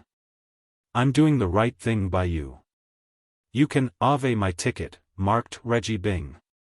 It's a fair exchange, and no one the worse. Fat lot of good that is. That's as it may be. Anyhow, there it is. Keggs prepared to withdraw. You're too young to ave all that money, Albert. You wouldn't know what to do with it. It wouldn't make you happy. There's other things in the world besides winning sweepstakes. And, properly speaking, you ought never to have been allowed to draw at all, being so young. Albert groaned hollowly. When you've finished Torkin, I wish you'd kindly have the goodness to leave me alone. I'm not myself. That, said Keggs cordially, is a bit of luck for you, my boy. Accept my earliest felicitations. Defeat is the test of the great man. Your true general is not he who rides to triumph on the tide of an easy victory, but the one who, when crushed to earth, can bend himself to the task of planning methods of rising again. Such a one was Albert, the page boy. Observe Albert in his attic bedroom scarcely more than an hour later. His body has practically ceased to trouble him, and his soaring spirit has come into its own again. With the exception of a now very occasional spasm, his physical anguish has passed, and he is thinking hard. On the chest of drawers is a grubby envelope, addressed in an ill-formed hand to R. Byng, Esq. On a sheet of paper, soon to be placed in the envelope, are written in the same hand these words. Do not despair. Remember. Fanty heart never won fair lady. I shall watch your future progress with considerable interest. Your well-wisher. The last sentence is not original. Albert's Sunday school teacher said it to Albert on the occasion of his taking up his duties at the castle, and it stuck in his memory. Fortunately, for it expressed exactly what Albert wished to say. From now on Reggie Byng's progress with Lady Maud Marsh was to be the thing nearest to Albert's heart. And George meanwhile? Little knowing how fate has changed in a flash an ally into an opponent, he is standing at the edge of the shrubbery near the castle gate. The night is very beautiful.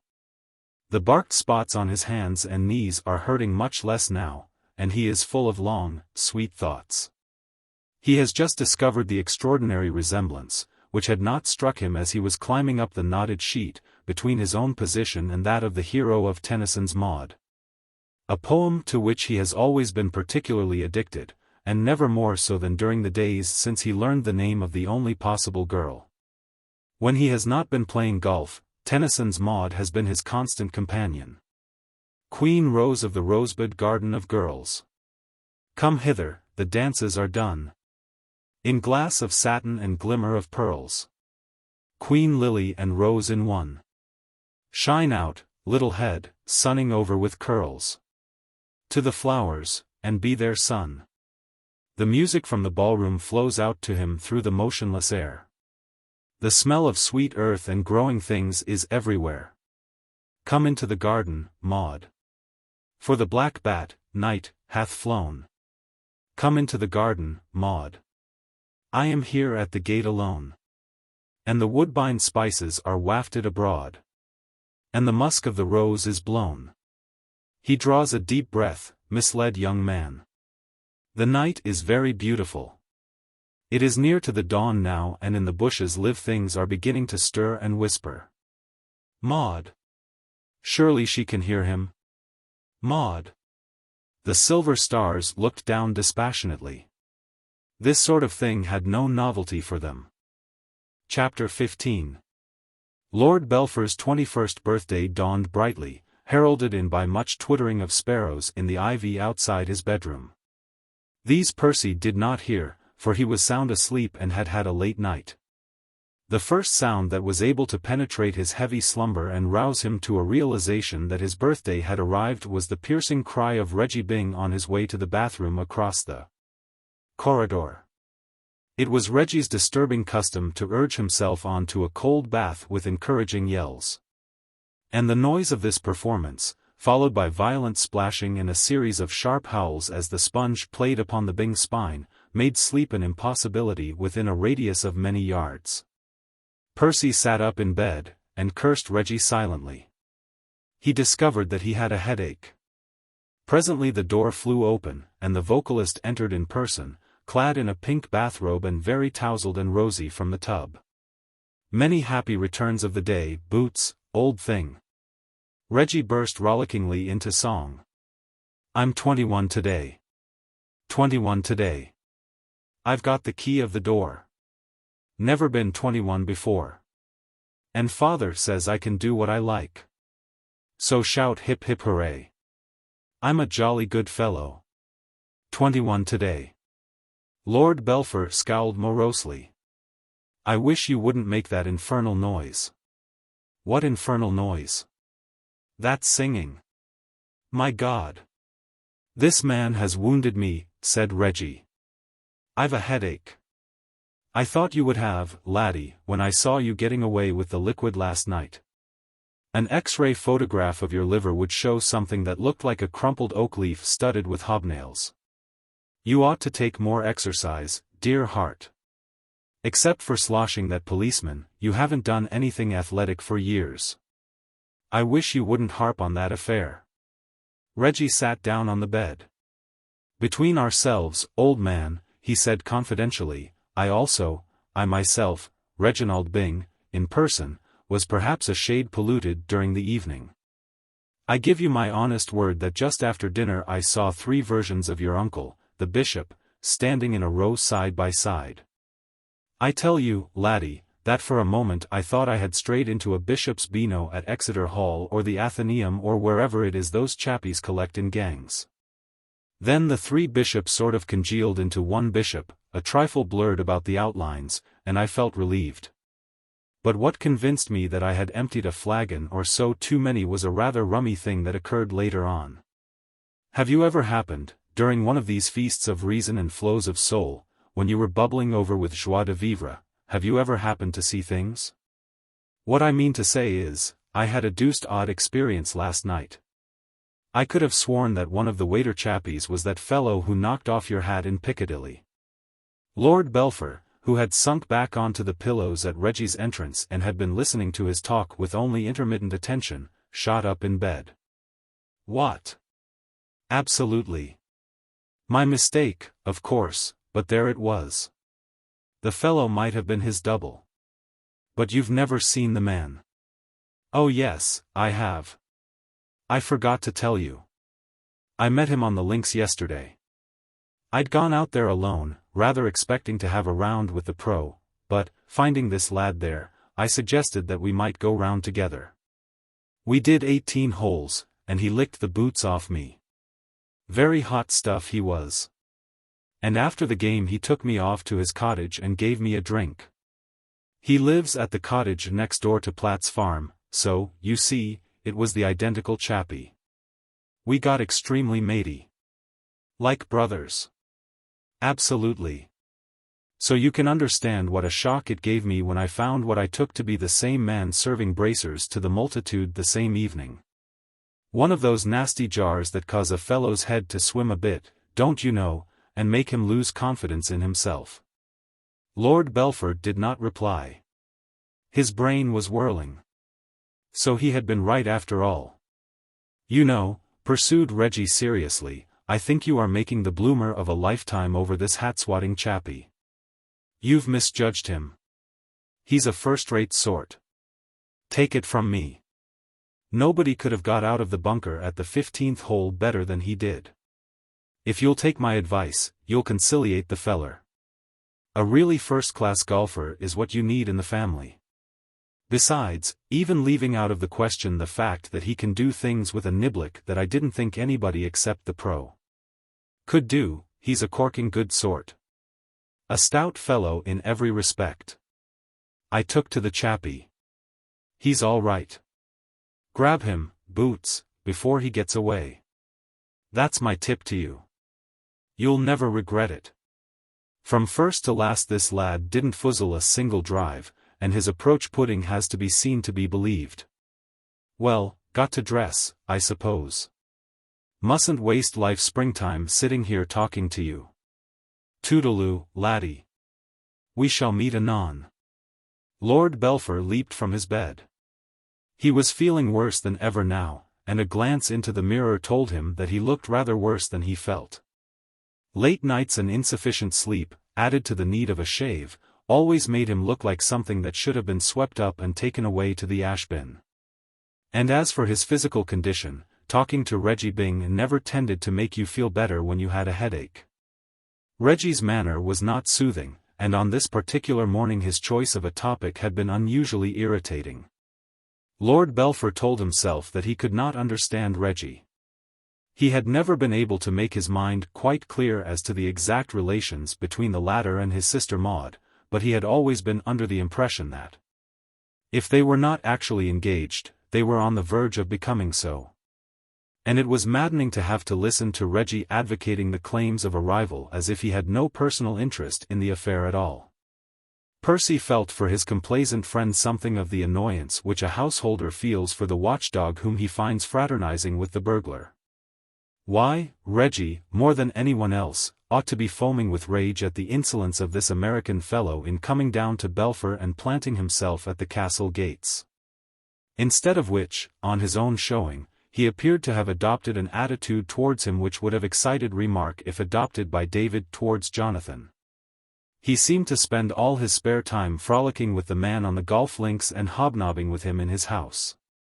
Lord Belpher was thoroughly upset. It was impossible to prove it or to do anything about it now, but he was convinced that the fellow had wormed his way into the castle in the guise of a waiter. He had probably met Maud and plotted further meetings with her. This thing was becoming unendurable. One thing was certain. The family honor was in his hands. Anything that was to be done to keep Maud away from the intruder must be done by himself. Reggie was hopeless. He was capable, as far as Percy could see, of escorting Maud to the fellow's door in his own car and leaving her on the threshold with his blessing. As for Lord Marshmoreton, roses and the family history took up so much of his time that he could not be counted on for anything but moral support. He, Percy, must do the active work. He had just come to this decision, when, approaching the window and gazing down into the grounds, he perceived his sister Maud walking rapidly, and, so it seemed to him, with a furtive air, down the east drive. And it was to the east that Platt's farm and the cottage next door to it lay. At the moment of this discovery, Percy was in a costume ill adapted for the taking of country walks. Reggie's remarks about his liver had struck home, and it had been his intention, by way of a corrective to his headache and a general feeling of swollen ill health, to do a little work before his bath with a pair of Indian clubs. He had arrayed himself for this purpose in an old sweater, a pair of grey flannel trousers, and patent leather evening shoes. It was not the garb he would have chosen himself for a ramble, but time was flying. Even to put on a pair of boots is a matter of minutes, and in another moment or two Maud would be out of sight. Percy ran downstairs, snatched up a soft shooting hat, which proved, too late, to belong to a person with a head 2 sizes smaller than his own, and raced out into the grounds. He was just in time to see Maud disappearing round the corner of the drive. Lord Belpher had never belonged to that virile class of the community which considers running a pleasure and a pastime. At Oxford, on those occasions when the members of his college had turned out on raw afternoons to trot along the riverbank encouraging the collegiate with yelling and the swinging of police rattles, Percy had always stayed prudently in his rooms with tea and buttered toast, thereby avoiding who knows what colds and coughs. When he ran reluctantly and with a definite object in view, such as the catching of a train. He was consequently not in the best of condition, and the sharp sprint which was imperative at this juncture if he was to keep his sister in view left him spent and panting. But he had the reward of reaching the gates of the drive not many seconds after Maud, and of seeing her walking, more slowly now, down the road that led to Platt's. This confirmation of his suspicions enabled him momentarily to forget the blister which was forming on the heel of his left foot. He set out after her at a good pace. The road, after the habit of country roads, wound and twisted. The quarry was frequently out of sight. And Percy's anxiety was such that, every time Maud vanished, he broke into a gallop. Another 100 yards, and the blister no longer consented to be ignored. It cried for attention like a little child, and was rapidly insinuating itself into a position in the scheme of things where it threatened to become the center of the world. By the time the third bend in the road was reached, it seemed to Percy that this blister had become the one great fact in an unreal nightmare-like universe. He hobbled painfully, and when he stopped suddenly and darted back into the shelter of the hedge his foot seemed aflame. The only reason why the blister on his left heel did not at this juncture attract his entire attention was that he had become aware that there was another of equal proportions forming on his right heel. Percy had stopped and sought cover in the hedge because, as he rounded the bend in the road, he perceived, before he had time to check his gallop, that Maud had also stopped. She was standing in the middle of the road, looking over her shoulder, not 10 yards away. Had she seen him? It was a point that time alone could solve. No. She walked on again. She had not seen him. Lord Belpher, by means of a notable triumph of mind over matter, forgot the blisters and hurried after her. They had now reached that point in the road where 3 choices offer themselves to the wayfarer. By going straight on he may win through to the village of Moresby in the Vale, a charming little place with a Norman church. By turning to the left he may visit the equally seductive hamlet of Little Weeting. By turning to the right off the main road and going down a leafy lane he may find himself at the door of Platt's farm. When Maud, reaching the crossroads, suddenly swung down the one to the left, Lord Belpher was for the moment completely baffled. Reason reasserted its way the next minute, telling him that this was but a ruse. Whether or no she had caught sight of him, there was no doubt that Maud intended to shake off any possible pursuit by taking this speciously innocent turning and making a detour. She could have no possible motive in going to Little Weeting. He had never been to Little Weeting in his life, and there was no reason to suppose that Maud had either. The signpost informed him, a statement strenuously denied by the twin blisters, that the distance to Little Weeting was 1.5 miles. Lord Belpher's view of it was that it was nearer 50. He dragged himself along wearily. It was simpler now to keep Maud in sight, for the road ran straight, but, there being a catch in everything in this world, the process was also messier. In order to avoid being seen, it was necessary for Percy to leave the road and tramp along in the deep ditch which ran parallel to it. There is nothing half-hearted about these ditches which accompany English country roads. They know they are intended to be ditches, not mere furrows, and they behave as such. The one that sheltered Lord Belpher was so deep that only his head and neck protruded above the level of the road, and so dirty that a bare 20 yards of travel was sufficient to coat him with mud. Rain, once fallen, is reluctant to leave the English ditch. It nestles inside it for weeks, forming a rich, oatmeal-like substance which has to be stirred to be believed. Percy stirred it. He churned it. He plowed and sloshed through it. The mud stuck to him like a brother. Nevertheless, being a determined young man, he did not give in. Once he lost a shoe, but a little searching recovered that. On another occasion, a passing dog, seeing things going on in the ditch which in his opinion should not have been going on, he was a high-strung dog. Unused to coming upon heads moving along the road without bodies attached, accompanied Percy for over 1/4 mile, causing him exquisite discomfort by making sudden runs at his face. A well-aimed stone settled this little misunderstanding, and Percy proceeded on his journey alone. He had Maud well in view when, to his surprise, she left the road and turned into the gate of a house which stood not far from the church. Lord Belpher regained the road, and remained there, a puzzled man. A dreadful thought came to him that he might have had all this trouble and anguish for no reason. This house bore the unmistakable stamp of a vicarage. Maud could have no reason that was not innocent for going there. Had he gone through all this, merely to see his sister paying a visit to a clergyman? Too late it occurred to him that she might quite easily be on visiting terms with the clergy of Little Weeting.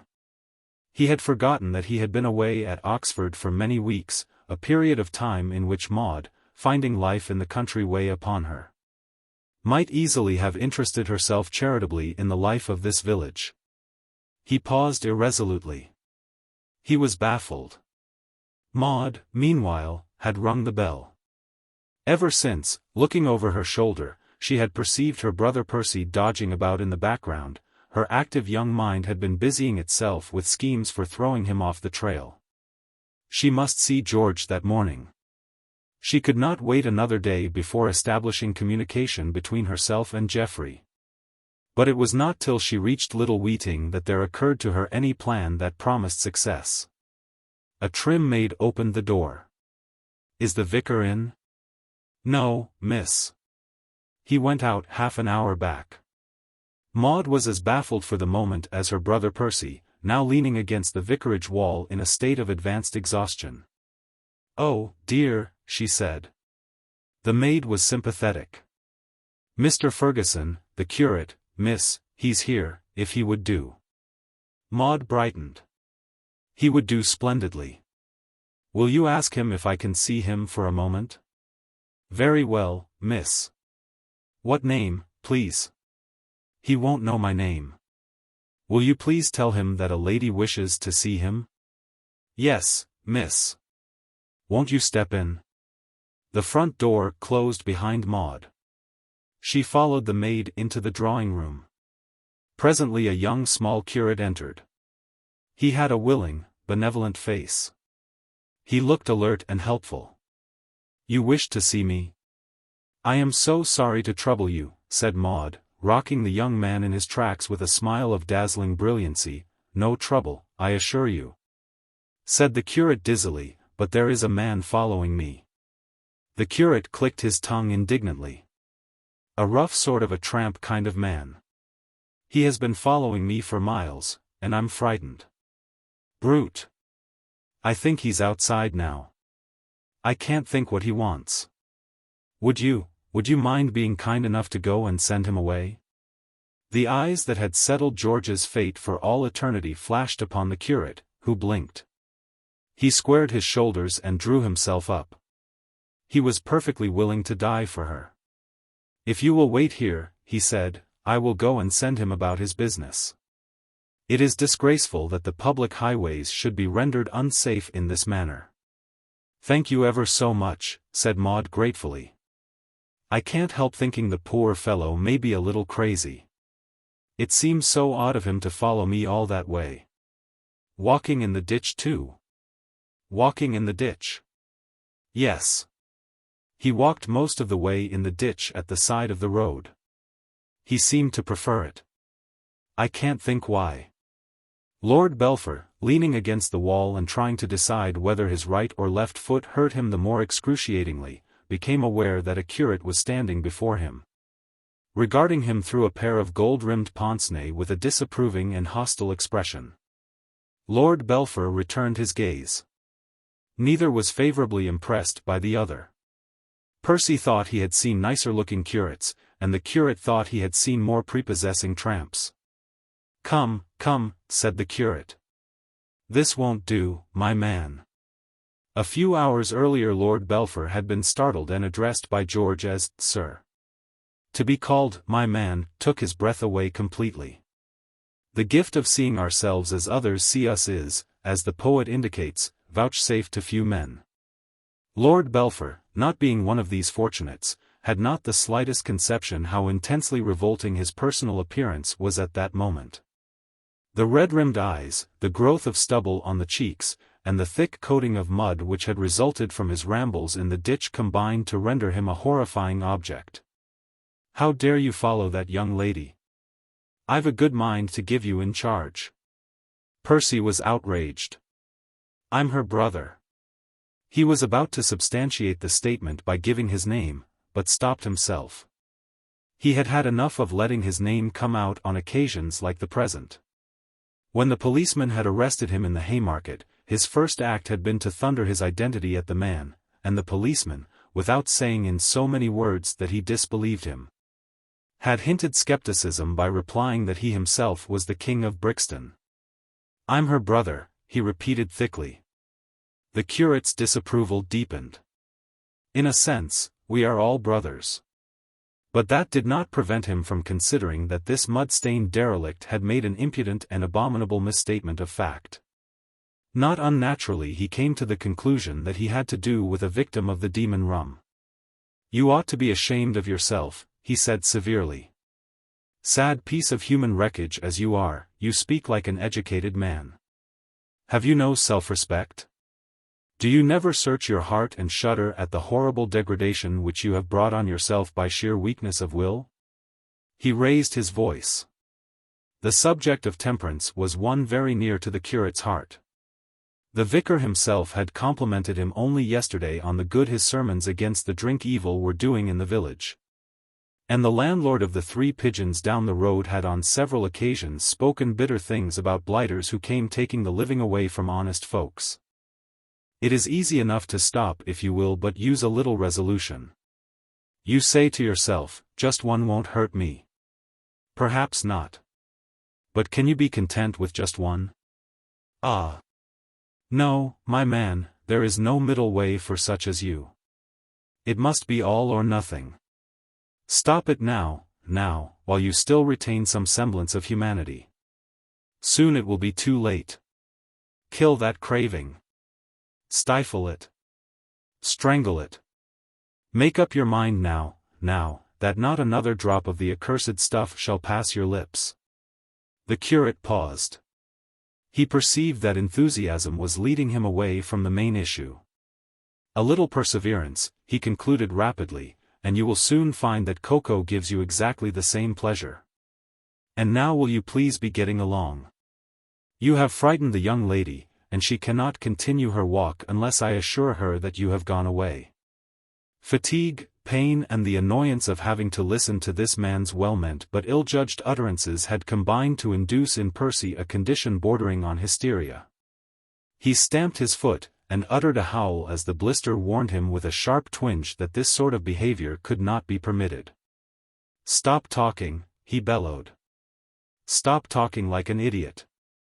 I'm going to stay here till that girl comes out, if have to wait all day." The curate regarded Percy thoughtfully. Percy was no Hercules, but then, neither was the curate. And in any case, though no Hercules, Percy was undeniably an ugly-looking brute. Strategy, rather than force, seemed to the curate to be indicated.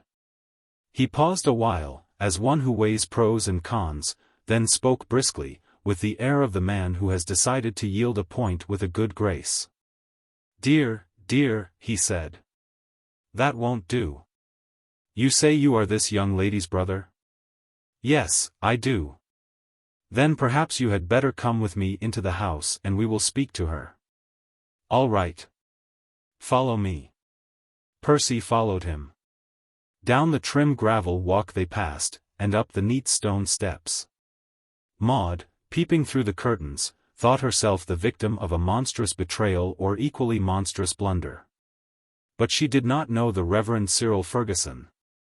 No general, adroitly leading the enemy on by strategic retreat, ever had a situation more thoroughly in hand. Passing with his companion through the open door, he crossed the hall to another door, discreetly closed. "Wait in here," he said. Lord Belpher moved unsuspectingly forward. A hand pressed sharply against the small of his back. Behind him a door slammed and a key clicked. He was trapped. Groping in Egyptian darkness, his hands met a coat, then a hat, then an umbrella. Then he stumbled over a golf club and fell against a wall. It was too dark to see anything, but his sense of touch told him all he needed to know. He had been added to the vicar's collection of odds and ends in the closet reserved for that purpose. He groped his way to the door and kicked it. He did not repeat the performance. His feet were in no shape for kicking things. Percy's gallant soul abandoned the struggle. With a feeble oath, he sat down on a box containing croquet implements, and gave himself up to thought.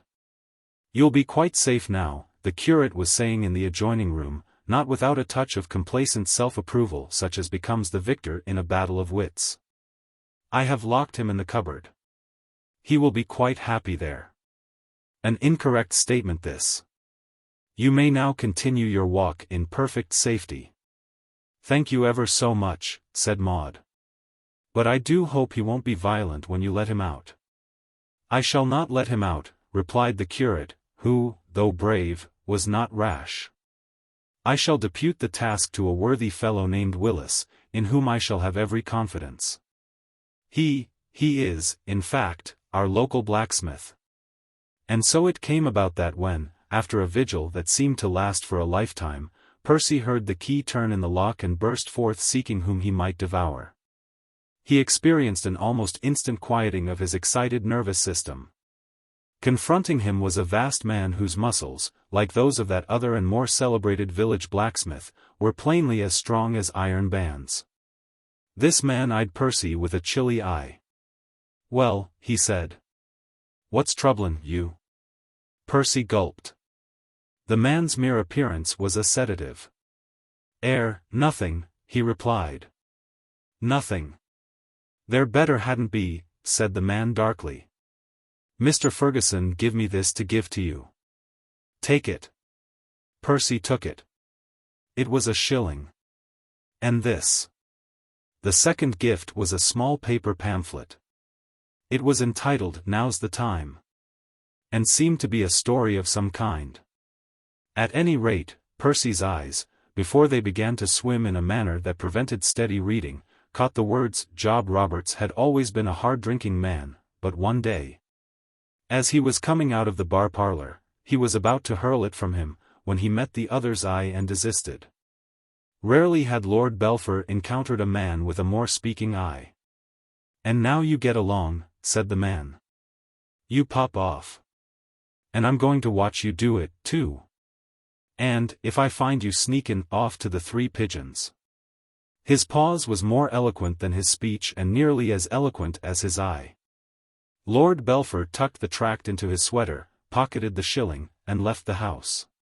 For nearly a mile down the well-remembered highway he was aware of a presence in his rear, but he continued on his way without a glance behind. Like one that on a lonely road doth walk in fear and dread, and, having once looked back, walks on, and turns no more his head, because he knows a frightful fiend doth close behind him tread. Maud made her way across the fields to the cottage down by Platt's. Her heart was as light as the breeze that ruffled the green hedges. Gaily she tripped towards the cottage door. Her hand was just raised to knock, when from within came the sound of a well-known voice. She had reached her goal, but her father had anticipated her. Lord Marshmoreton had selected the same moment as herself for paying a call upon George Bevan. Maud tiptoed away, and hurried back to the castle. Never before had she so clearly realized what a handicap an adhesive family can be to a young girl. Chapter 16. At the moment of Lord Marshmoreton's arrival, George was reading a letter from Billy Dore, which had come by that morning's post. It dealt mainly with the vicissitudes experienced by Miss Dore's friend, Miss Sinclair, in her relations with the man Spencer Gray. Spencer Gray, it seemed, had been behaving oddly. Ardent towards Miss Sinclair almost to an embarrassing point in the early stages of their acquaintance, he had suddenly cooled, at a recent lunch had behaved with a strange aloofness. And now, at this writing, had vanished altogether, leaving nothing behind him but an abrupt note to the effect that he had been compelled to go abroad and that, much as it was to be regretted, he and she would probably never meet again. And if, wrote Miss Dore, justifiably annoyed, after saying all those things to the poor kid and telling her she was the only thing in sight, he thinks he can just slide off with a goodbye. Good luck. And God bless you, he's got another guess coming. And that's not all. He hasn't gone abroad. I saw him in Piccadilly this afternoon. He saw me, too, and what do you think he did? Ducked down a side street, if you please. He must have run like a rabbit, at that, because, when I got there, he was nowhere to be seen. I tell you, George, there's something funny about all this. Having been made once or twice before the confidant of the tempestuous romances of Billy's friends, which always seemed to go wrong somewhere in the middle and to die a natural death before arriving at any definite point, George was not particularly interested. Except in so far as the letter afforded rather comforting evidence that he was not the only person in the world who was having trouble of the kind. He skimmed through the rest of it, and had just finished when there was a sharp rap at the front door. "Come in," called George. There entered a sturdy little man of middle age whom at first sight George could not place. And yet he had the impression that he had seen him before. Then he recognized him as the gardener to whom he had given the note for Maud that day at the castle. The alteration in the man's costume was what had momentarily baffled George. When they had met in the rose garden, the other had been arrayed in untidy gardening clothes.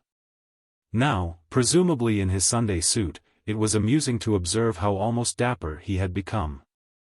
Really, you might have passed him in the lane and taken him for some neighboring squire. George's heart raced. Your lover is ever optimistic, and he could conceive of no errand that could have brought this man to his cottage unless he was charged with the delivery of a note from Maud. He spared a moment from his happiness to congratulate himself on having picked such an admirable go-between. Here evidently, was one of those trusty old retainers you read about, faithful, willing, discreet, ready to do anything for the little missy, bless her heart.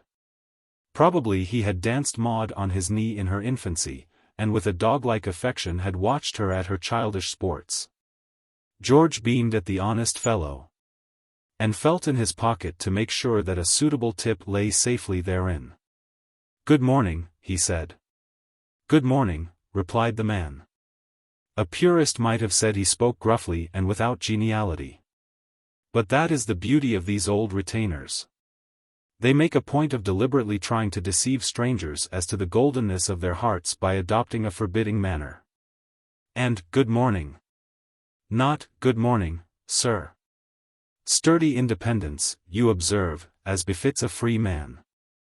George closed the door carefully. He glanced into the kitchen. Mrs. Platt was not there. All was well. "You have brought a note from Lady Maud?" The honest fellow's rather dour expression seemed to grow a shade bleaker. "If you are alluding to Lady Maud Marsh, my daughter," he replied frostily, "I have not." For the past few days George had been no stranger to shocks, and had indeed come almost to regard them as part of the normal everyday life, but this latest one had a stumbling effect. "I beg your pardon," he said. "So you ought to," replied the Earl. George swallowed once or twice to relieve a curious dryness of the mouth. "Are you Lord Marshmoreton?" "I am." "Good Lord.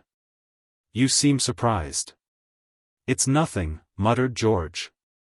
"At least, I mean to say. It's only that there's a curious resemblance between you and one of your gardeners at the castle. I dare say you have noticed it yourself. My hobby is gardening." Light broke upon George. "Then was it really you?" "It was." George sat down.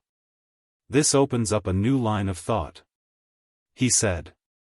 Lord Marshmoreton remained standing. He shook his head sternly. "It won't do, mister, I have never heard your name." "Bevan," replied George, rather relieved at being able to remember it in the midst of his mental turmoil. "It won't do, Mr. Bevan.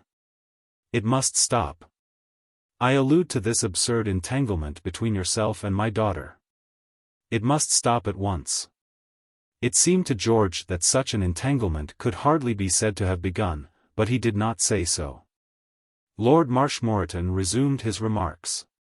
Lady Caroline had sent him to the cottage to be stern. And his firm resolve to be stern lent his style of speech something of the measured solemnity and careful phrasing of his occasional orations in the House of Lords. "I have no wish to be unduly hard upon the indiscretions of youth. Youth is the period of romance, when the heart rules the head. I myself was once a young man. Well, you're practically that now, said George. Cried Lord Marshmoreton, forgetting the thread of his discourse in the shock of pleased surprise. You don't look a day over 40. Oh, come, my boy. I mean, Mr. Bevan. You don't honestly. I'm 48.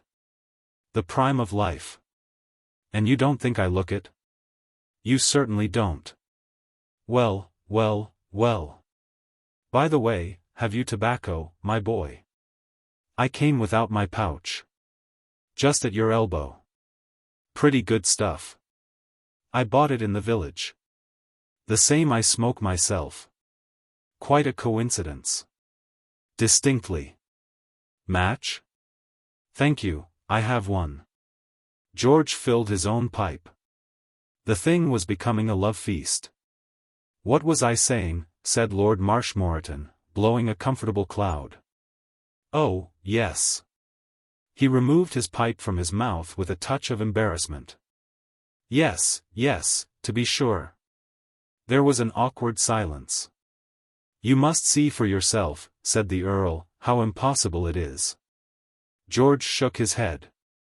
I may be slow at grasping a thing, but I'm bound to say I can't see that. Lord Marshmoreton recalled some of the things his sister had told him to say. For one thing, what do we know of you? You are a perfect stranger. Well, we're all getting acquainted pretty quick, don't you think? I met your son in Piccadilly and had a long talk with him, and now you are paying me a neighborly visit. This was not intended to be a social call. But it has become one. And then, that is one point I wish to make, you know.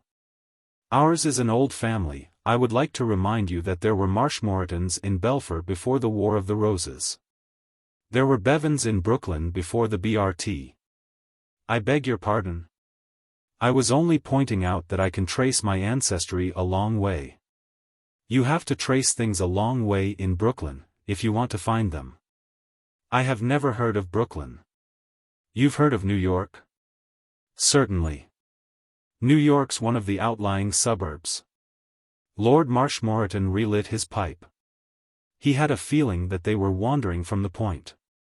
It is quite impossible. I can't see it. Maud is so young. Your daughter could be nothing else.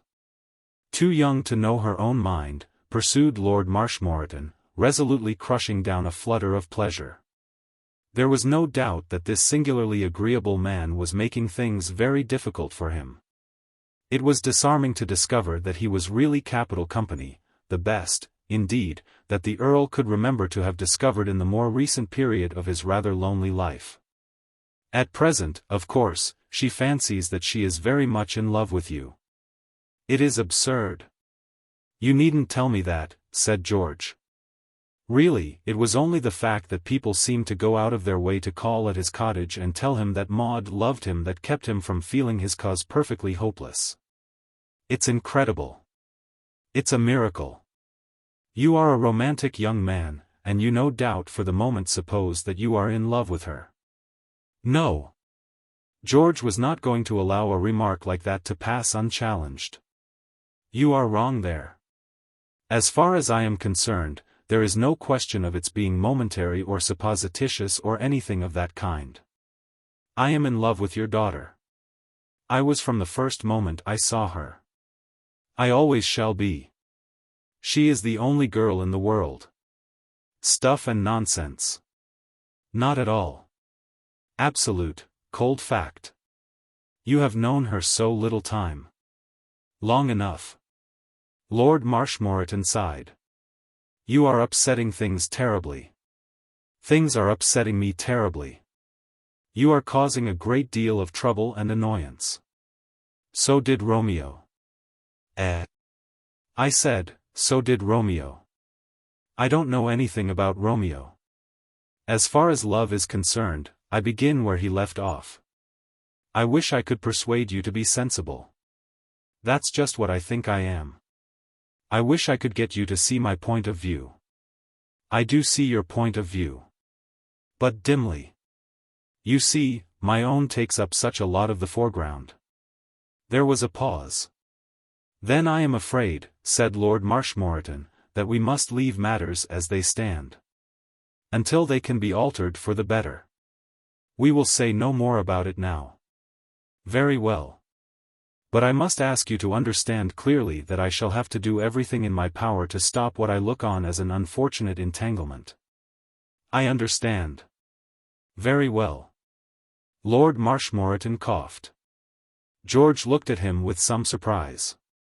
He had supposed the interview to be at an end, but the other made no move to go. There seemed to be something on the Earl's mind. "There is, just one other thing," said Lord Marshmoreton. He coughed again. He felt embarrassed. Just one other thing," he repeated. The reason for Lord Marshmoreton's visit to George had been twofold. In the first place, Lady Caroline had told him to go. That would have been reason enough. But what made the visit imperative was an unfortunate accident of which he had only that morning been made aware. It will be remembered that Billy Dore had told George that the gardener with whom she had become so friendly had taken her name and address with a view later on to send her some of his roses. The scrap of paper on which this information had been written was now lost. Lord Marshmoreton had been hunting for it since breakfast without avail. Billy Dore had made a decided impression upon Lord Marshmoreton. She belonged to a type which he had never before encountered, and it was one which he had found more than agreeable. Her knowledge of roses and the proper feeling which she manifested towards rose-growing as a life-work consolidated the Earl's liking for her. Never, in his memory, had he come across so sensible and charming a girl, and he had looked forward with a singular intensity to meeting her again. And now some too zealous housemaid, tidying up after the irritating manner of her species, had destroyed the only clue to her identity. It was not for some time after this discovery that hope dawned again for Lord Marshmoreton. Only after he had given up the search for the missing paper as fruitless did he recall that it was in George's company that Billy had first come into his life. Between her, then, and himself George was the only link.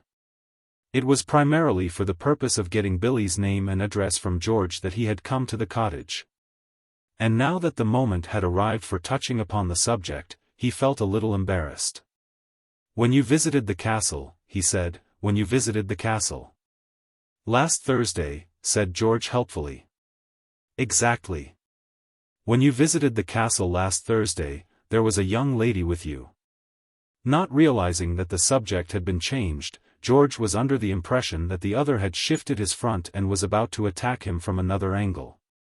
He countered what seemed to him an insinuation stoutly. "We merely happened to meet at the castle. She came there quite independently of me." Lord Marshmoreton looked alarmed. "You didn't know her?" he said anxiously. "Certainly I knew her. She is an old friend of mine. But if you are hinting—" "Not at all," rejoined the Earl, profoundly relieved. "Not at all. I ask merely because this young lady, with whom I had some conversation, was good enough to give me her name and address. She, too, happened to mistake me for a gardener." "It's those corduroy trousers," murmured George in extenuation. "I have unfortunately lost them." "You can always get another pair." "I say you can always get another pair of corduroy trousers." "I have not lost my trousers. I have lost the young lady's name and address." "Oh. I promised to send her some roses.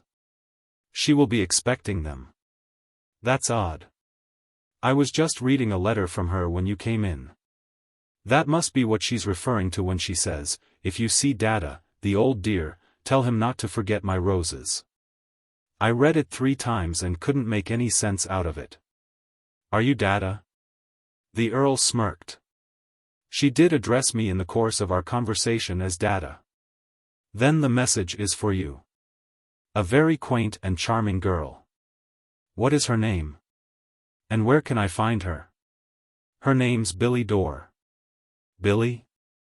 Billy. Billy," said Lord Marshmoreton softly. "I had better write it down. And her address?" "I don't know her private address. But you could always reach her at the Regal Theatre." Ah. She is on the stage? Yes. She's in my piece, Follow the Girl. Indeed. Are you a playwright, Mr. Bevan? Good Lord, no. Said George, shocked. I'm a composer. Very interesting. And you met Miss Dorr through her being in this play of yours? Oh, no. I knew her before she went on the stage. She was a stenographer in a music publisher's office when we first met. Good gracious. Was she really a stenographer? Yes. Why? Oh, nothing. Something just happened to come to my mind. What happened to come into Lord Marshmoreton's mind was a fleeting vision of Billy installed in Miss Alice Faraday's place as his secretary. With such a helper it would be a pleasure to work on that infernal family history which was now such a bitter toil. But the daydream passed. He knew perfectly well that he had not the courage to dismiss Alice. In the hands of that calm-eyed girl he was as putty. She exercised over him the hypnotic spell a lion-tamer exercises over his little playmates. We have been pals for years, said George. Billy is one of the best fellows in the world. A charming girl. She would give her last nickel to anyone that asked for it. Delightful. And as straight as a string. No one ever said a word against Billy. No? She may go out to lunch and supper and all that kind of thing, but there's nothing to that. Nothing, agreed the Earl warmly. Girls must eat. They do. You ought to see them. A little harmless relaxation after the fatigue of the day. Exactly. Nothing more. Lord Marshmoreton felt more drawn than ever to this sensible young man, sensible, at least, on all points but one. It was a pity they could not see eye to eye on what was and what was not suitable in the matter of the love affairs of the aristocracy. So you are a composer, Mr. Bevan, he said affably. Yes. Lord Marshmoreton gave a little sigh. It's a long time since I went to see a musical performance. More than 20 years. When I was up at Oxford, and for some years afterwards, I was a great theatre-goer. Never used to miss a first night at the Gaiety. Those were the days of Nellie Farren and Kate Vaughan. Florence St. John, too. How excellent she was in Faust up to date. But we missed Nellie Farren. Meyer Lutz was the Gaiety composer then. But a good deal of water has flowed under the bridge since those days. I don't suppose you have ever heard of Meyer Lutz? I don't think I have. Johnny Toole was playing a piece called Partners. Not a good play.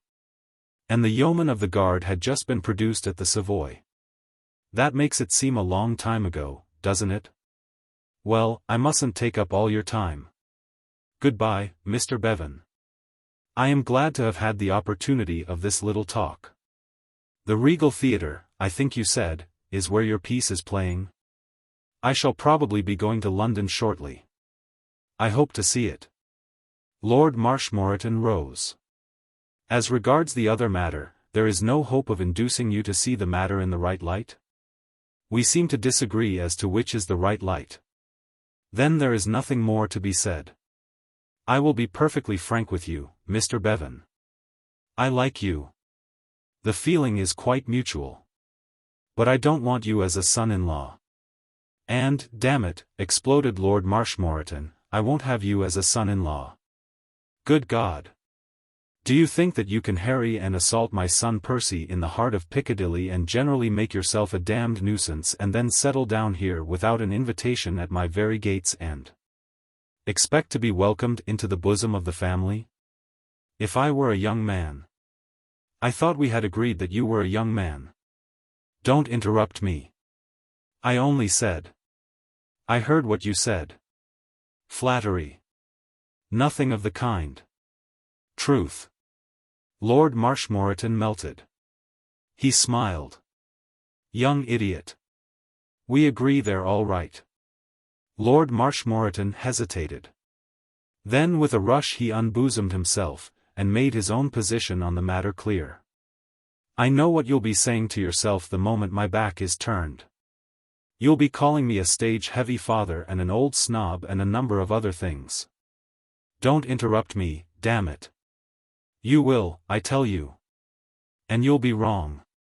I don't think the Marshmoretons are fenced off from the rest of the world by some sort of divinity. My sister does. Percy does. But Percy's an ass. If ever you find yourself thinking differently from my son Percy, on any subject, congratulate yourself. You'll be right. But I know what you're going to say. Let me finish. If I were the only person concerned, I wouldn't stand in Maud's way, whoever she wanted to marry, provided he was a good fellow and likely to make her happy. But I'm not. There's my sister Caroline. There's a whole crowd of silly, cackling fools, my sisters, my sons-in-law, all the whole pack of them. If I didn't oppose Maud in this damned infatuation she's got for you, if I stood by and let her marry you, what do you think would happen to me? I'd never have a moment's peace. The whole gabbling pack of them would be at me, saying I was to blame. There would be arguments, discussions, family councils. I hate arguments. I loathe discussions. Family councils make me sick. I'm a peaceable man, and I like a quiet life. And, damn, I'm going to have it. So there's the thing for you in letters of one syllable. I don't object to you personally, but I'm not going to have you bothering me like this. I'll admit freely that, since I have made your acquaintance, I have altered the unfavorable opinion I had formed of you from hearsay. Exactly the same with me, said George. You ought never to believe what people tell you. Everyone told me your middle name was Nero, and that. Don't interrupt me. I wasn't.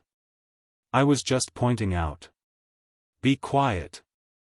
I say I have changed my opinion of you to a great extent.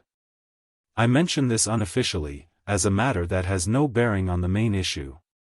For, as regards any idea you may have of inducing me to agree to your marrying my daughter, let me tell you that I am unalterably opposed to any such thing.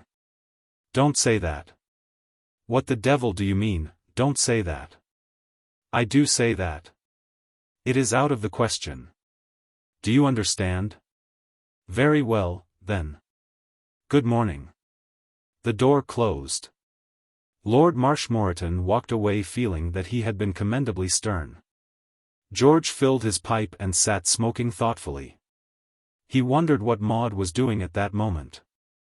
Maud at that moment was greeting her brother with a bright smile, as he limped downstairs after a belated shave and change of costume. "Oh, Percy, dear," she was saying, "I had quite an adventure this morning. An awful tramp followed me for miles. Such a horrible-looking brute. I was so frightened that I had to ask a curate in the next village to drive him away. I did wish I had had you there to protect me. Why don't you come out with me sometimes when I take a country walk? It really isn't safe for me to be alone." Chapter 17.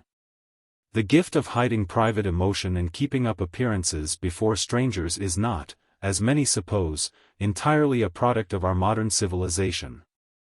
Centuries before we were born or thought of, there was a widely presagient boy in Sparta who even went so far as to let a fox gnaw his tender young stomach without permitting the discomfort.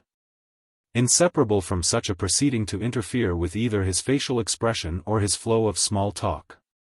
Historians have handed it down that, even in the later stages of the meal, the polite lad continued to be the life and soul of the party.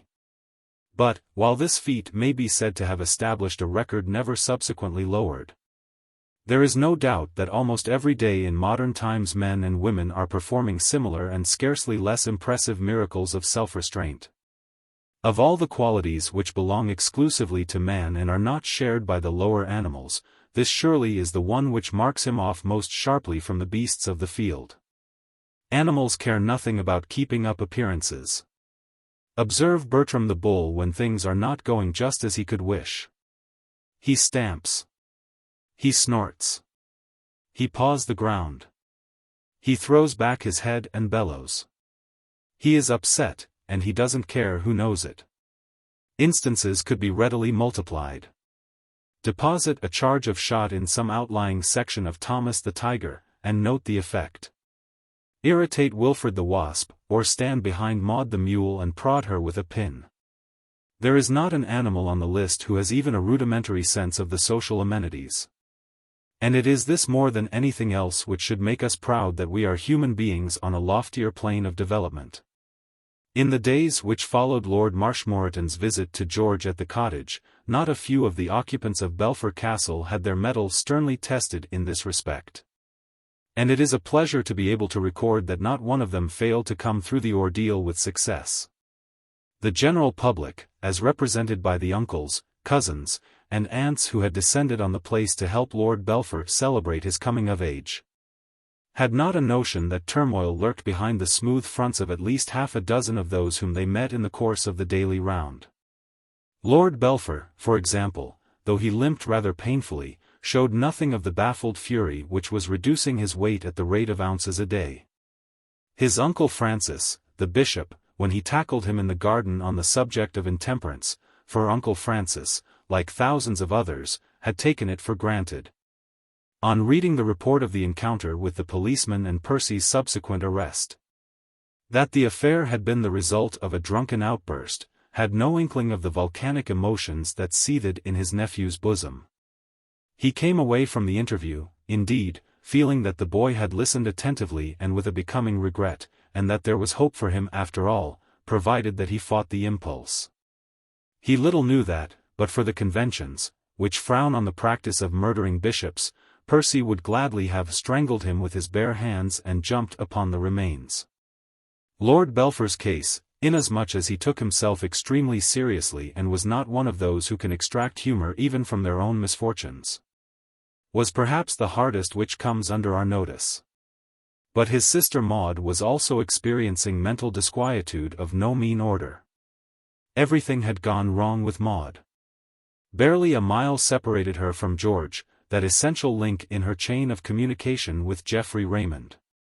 But so thickly did it bristle with obstacles and dangers that it might have been a mile of no man's land. Twice, since the occasion when the discovery of Lord Marshmoreton at the cottage had caused her to abandon her purpose of going in and explaining everything to George, had she attempted to make the journey. And each time some trifling, maddening accident had brought about failure. Once, just as she was starting, her Aunt Augusta had insisted on joining her for what she described as a nice long walk. And the second time, when she was within a bare 100 yards of her objective, some sort of a cousin popped out from nowhere and forced his loathsome company on her. Foiled in this fashion, she had fallen back in desperation on her second line of attack. She had written a note to George, explaining the whole situation in good, clear phrases and begging him as a man of proved chivalry to help her. It had taken up much of one afternoon, this note, for it was not easy to write, and it had resulted in nothing. She had given it to Albert to deliver and Albert had returned empty-handed. The gentleman said there was no answer, milady. No answer. But there must be an answer. No answer, milady. Those was his very words, stoutly maintained the black-souled boy, who had destroyed the letter within 2 minutes after it had been handed to him. He had not even bothered to read it. A deep, dangerous, dastardly stripling this, who fought to win and only to win. The ticket marked R. Byng was in his pocket, and in his ruthless heart a firm resolve that R. Byng and no other should have the benefit of his assistance. Maud could not understand it. That is to say, she resolutely kept herself from accepting the only explanation of the episode that seemed possible. In black and white she had asked George to go to London and see Geoffrey and arrange for the passage, through himself as a sort of clearing-house, of letters between Geoffrey and herself. She had felt from the first that such a request should be made by her in person and not through the medium of writing, but surely it was incredible that a man like George, who had been through so much for her and whose only reason for being in the neighborhood was to help her, could have coldly refused without even a word. And yet what else was she to think? Now, more than ever, she felt alone in a hostile world. Yet, to her guests she was bright and entertaining. Not one of them had a suspicion that her life was not one of pure sunshine. Albert, I am happy to say, was thoroughly miserable. The little brute was suffering torments. He was showering anonymous advice to the lovelorn on Reggie Byng, excellent stuff, culled from the pages of weekly papers, of which there was a pile in the housekeeper's room. The property of a sentimental lady's maid, and nothing seemed to come of it. Every day, sometimes twice and thrice a day, he would leave on Reggie's dressing table significant notes similar in tone to the one which he had placed there on the night of the ball. But, for all the effect they appeared to exercise on their recipient, they might have been blank pages.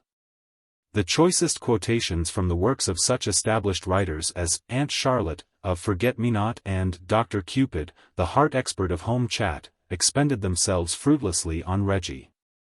As far as Albert could ascertain, and he was one of those boys who ascertain practically everything within a radius of miles, Reggie positively avoided Maud's society. And this after reading Dr. Cupid's invaluable tip about seeking her company on all occasions, and the dictum of Aunt Charlotte to the effect that many a wooer has won his lady by being persistent. Albert spelled it persistuant, but the effect is the same, and rendering himself indispensable by constant little attentions. So far from rendering himself indispensable to Maud by constant little attentions, Reggie, to the disgust of his backer and supporter, seemed to spend most of his time with Alice Faraday. On 3 separate occasions had Albert been revolted by the sight of his protégé in close association with the Faraday girl, once in a boat on the lake and twice in his grey car.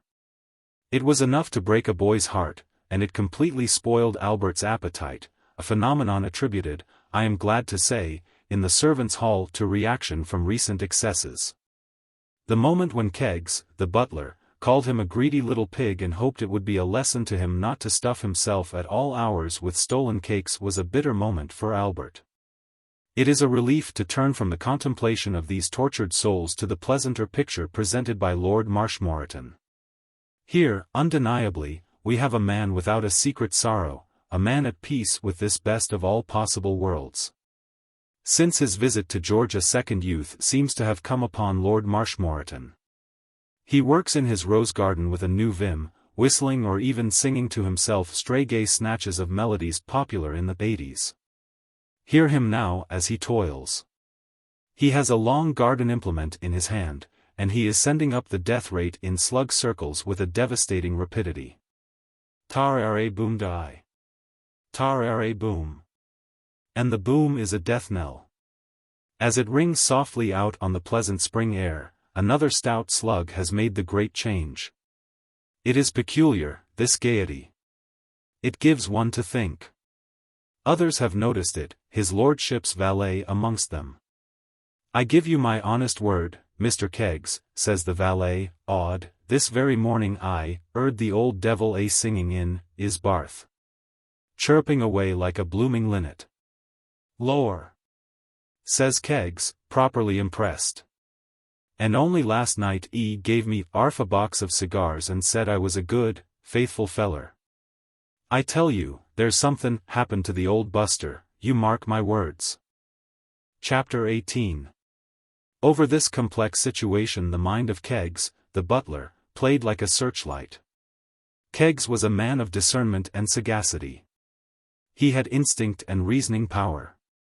Instinct told him that Maud, all unsuspecting the change that had taken place in Albert's attitude toward her romance, would have continued to use the boy as a link between herself and George, and reason, added to an intimate knowledge of Albert, enabled him to see that the latter must inevitably have betrayed her trust. He was prepared to bet £100 that Albert had been given letters to deliver and had destroyed them. So much was clear to Keggs. It only remained to settle on some plan of action which would re-establish the broken connection. Keggs did not conceal a tender heart beneath a rugged exterior, he did not mourn over the picture of 2 loving fellow human beings separated by a misunderstanding. But he did want to win that sweepstake. His position, of course, was delicate. He could not go to Maud and beg her to confide in him. Maud would not understand his motives, and might leap to the not unjustifiable conclusion that he had been at the sherry. No. Men were easier to handle than women. As soon as his duties would permit, and in the present crowded condition of the house they were arduous, he set out for George's cottage. "I trust one do not disturb or interrupt you, sir," he said, beaming in the doorway like a benevolent high priest. He had doffed his professional manner of austere disapproval, as was his custom in moments of leisure. "Not at all," replied George, puzzled. "Was there anything?" "There was, sir." "Come along in and sit down." "I would not take the liberty, if it is all the same to you, sir. I would prefer to remain standing." There was a moment of uncomfortable silence. Uncomfortable, that is to say, on the part of George, who was wondering if the butler remembered having engaged him as a waiter only a few nights back. Keggs himself was at his ease. Few things ruffled this man. "Fine day," said George. "Extremely, sir, but for the rain." "Oh, is it raining?" "Sharp downpour, sir." "Good for the crops," said George. "So one would be disposed to imagine, sir." Silence fell again. The rain dripped from the eaves. "If I might speak freely, sir," said Keggs. "Sure." "Shoot." "I beg your pardon, sir." "I mean, yes." "Go ahead." The butler cleared his throat. "Might I begin by remarking that your little affair of the if I may use the expression, is no secret in the servants' all? I've no wish to seem to be taking a liberty or presuming, but I should like to intimate that the servants' all is aware of the facts." "You don't have to tell me that," said George coldly. "I know all about the sweepstake." A flicker of embarrassment passed over the butler's large, smooth face, passed, and was gone. "I did not know that you had been apprised of that little matter, sir. But you will doubtless understand and appreciate our point of view. A little sporting flutter, nothing more, designed to alleviate the monotony of life in the country." "Oh, don't apologize," said George, and was reminded of a point which had exercised him a little from time to time since his vigil on the balcony. "By the way, if it isn't giving away secrets, who drew Plummer?" "Sir? Which of you drew a man named Plummer in the sweep?" "I rather fancy, sir," Keggs' brow wrinkled in thought, "I rather fancy it was one of the visiting gentlemen's gentlemen. I gave the point but slight attention at the time. I did not fancy Mr. Plummer's chances. It seemed to me that Mr. Plummer was a negligible quantity. Your knowledge of form was sound. Plummer's out." "Indeed, sir." "An amiable young gentleman, but lacking in many of the essential qualities. Perhaps he struck you that way, sir?" "I never met him." "Nearly, but not quite. It entered my mind that you might possibly have encountered Mr. Plummer on the night of the ball, sir." "Ah, I was wondering if you remembered me." "I remember you perfectly, sir. And it was the fact that we had already met in what one might almost term a social way that emboldened me to come today and offer you my services as a intermediary. Should you feel disposed to avail yourself of them?" George was puzzled. "Your services?" "Precisely, sir. I fancy I am in a position to lend you what might be termed an helping hand. But that's remarkably altruistic of you, isn't it?" "Sir? I say that is very generous of you. Aren't you forgetting that you drew Mr. Byng?" The butler smiled indulgently. "You are not quite abreast of the progress of events, sir. Since the original drawing of names, there has been a trifling adjustment. The boy Albert now as Mr. Byng and I you, sir. A little amicable arrangement informally conducted in the scullery on the night of the ball." "Amicable?" "On my part, entirely so." George began to understand certain things that had been perplexing to him. "Then all this while?" "Precisely, sir. All this while her ladyship, under the impression that the boy Albert was devoted to her cause, has no doubt been placing a misguided confidence in him. The little blighter," said Keggs, abandoning for a moment his company manners and permitting vehemence to take the place of polish. "I beg your pardon for the expression, sir," he added gracefully. "It escaped me inadvertently. You think that Lady Maud gave Albert a letter to give to me, and that he destroyed it? Such, I should imagine, must undoubtedly have been the case. The boy has no scruples whatsoever. Good Lord! I appreciate your consternation, sir. That must be exactly what has happened. To my way of thinking there is no doubt of it. It was for that reason that I ventured to come here, in the hope that I might be instrumental in arranging a meeting." The strong distaste which George had had for plotting with this overfed menial began to wane. It might be undignified, he told himself, but it was undeniably practical. And, after all, a man who has plotted with pageboys has little dignity to lose by plotting with butlers. He brightened up. If it meant seeing Maud again, he was prepared to waive the decencies. "What do you suggest?" he said. It being a rainy evening and everyone indoors playing games and what-not, Keggs was amiably tolerant of the recreations of the aristocracy. You would experience little chance of a interruption. Were you to proceed to the lane outside the east entrance of the castle grounds and wait there? You will find in the field at the roadside a small disused barn only a short way from the gates, where you would be sheltered from the rain. In the meantime, I would inform her ladyship of your movements, and no doubt it would be possible for her to slip off. It sounds all right. It is all right, sir. The chances of a interruption may be said to be reduced to a minimum. Shall we say in 1 hour's time? Very well. Then I will wish you good evening, sir. Thank you, sir. I am glad to have been of assistance. He withdrew as he had come, with a large impressiveness. The room seemed very empty without him. George, with trembling fingers, began to put on a pair of thick boots. For some minutes after he had set foot outside the door of the cottage, George was inclined to revile the weather for having played him false. On this evening of all evenings, he felt, the elements should, so to speak, have rallied round and done their bit. The air should have been soft and clear and scented, there should have been an afterglow of sunset in the sky to light him on his way. Instead, the air was full of that peculiar smell of hopeless dampness which comes at the end of a wet English day. The sky was leaden. The rain hissed down in a steady flow, whispering of mud and desolation, making a dreary morass of the lane through which he tramped. A curious sense of foreboding came upon George. It was as if some voice of the night had murmured maliciously in his ear a hint of troubles to come. He felt oddly nervous, as he entered the barn. The barn was both dark and dismal. In one of the dark corners an intermittent dripping betrayed the presence of a gap in its ancient roof. A rat scurried across the floor. The dripping stopped and began again. George struck a match and looked at his watch. He was early. Another 10 minutes must elapse before he could hope for her arrival. He sat down on a broken wagon which lay on its side against one of the walls. Depression returned.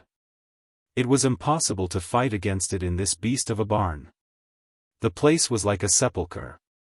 No one but a fool of a butler would have suggested it as a trysting place.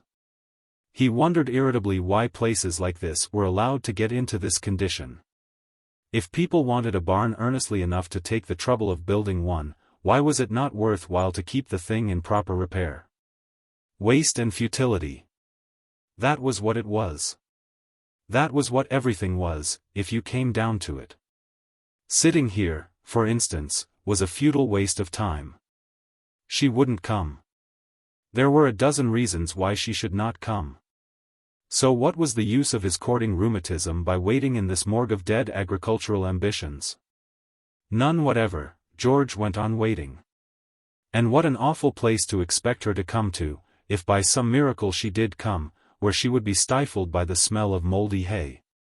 Damped by raindrops and, reflected George gloomily as there was another scurry and scutter along the unseen floor, gnawed by rats. You could not expect a delicately nurtured girl, accustomed to all the comforts of a home, to be bright and sunny with a platoon of rats crawling all over her. The grey oblong that was the doorway suddenly darkened. "Mr. Bevan." George sprang up. At the sound of her voice every nerve in his body danced in mad exhilaration. He was another man. Depression fell from him like a garment. He perceived that he had misjudged all sorts of things. The evening, for instance, was a splendid evening, not one of those awful dry, baking evenings which make you feel you can't breathe, but pleasantly moist and full of a delightfully musical patter of rain. And the barn. He had been all wrong about the barn. It was a great little place, comfortable, airy, and cheerful. What could be more invigorating than that smell of hay? Even the rats, he felt, must be pretty decent rats, when you came to know them. "I'm here." Maud advanced quickly. His eyes had grown accustomed to the murk, and he could see her dimly. The smell of her damp raincoat came to him like a breath of ozone. He could even see her eyes shining in the darkness, so close was she to him. "I hope you've not been waiting long." George's heart was thundering against his ribs. He could scarcely speak. He contrived to emit a no. "I didn't think at first I could get away. I had to," she broke off with a cry. The rat, fond of exercise like all rats, had made another of its excitable sprints across the floor. A hand clutched nervously at George's arm, found it and held it. And at the touch the last small fragment of George's self-control fled from him. The world became vague and unreal. There remained of it but one solid fact, the fact that Maud was in his arms and that he was saying a number of things very rapidly in a voice that seemed to belong to somebody he had never met before. Chapter 19. With a shock of dismay so abrupt and overwhelming that it was like a physical injury, George became aware that something was wrong. Even as he gripped her, Maud had stiffened with a sharp cry, and now she was struggling, trying to wrench herself free. She broke away from him. He could hear her breathing hard. You, she gulped. "Maud. How dare you?" There was a pause that seemed to George to stretch on and on endlessly. The rain pattered on the leaky roof. Somewhere in the distance a dog howled dismally. The darkness pressed down like a blanket, stifling thought. "Good night, Mr. Bevan." Her voice was ice. "I didn't think you were that kind of man." She was moving toward the door, and, as she reached it, George's stupor left him. He came back to life with a jerk, shaking from head to foot. All his varied emotions had become one emotion, a cold fury. "Stop." Maud stopped. Her chin was tilted, and she was wasting a baleful glare on the darkness. "Well, what is it?" Her tone increased George's wrath. The injustice of it made him dizzy. At that moment he hated her. He was the injured party. It was he, not she, that had been deceived and made a fool of. "I want to say something before you go. I think we had better say no more about it." By the exercise of supreme self-control George kept himself from speaking until he could choose milder words than those that rushed to his lips. "I think we will," he said between his teeth. Maud's anger became tinged with surprise. Now that the first shock of the wretched episode was over, the calmer half of her mind was endeavoring to soothe the infuriated half by urging that George's behavior had been but a momentary lapse. And that a man may lose his head for one wild instant, and yet remain fundamentally a gentleman and a friend. She had begun to remind herself that this man had helped her once in trouble, and only a day or two before had actually risked his life to save her from embarrassment. When she heard him call to her to stop, she supposed that his better feelings had reasserted themselves, and she had prepared herself to receive with dignity a broken, stammered apology. But the voice that had just spoken with a crisp, biting intensity was not the voice of remorse. It was a very angry man, not a penitent one, who was commanding, not begging, her to stop and listen to him. "Well?" she said again, more coldly this time. She was quite unable to understand this attitude of his. She was the injured party. It was she, not he, who had trusted and been betrayed. I should like to explain. Please do not apologize. George ground his teeth in the gloom. I haven't the slightest intention of apologizing. I said I would like to explain. When I have finished explaining, you can go. I shall go when I please, flared Maud. This man was intolerable. There is nothing to be afraid of. There will be no repetition of the incident. Maud was outraged by this monstrous misinterpretation of her words. I am not afraid. Then, perhaps, you will be kind enough to listen. I won't detain you long. My explanation is quite simple. I have been made a fool of. I seem to be in the position of the tinker in the play whom everybody conspired to delude into the belief that he was a king. First a friend of yours, Mr. Byng, came to me and told me that you had confided to him that you loved me. Maud gasped. Either this man was mad, or Reggie Byng was. She chose the politer solution. Reggie Byng must have lost his senses. So I supposed. At least, I imagined that he must be mistaken. But a man in love is an optimistic fool, of course, and I had loved you ever since you got into my cab that morning. What? So after a while, proceeded George, ignoring the interruption, I almost persuaded myself that miracles could still happen, and that what Byng said was true. And when your father called on me and told me the very same thing, I was convinced. It seemed incredible, but I had to believe it. Now it seems that, for some inscrutable reason, both Byng and your father were making a fool of me. That's all.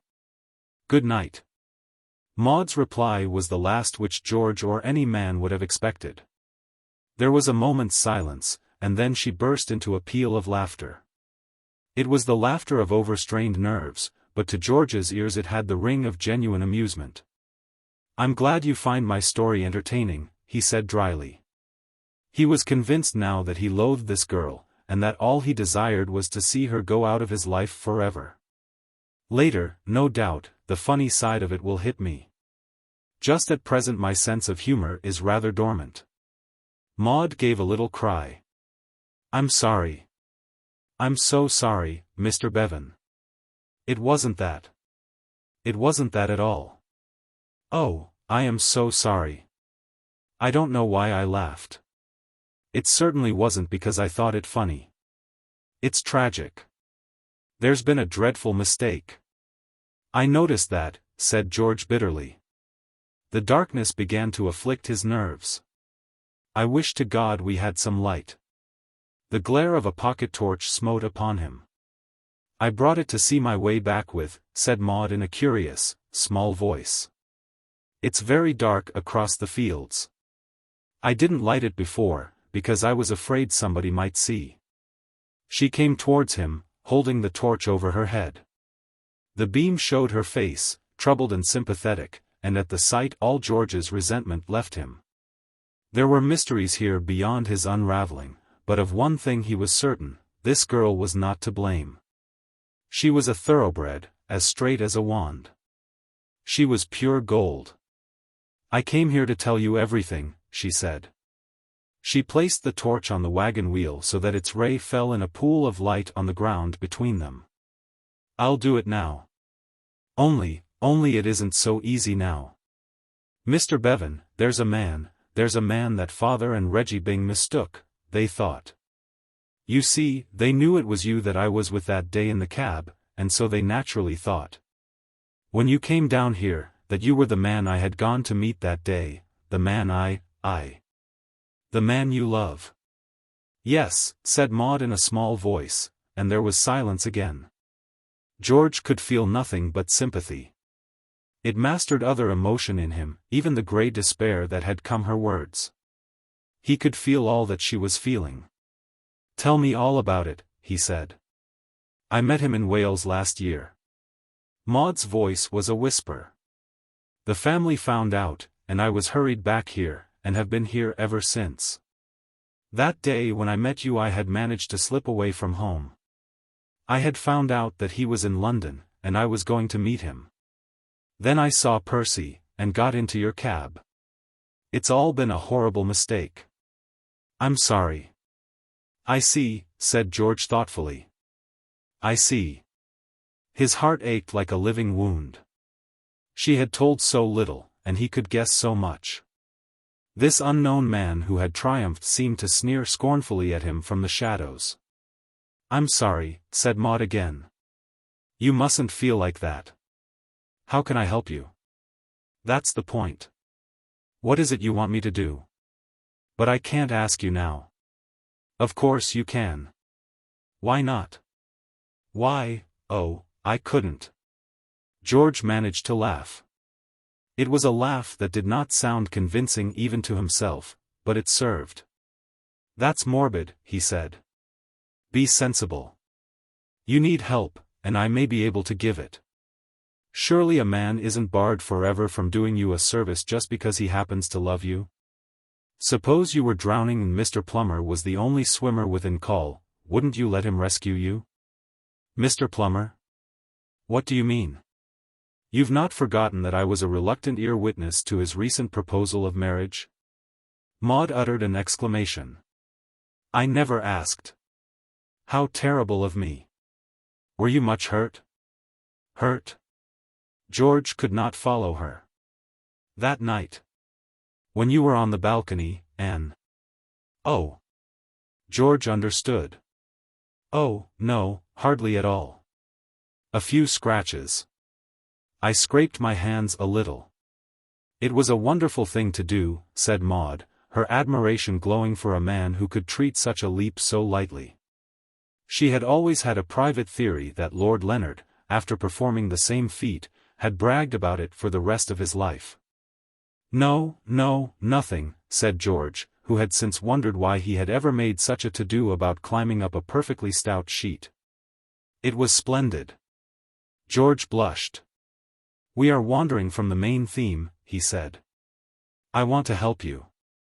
I came here at enormous expense to help you. How can I do it? Maud hesitated. I think you may be offended at my asking such a thing. You needn't. You see, the whole trouble is that I can't get in touch with Geoffrey. He's in London, and I'm here. And any chance I might have of getting to London vanished that day I met you, when Percy saw me in Piccadilly. How did your people find out it was you? They asked me, straight out. And you owned up? I had to. I couldn't tell them a direct lie. George thrilled. This was the girl he had had doubts of. So then it was worse than ever, continued Maud. I daren't risk writing to Geoffrey and having the letter intercepted. I was wondering, I had the idea almost as soon as I found that you had come here. You want me to take a letter from you and see that it reaches him. And then he can write back to my address, and I can smuggle the letter to you? That's exactly what I do want. But I almost didn't like to ask. Why not? I'll be delighted to do it. I'm so grateful. Why, it's nothing. I thought you were going to ask me to look in on your brother and smash another of his hats. Maud laughed delightedly. The whole tension of the situation had been eased for her. More and more she found herself liking George. Yet, deep down in her, she realized with a pang that for him there had been no easing of the situation. She was sad for George. The Plummers of this world she had consigned to what they declared would be perpetual sorrow with scarcely a twinge of regret. But George was different. Poor Percy, she said. I don't suppose he'll ever get over it. He will have other hats, but it won't be the same. She came back to the subject nearest her heart. Mr. Bevan, I wonder if you would do just a little more for me? If it isn't criminal. Or, for that matter, if it is. Could you go to Geoffrey, and see him, and tell him all about me and come back and tell me how he looks, and what he said and so on? Certainly. What is his name, and where do I find him? I never told you. How stupid of me. His name is Geoffrey Raymond, and he lives with his uncle, Mr. Wilbur Raymond, at 11A Belgrave Square. I'll go to him tomorrow. Thank you ever so much. George got up. The movement seemed to put him in touch with the outer world. He noticed that the rain had stopped, and that stars had climbed into the oblong of the doorway. He had an impression that he had been in the barn a very long time. And confirmed this with a glance at his watch, though the watch, he felt, understated the facts by the length of several centuries. He was abstaining from too close an examination of his emotions from a prudent feeling that he was going to suffer soon enough without assistance from himself. I think you had better be going back, he said. It's rather late. They may be missing you. Maud laughed happily. I don't mind now what they do. But I suppose dinners must be dressed for, whatever happens. They moved together to the door. What a lovely night after all. I never thought the rain would stop in this world. It's like when you're unhappy and think it's going on forever. Yes, said George. Maud held out her hand. Good night, Mr. Bevan. Good night. He wondered if there would be any allusion to the earlier passages of their interview. There was none. Maud was of the class whose education consists mainly of a training in the delicate ignoring of delicate situations. Then you will go and see Geoffrey? Tomorrow. Thank you ever so much. Not at all. George admired her. The little touch of formality which she had contrived to impart to the conversation struck just the right note. Created just the atmosphere which would enable them to part without weighing too heavily on the deeper aspect of that parting. You're a real friend, Mr. Bevan. Watch me prove it. Well, I must rush, I suppose. Good night. Good night. She moved off quickly across the field. Darkness covered her. The dog in the distance had begun to howl again. He had his troubles, too. Chapter 20. Trouble sharpens the vision. In our moments of distress we can see clearly that what is wrong with this world of ours is the fact that misery loves company and seldom gets it. Toothache is an unpleasant ailment, but, if toothache were a natural condition of life, if all mankind were afflicted with toothache at birth, we should not notice it. It is the freedom from aching teeth of all those with whom we come in contact that emphasizes the agony. And, as with toothache, so with trouble. Until our private affairs go wrong, we never realize how bubbling over with happiness the bulk of mankind seems to be. Our aching heart is apparently nothing but a desert island in an ocean of joy. George, waking next morning with a heavy heart, made this discovery before the day was an hour old. The sun was shining, and birds sang merrily, but this did not disturb him. Nature is ever callous to human woes, laughing while we weep, and we grow to take her callousness for granted. What jarred upon George was the infernal cheerfulness of his fellow men. They seemed to be doing it on purpose, triumphing over him, glorying in the fact that, however fate might have shattered him, they were all right. People were happy who had never been happy before. Mrs. Platt, for instance. A grey, depressed woman of middle age. She had seemed hitherto to have few pleasures beyond breaking dishes and relating the symptoms of sick neighbors who were not expected to live through the week. She now sang. George could hear her as she prepared his breakfast in the kitchen. At first he had had a hope that she was moaning with pain. But this was dispelled when he had finished his toilet and proceeded downstairs.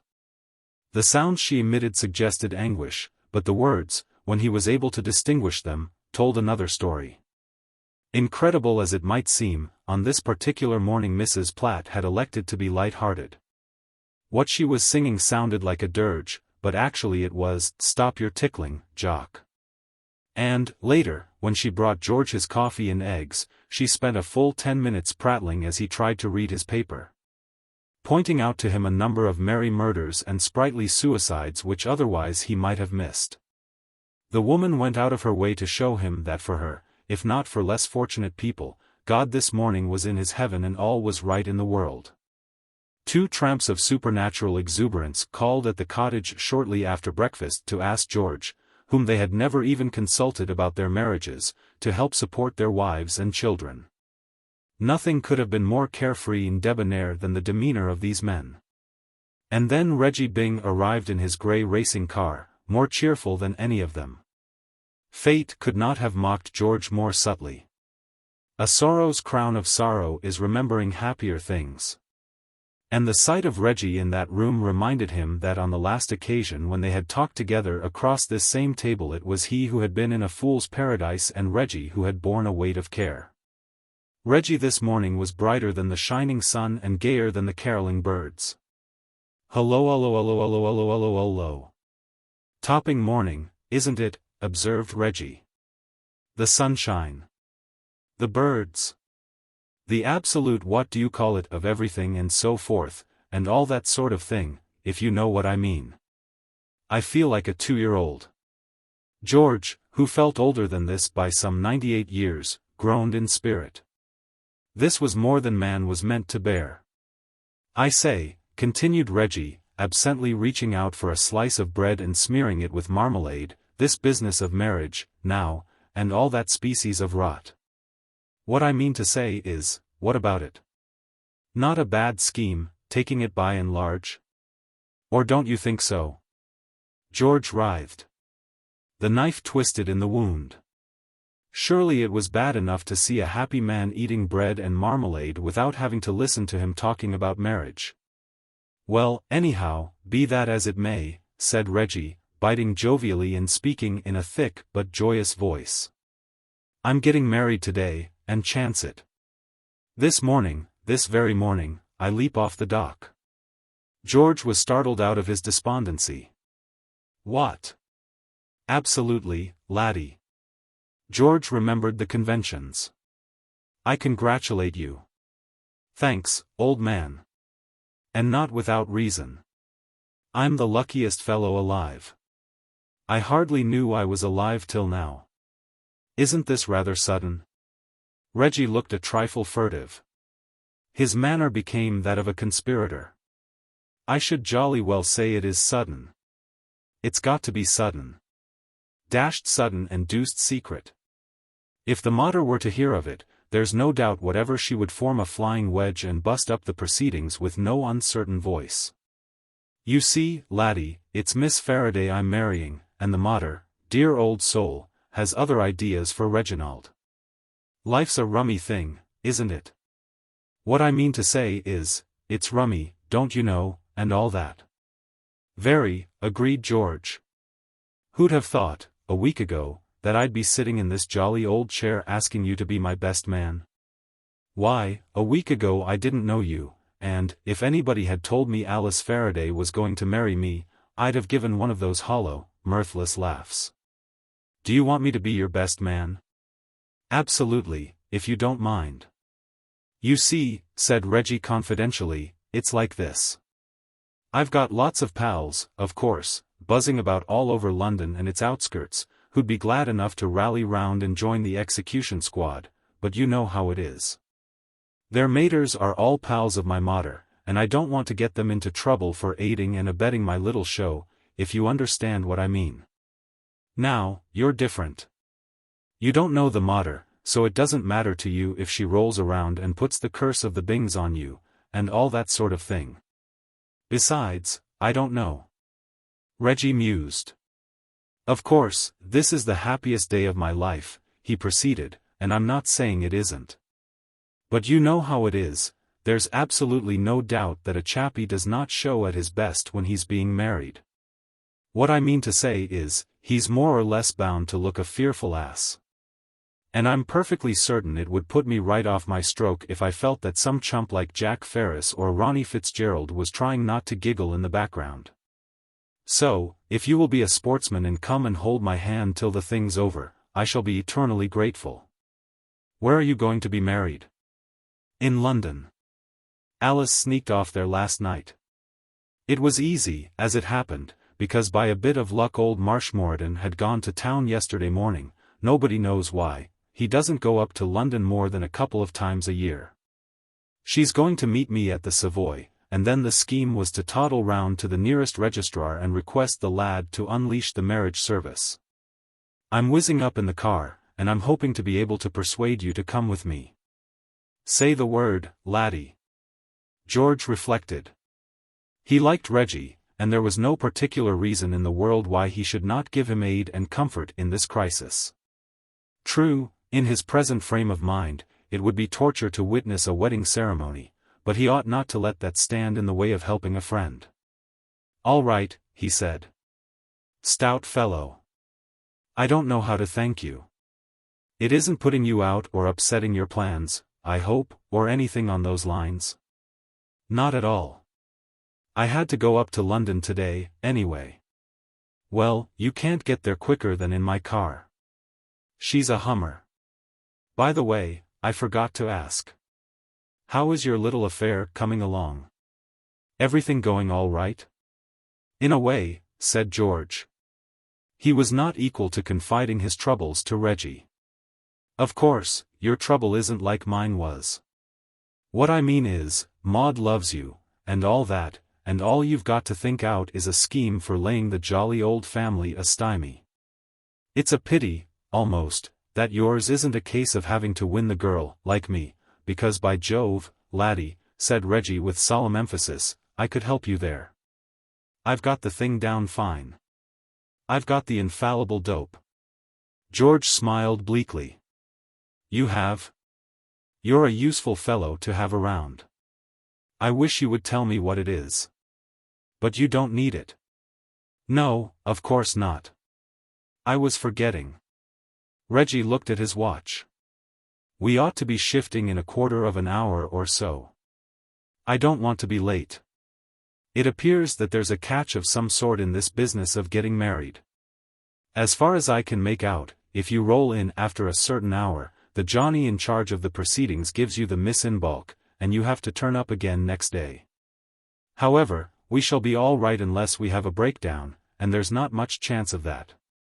I've been tuning up the old car since 7 this morning, and she's sound in wind and limb, absolutely. Oil, petrol, water, air, nuts, bolts, sprockets, carburetor, all present and correct. I've been looking after them like a lot of baby sisters. Well, as I was saying, I've got the dope. A week ago I was just one of the mugs, didn't know a thing about it, but now. Gaze on me, laddie. You see before you old Colonel Romeo, the man who knows. It all started on the night of the ball. There was the dickens of a big ball, you know, to celebrate old Boots' coming of age, to which, poor devil, he contributed nothing but the sunshine of his smile, never having learned to dance. On that occasion a most rummy and extraordinary thing happened. I got pickled to the eyebrows. He laughed happily. I don't mean that that was a unique occurrence and so forth, because, when I was a bachelor, it was rather a habit of mine to get a trifle submerged every now and again on occasions of decent mirth and festivity. But the rummy thing that night was that I showed it. Up till then, I've been told by experts, I was a chappie in whom it was absolutely impossible to detect the symptoms. You might get a bit suspicious if you found I couldn't move, but you could never be certain. On the night of the ball, however, I suppose I had been filling the radiator a trifle too enthusiastically. You see, I had deliberately tried to shove myself more or less below the surface in order to get enough nerve to propose to Alice.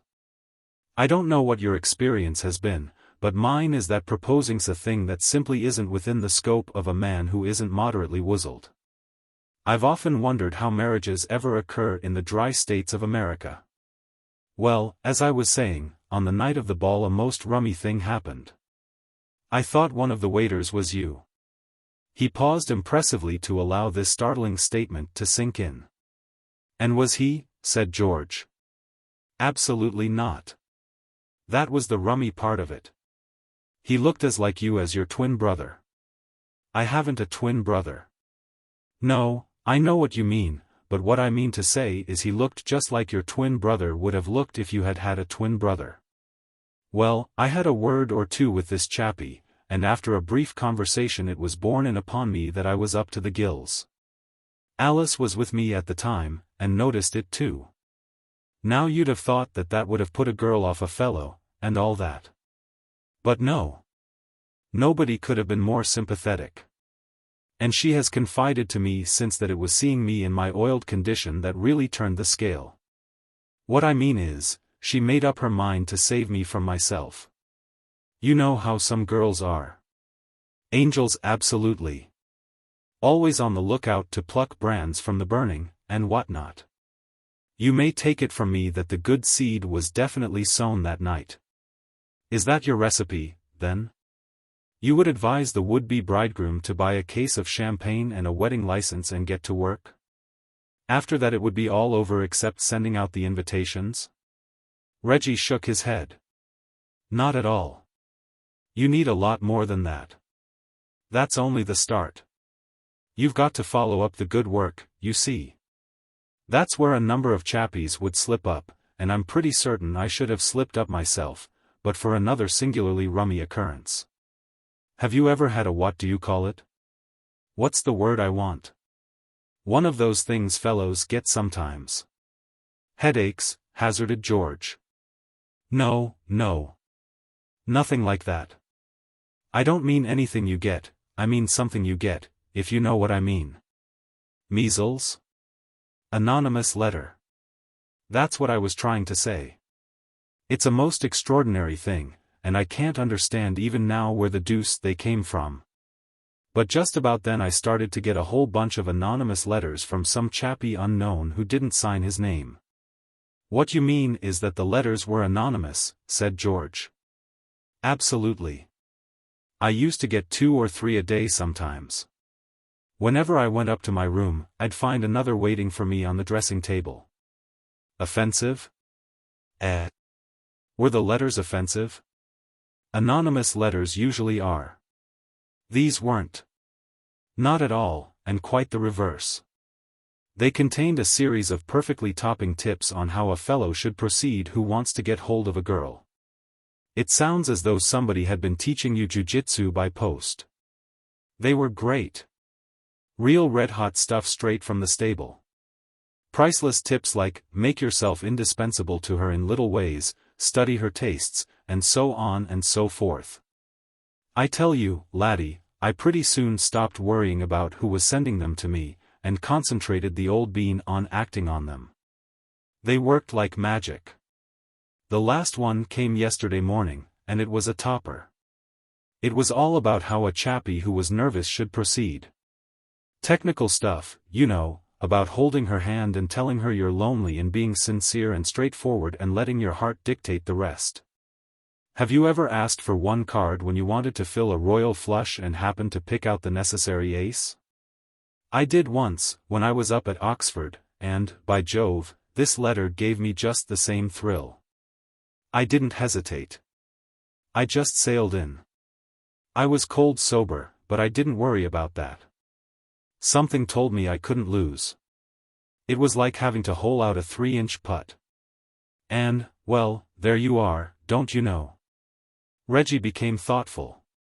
Dash it all. I'd like to know who the fellow was who sent me those letters. I'd like to send him a wedding present or a bit of the cake or something. Though I suppose there won't be any cake, seeing the things taking place at a registrar's. You could buy a bun, suggested George. Well, I shall never know, I suppose. And now how about trickling forth? I say, laddie, you don't object if I sing slightly from time to time during the journey? I'm so dashed happy, you know. Not at all, if it's not against the traffic regulations. Reggie wandered aimlessly about the room in an ecstasy. It's a rummy thing, he said meditatively. I've just remembered that, when I was at school, I used to sing a thing called the What's Its Name's wedding song. At house suppers, don't you know, and whatnot. Jolly little thing. I dare say you know it. It starts ding-dong. Ding-dong, or words to that effect, hurry along. For it is my wedding morning. I remember you had to stretch out the b'more a bit. Deuced awkward, if you hadn't laid in enough breath. The yeoman's wedding song. That was it. I knew it was some chappie or others. And it went on, and the bride in something or other is doing something I can't recollect. Well, what I mean is, now it's my wedding morning. Rummy, when you come to think of it, what? Well, as it's getting tolerable late, what about it? Shift ho? I'm ready. Would you like me to bring some rice? Thank you, laddie, no. Dashed dangerous stuff, rice. Worse than shrapnel. Got your hat? All set? I'm waiting. Then let the revels commence, said Reggie. Ding dong. Ding dong. Hurry along. For it is my wedding morning. And the bride, dash it, I wish I could remember what the bride was doing. Probably writing you a note to say that she's changed her mind, and it's all off. Oh, my God, exclaimed Reggie. Come on. Chapter 21. Mr. and Mrs. Reginald Byng, seated at a table in the corner of the Regent grill room, gazed fondly into each other's eyes. George, seated at the same table, but feeling many miles away, watched them moodily, fighting to hold off a depression which, cured for a while by the exhilaration of the ride in Reggie's racing car, it had beaten its previous record for the trip to London by nearly 20 minutes, now threatened to return. The gay scene, the ecstasy of Reggie, the more restrained but equally manifest happiness of his bride, these things induced melancholy in George. He had not wished to attend the wedding lunch, but the happy pair seemed to be revolted at the idea that he should stroll off and get a bite to eat somewhere else. Stick by us, laddie, Reggie had said pleadingly, for there is much to discuss, and we need the counsel of a man of the world. We are married all right. Though it didn't seem legal in that little registrar's office, put in Alice. But that, as the blighters say in books, is but a beginning, not an end. We have now to think out the most tactful way of letting the news seep through, as it were, to the mater. And Lord Marshmoreton, said Alice. Don't forget he has lost his secretary. And Lord Marshmoreton, amended Reggie. And about 1,000,000 other people who'll be most frightfully peeved at my doing the wedding glide without consulting them.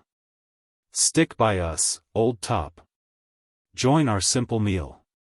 And over the old Coronas we will discuss many things. The arrival of a waiter with dishes broke up the silent communion between husband and wife, and lowered Reggie to a more earthly plane. He refilled the glasses from the stout bottle that nestled in the ice bucket. Only this one, dear, murmured the bride in a warning undertone, and, all right darling, replied the dutiful groom, and raised his own to his lips. Cheerio. Here's to us all. Maddest, merriest day of all the glad new year and so forth. And now, he continued, becoming sternly practical, about the good old sequel and aftermath, so to speak, of this little binge of ours. What's to be done? You're a brainy sort of feller, Bevan, old man, and we look to you for suggestions. How would you set about breaking the news to mother? Write her a letter, said George. Reggie was profoundly impressed. Didn't I tell you he would have some devilish shrewd scheme, he said enthusiastically to Alice. Write her a letter. What could be better? Poetry, by gad. His face clouded. But what would you say in it? That's a pretty knotty point. Not at all. Be perfectly frank and straightforward. Say you are sorry to go against her wishes. Wishes, murmured Reggie, scribbling industrially on the back of the marriage license. But you know that all she wants is your happiness. Reggie looked doubtful. I'm not sure about that last bit, old thing. You don't know the mater. Never mind, Reggie, put in Alice. Say it, anyhow. Mr. Bevan is perfectly right. Right ho, darling. All right, laddie, happiness. And then? Point out in a few well-chosen sentences how charming Mrs. Byng is. Mrs. Byng. Reggie smiled fatuously. I don't think I ever heard anything that sounded so indescribably ripping. That part'll be easy enough. Besides, the mater knows Alice. Lady Caroline has seen me at the castle, said his bride doubtfully, but I shouldn't say she knows me. She has hardly spoken a dozen words to me. There, said Reggie, earnestly, you're in luck, dear heart. The mater's a great speaker, especially in moments of excitement. I'm not looking forward to the time when she starts on me. Between ourselves, laddie, and meaning no disrespect to the dear soul, when the mater is moved and begins to talk, she uses up most of the language. Outspoken, is she? I should hate to meet the person who could outspeak her, said Reggie. George sought information on a delicate point. And financially? Does she exercise any authority over you in that way? You mean has the mater the first call on the family doubloons, said Reggie. Oh, absolutely not. You see, when I call her the mater, it's using the word in a loose sense, so to speak. She's my stepmother really. She has her own little collection of pieces of 8, and I have mine. That part's simple enough. Then the whole thing is simple. I don't see what you've been worrying about. Just what I keep telling him, Mr. Bevan, said Alice. You're a perfectly free agent. She has no hold on you of any kind. Reggie Byng blinked dizzily. Why, now you put it like that, he exclaimed, I can see that I jolly well am. It's an amazing thing, you know, habit and all that. I've been so accustomed for years to jumping through hoops and shamming dead when the mater lifted a little finger, that it absolutely never occurred to me that I had a soul of my own. I give you my honest word I never saw it till this moment. And now it's too late. George indicated Alice with a gesture. The newly made Mrs. Byng smiled. Mr. Bevan means that now you've got to jump through hoops and sham dead when I lift a little finger. Reggie raised her hand to his lips, and nibbled at it gently. Bless'em's, it'll finger. It shall lift it and have, Reggie jumping through, he broke off and tendered George a manly apology. Sorry, old top. Forgot myself for the moment. Shan't occur again. Have another chicken or an éclair or some soup or something. Over the cigars Reggie became expansive. Now that you've lifted the frightful weight of the mater off my mind, dear old lad, he said, puffing luxuriously, I find myself surveying the future in a calmer spirit.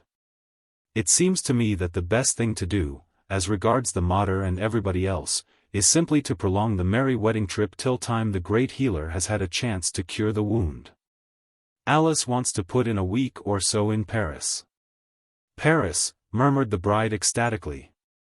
Then I would like to trickle southwards to the Riviera. If you mean Monte Carlo, dear, said his wife with gentle firmness, no.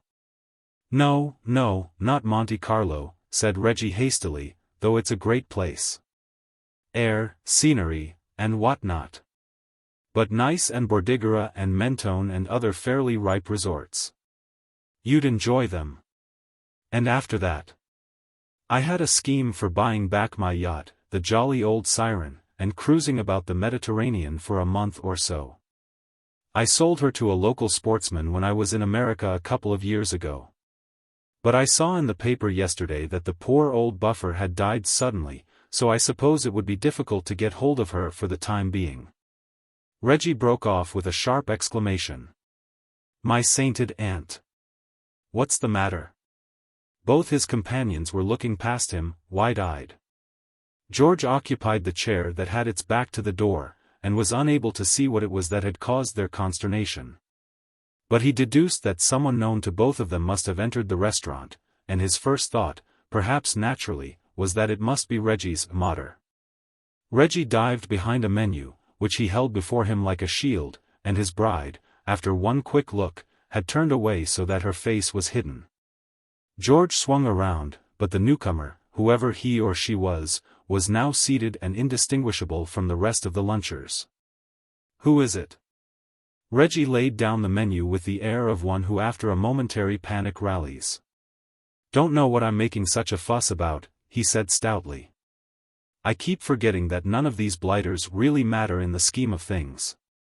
I've a good mind to go over and pass the time of day. Don't, pleaded his wife. I feel so guilty. Who is it? Asked George again. Your stepmother? Great Scott, no, said Reggie. Nothing so bad as that. It's old Marshmoreton. Lord Marshmoreton. Absolutely. And looking positively festive. I feel so awful, Mr. Bevan, said Alice. You know, I left the castle without a word to anyone, and he doesn't know yet that there won't be any secretary waiting for him when he gets back. Reggie took another look over George's shoulder and chuckled. It's all right, darling. Don't worry. We can nip off secretly by the other door. He's not going to stop us. He's got a girl with him. The old boy has come to life, absolutely. He's gassing away 16 to the dozen to a frightfully pretty girl with gold hair. If you slew the old bean round at an angle of about 45, Bevan, old top, you can see her. Take a look. He won't see you. He's got his back to us. Do you call her pretty? Asked Alice disparagingly. Now that I take a good look, precious, replied Reggie with alacrity, no. Absolutely not. Not my style at all. His wife crumbled bread. I think she must know you, Reggie dear, she said softly. She's waving to you. She's waving to me, said George, bringing back the sunshine to Reggie's life, and causing the latter's face to lose its hunted look. I know her very well. Her name's Dor. Billy Dor.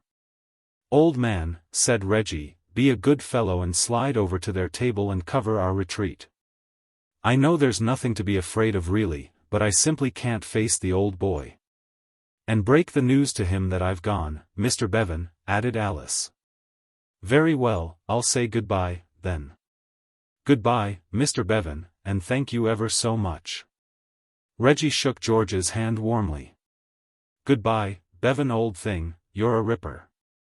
I can't tell you how bucked up I am at the sportsmanlike way you've rallied round. I'll do the same for you one of these days. Just hold the old boy in play for a minute or two while we leg it. And, if he wants us, tell him our address till further notice is Paris.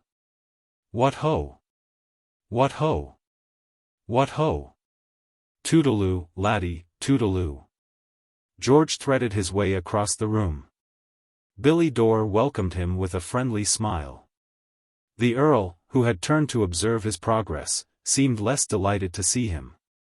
His weather-beaten face wore an almost furtive look. He reminded George of a schoolboy who has been caught in some breach of the law. Fancy seeing you here, George, said Billy. We're always meeting, aren't we? How did you come to separate yourself from the pigs and chickens? I thought you were never going to leave them.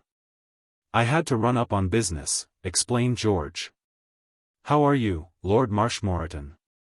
The Earl nodded briefly. So you're on to him, too, said Billy. When did you get wise? Lord Marshmoreton was kind enough to call on me the other morning and drop the incognito. Isn't Dada the foxiest old thing, said Billy delightedly. Imagine him standing there that day in the garden, kidding us along like that. I tell you, when they brought me his card last night after the first act and I went down to take a slant at this Lord Marshmoreton and found Dada hanging round the stage door. You could have knocked me over with a whisk broom. I have not stood at the stage door for 25 years, said Lord Marshmoreton sadly. Now, it's no use your pulling that Henry W. Methuselah stuff, said Billy affectionately. You can't get away with it. Anyone can see you're just a kid. Can't they, George? She indicated the blushing Earl with a wave of the hand. Isn't Dada the youngest thing that ever happened? Exactly what I told him myself. Lord Marshmoreton giggled. There is no other verb that describes the sound that proceeded from him. I feel young, he admitted. I wish some of the juveniles in the shows I've been in, said Billy, were as young as you. It's getting so nowadays that one's thankful if a juvenile has teeth. She glanced across the room. Your pals are walking out on you, George. The people you were lunching with, she explained. They're leaving. That's all right. I said goodbye to them. He looked at Lord Marshmoreton. It seemed a suitable opportunity to break the news. I was lunching with Mr. and Mrs. Byng, he said. Nothing appeared to stir beneath Lord Marshmoreton's tanned forehead. Reggie Byng and his wife, Lord Marshmoreton, added George. This time he secured the Earl's interest. Lord Marshmoreton started. What? They are just off to Paris, said George. Reggie Byng is not married. Married this morning. I was best man. Busy little creature, interjected Billy. But. You know his wife, said George casually. She was a Miss Faraday. I think she was your secretary. It would have been impossible to deny that Lord Marshmoreton showed emotion. His mouth opened, and he clutched the tablecloth. But just what the emotion was George was unable to say till, with a sigh that seemed to come from his innermost being, the other exclaimed, "Thank heaven." George was surprised. You're glad? Of course I'm glad. It's a pity they didn't know how you were going to feel. It would have saved them a lot of anxiety. I rather gathered they supposed that the shock was apt to darken your whole life. That girl, said Lord Marshmoreton vehemently, was driving me crazy. Always bothering me to come and work on that damned family history. Never gave me a moment's peace. I liked her, said George. Nice enough girl, admitted his lordship grudgingly. But a damned nuisance about the house, always at me to go on with the family history. As if there weren't better things to do with one's time than writing all day about my infernal fools of ancestors. Isn't Dad a fractious today? Said Billy reprovingly, giving the Earl's hand a pat. Quit knocking your ancestors. You're very lucky to have ancestors. I wish I had. The Dorr family seems to go back about as far as the presidency of Willard Fillmore, and then it kind of gets discouraged and quite cold. Gee. I'd like to feel that my great-great-great-grandmother had helped Queen Elizabeth with the rent. I'm strong for the fine old stately families of England. Stately old fiddlesticks. Snapped the Earl. Did you see his eyes flash then, George? That's what they call aristocratic rage. It's the fine old spirit of the Marshmoretons boiling over. I noticed it, said George. Just like lightning. It's no use trying to fool us, Dada, said Billy. You know just as well as I do that it makes you feel good to think that, every time you cut yourself with your safety razor, you bleed blue. A lot of silly nonsense, grumbled the Earl. What is?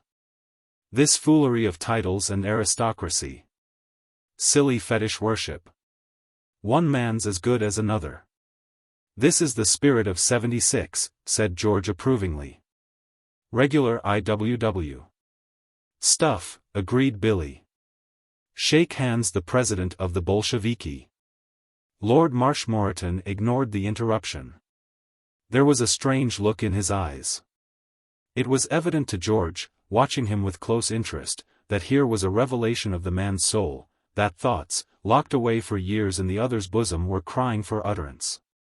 Damned silly nonsense. When I was a boy, I wanted to be an engine driver.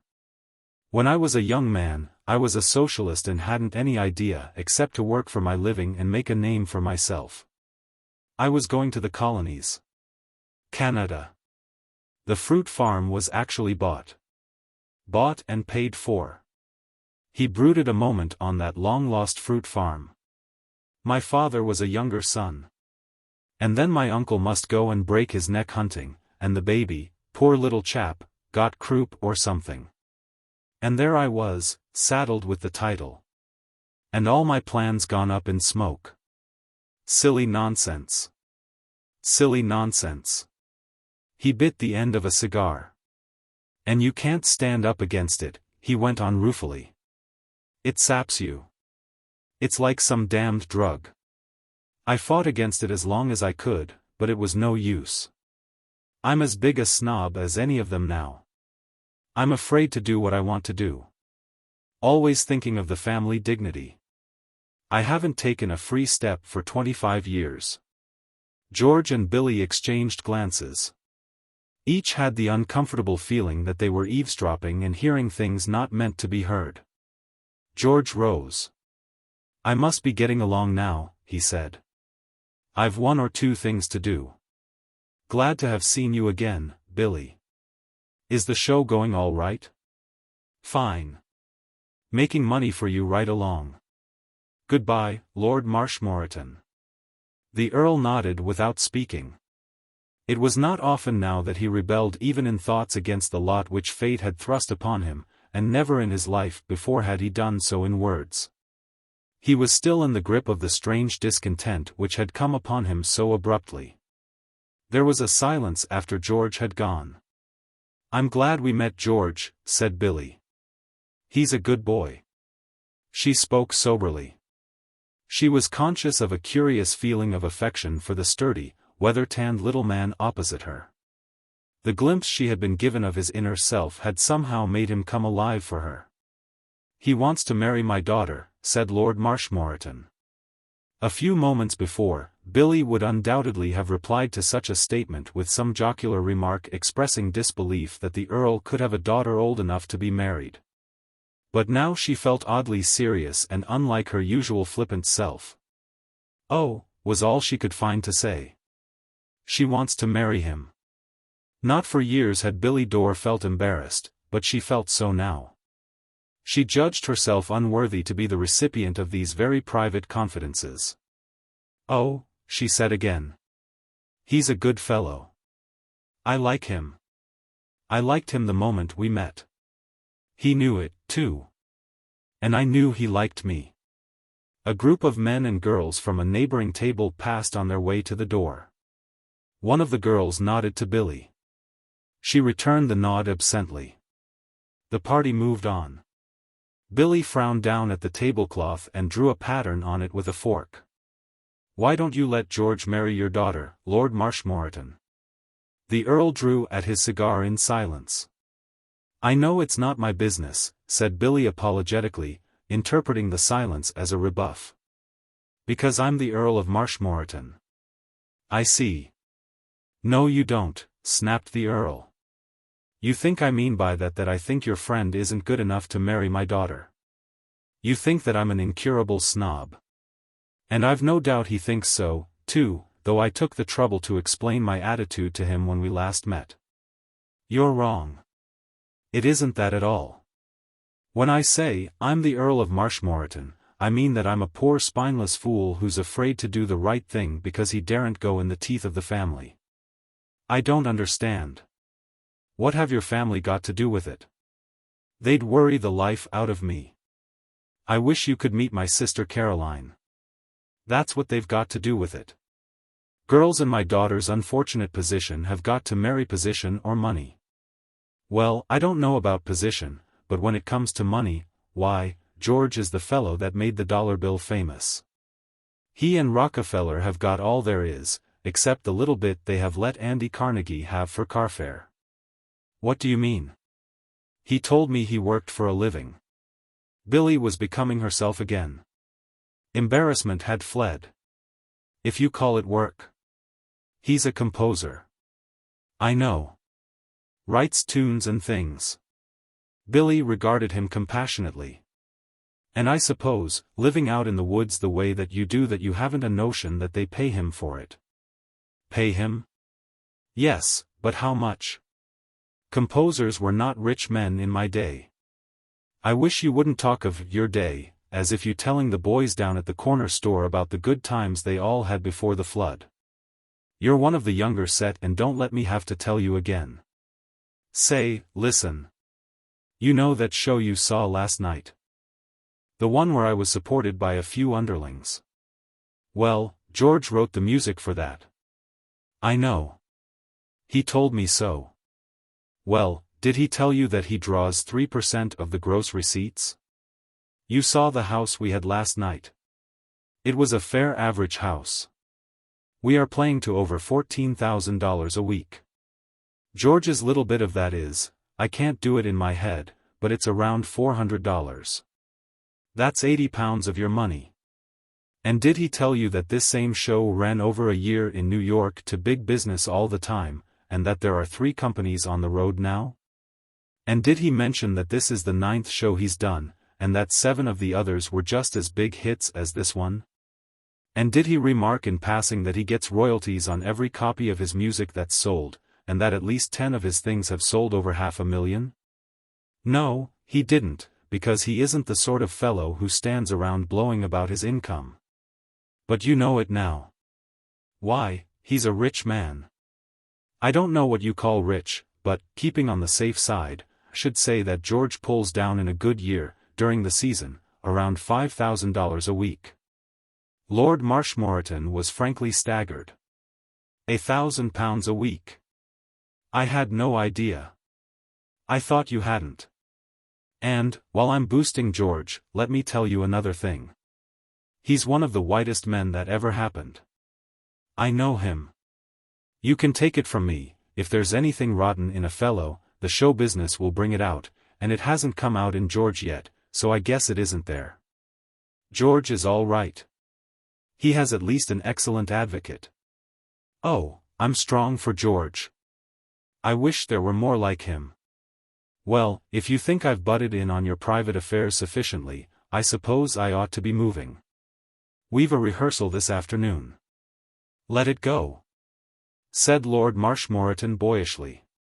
Yes, and how quick do you think they would let me go, if I did?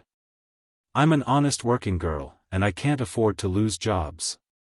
Lord Marshmoreton fiddled with his cigar butt. I could offer you an alternative position, if you cared to accept it.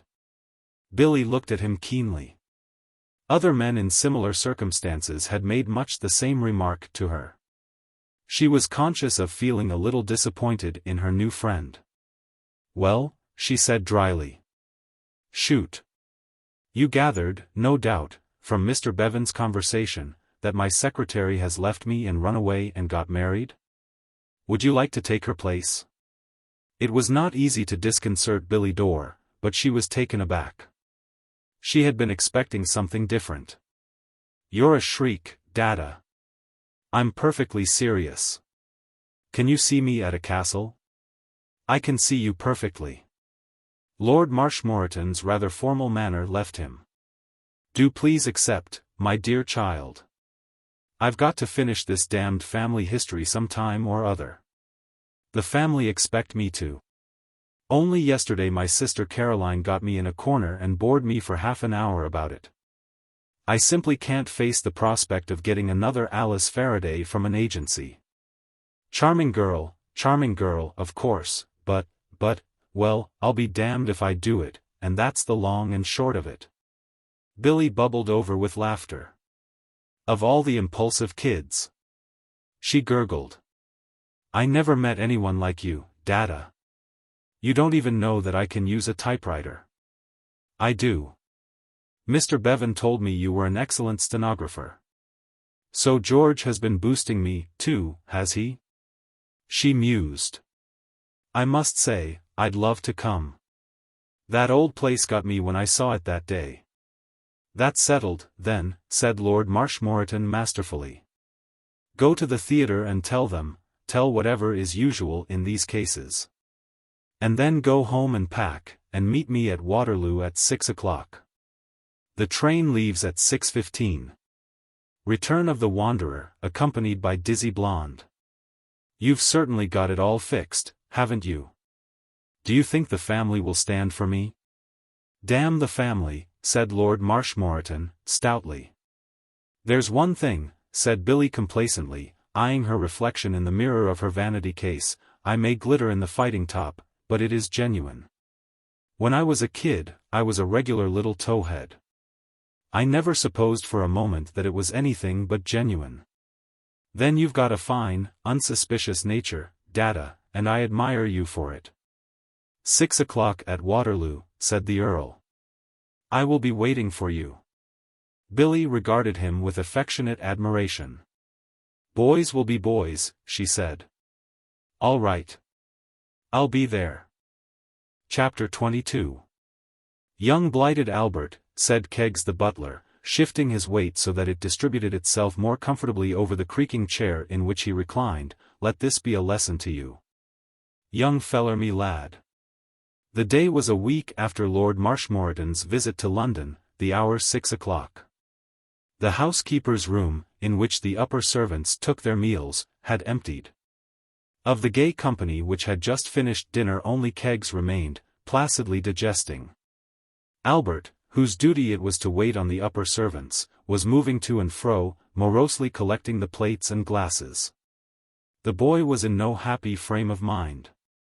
Throughout dinner the conversation at table had dealt almost exclusively with the now celebrated elopement of Reggie Byng and his bride. And few subjects could have made more painful listening to Albert.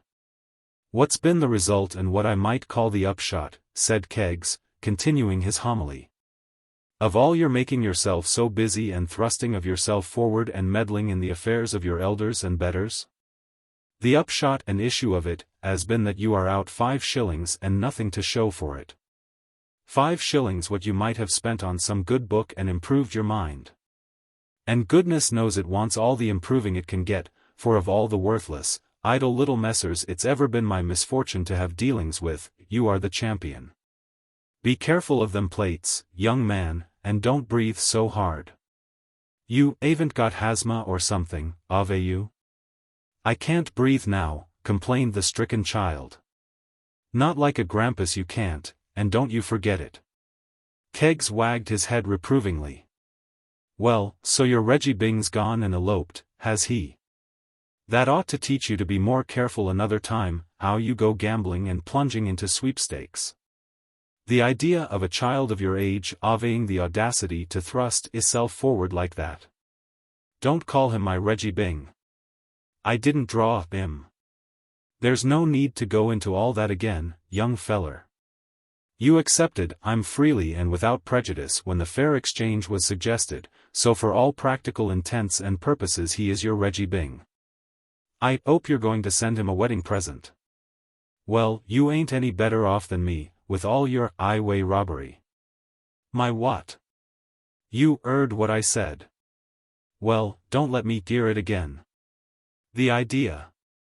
If you had any objections to parting with that ticket, you should have stated them clearly at the time.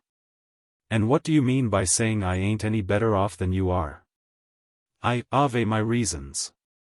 "You think you have, which is a very different thing. I suppose you imagine that you've put a stopper on a certain little affair by surreptitiously destroying letters entrusted to you." "I never," exclaimed Albert with a convulsive start that nearly sent 11 plates dashing to destruction. "How many times have I got to tell you to be careful of them plates?" said Keggs sternly. "Who do you think you are, a juggler on the balls, hurling them about like that?" "Yes, I know all about that letter. You thought you was very clever, I've no doubt. But let me tell you, young blighted Albert, that only the other evening, her ladyship and Mr. Bevan had a long and extended interview in spite of all your efforts. I saw through your little game, and I proceeded and went and arranged the meeting."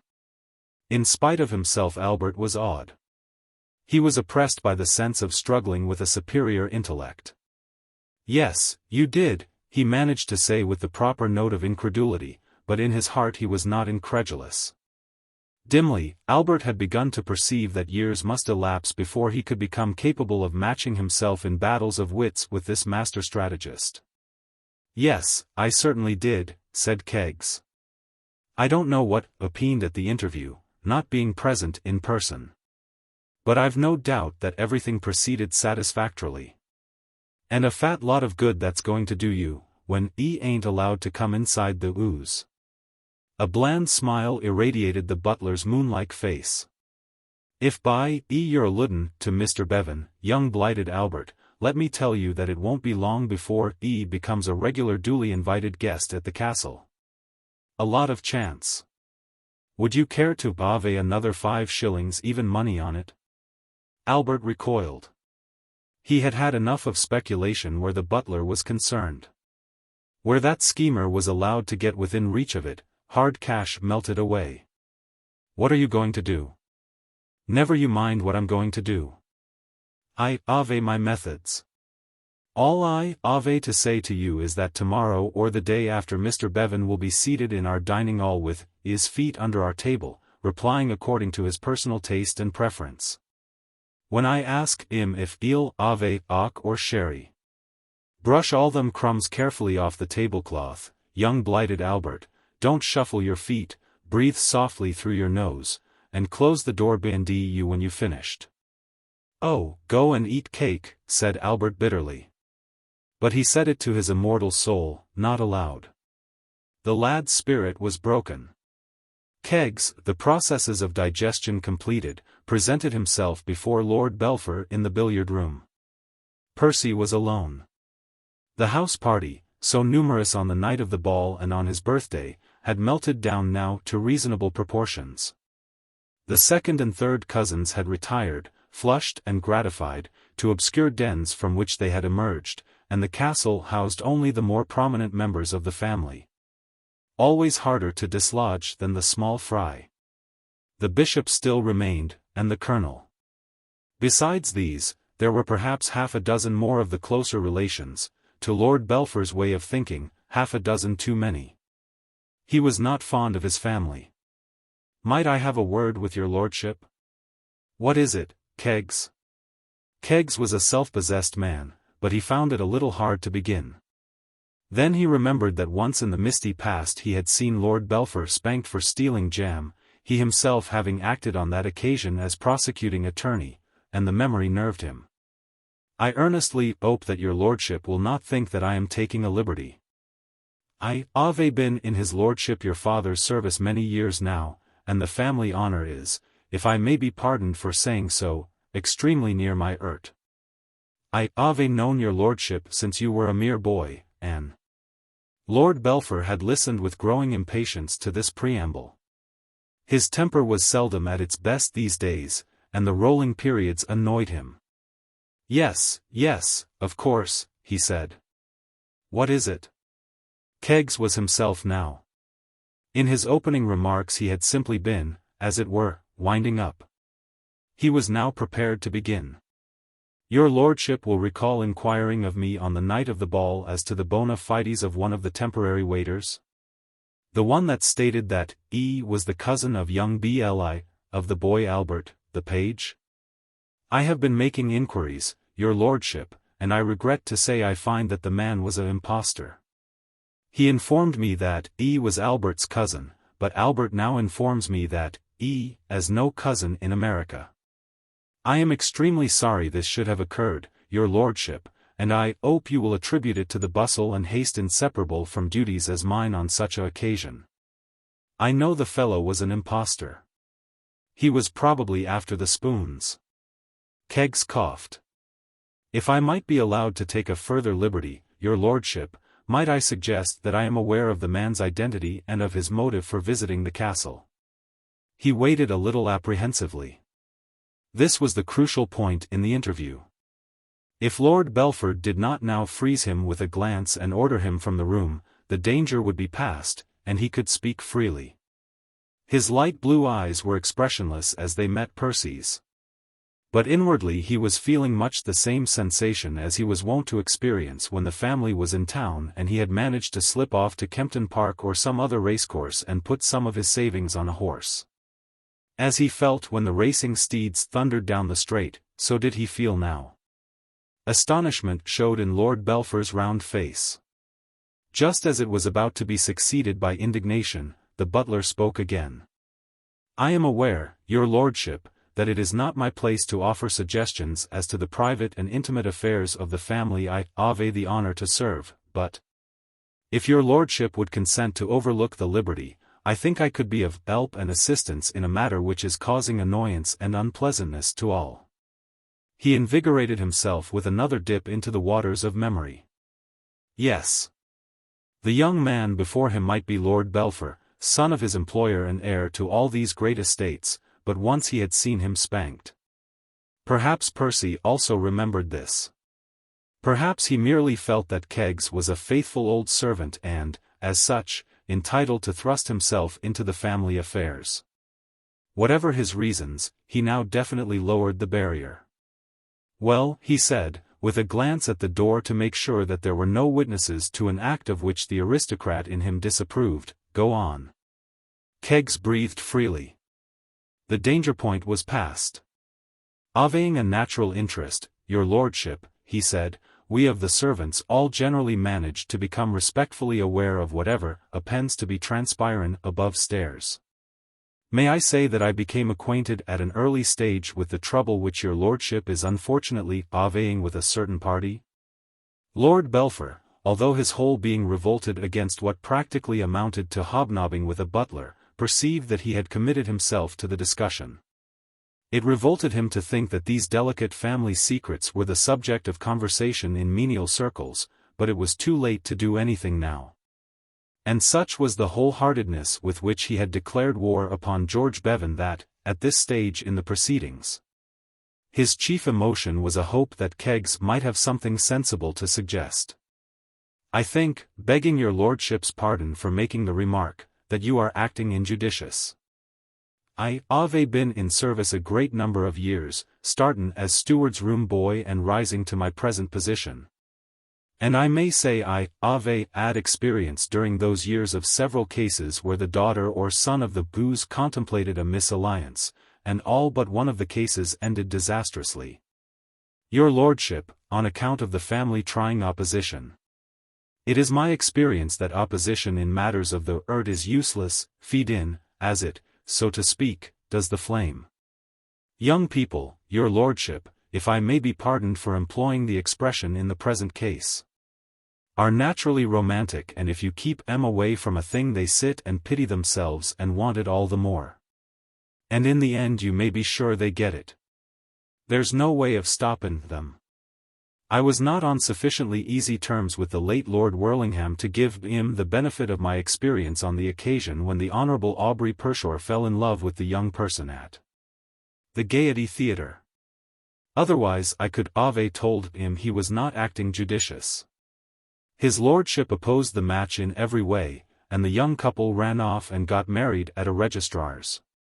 It was the same when a young man who was tutor to her ladyship's brother attracted Lady Evelyn Walls, the only daughter of the Earl of Akkleton.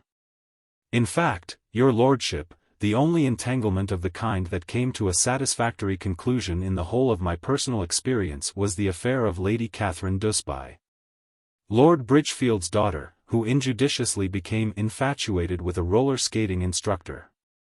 Lord Belpher had ceased to feel distantly superior to his companion. The butler's powerful personality hypnotized him. Long ere the harangue was ended, he was as a little child drinking in the utterances of a master. He bent forward eagerly.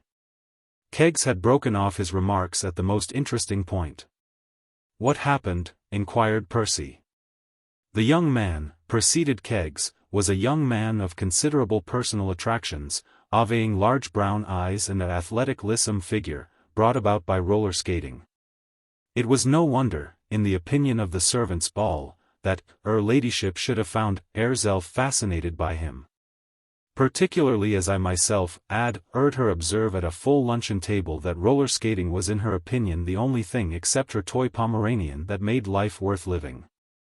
But when she announced that she had become engaged to this young man, there was the greatest consternation.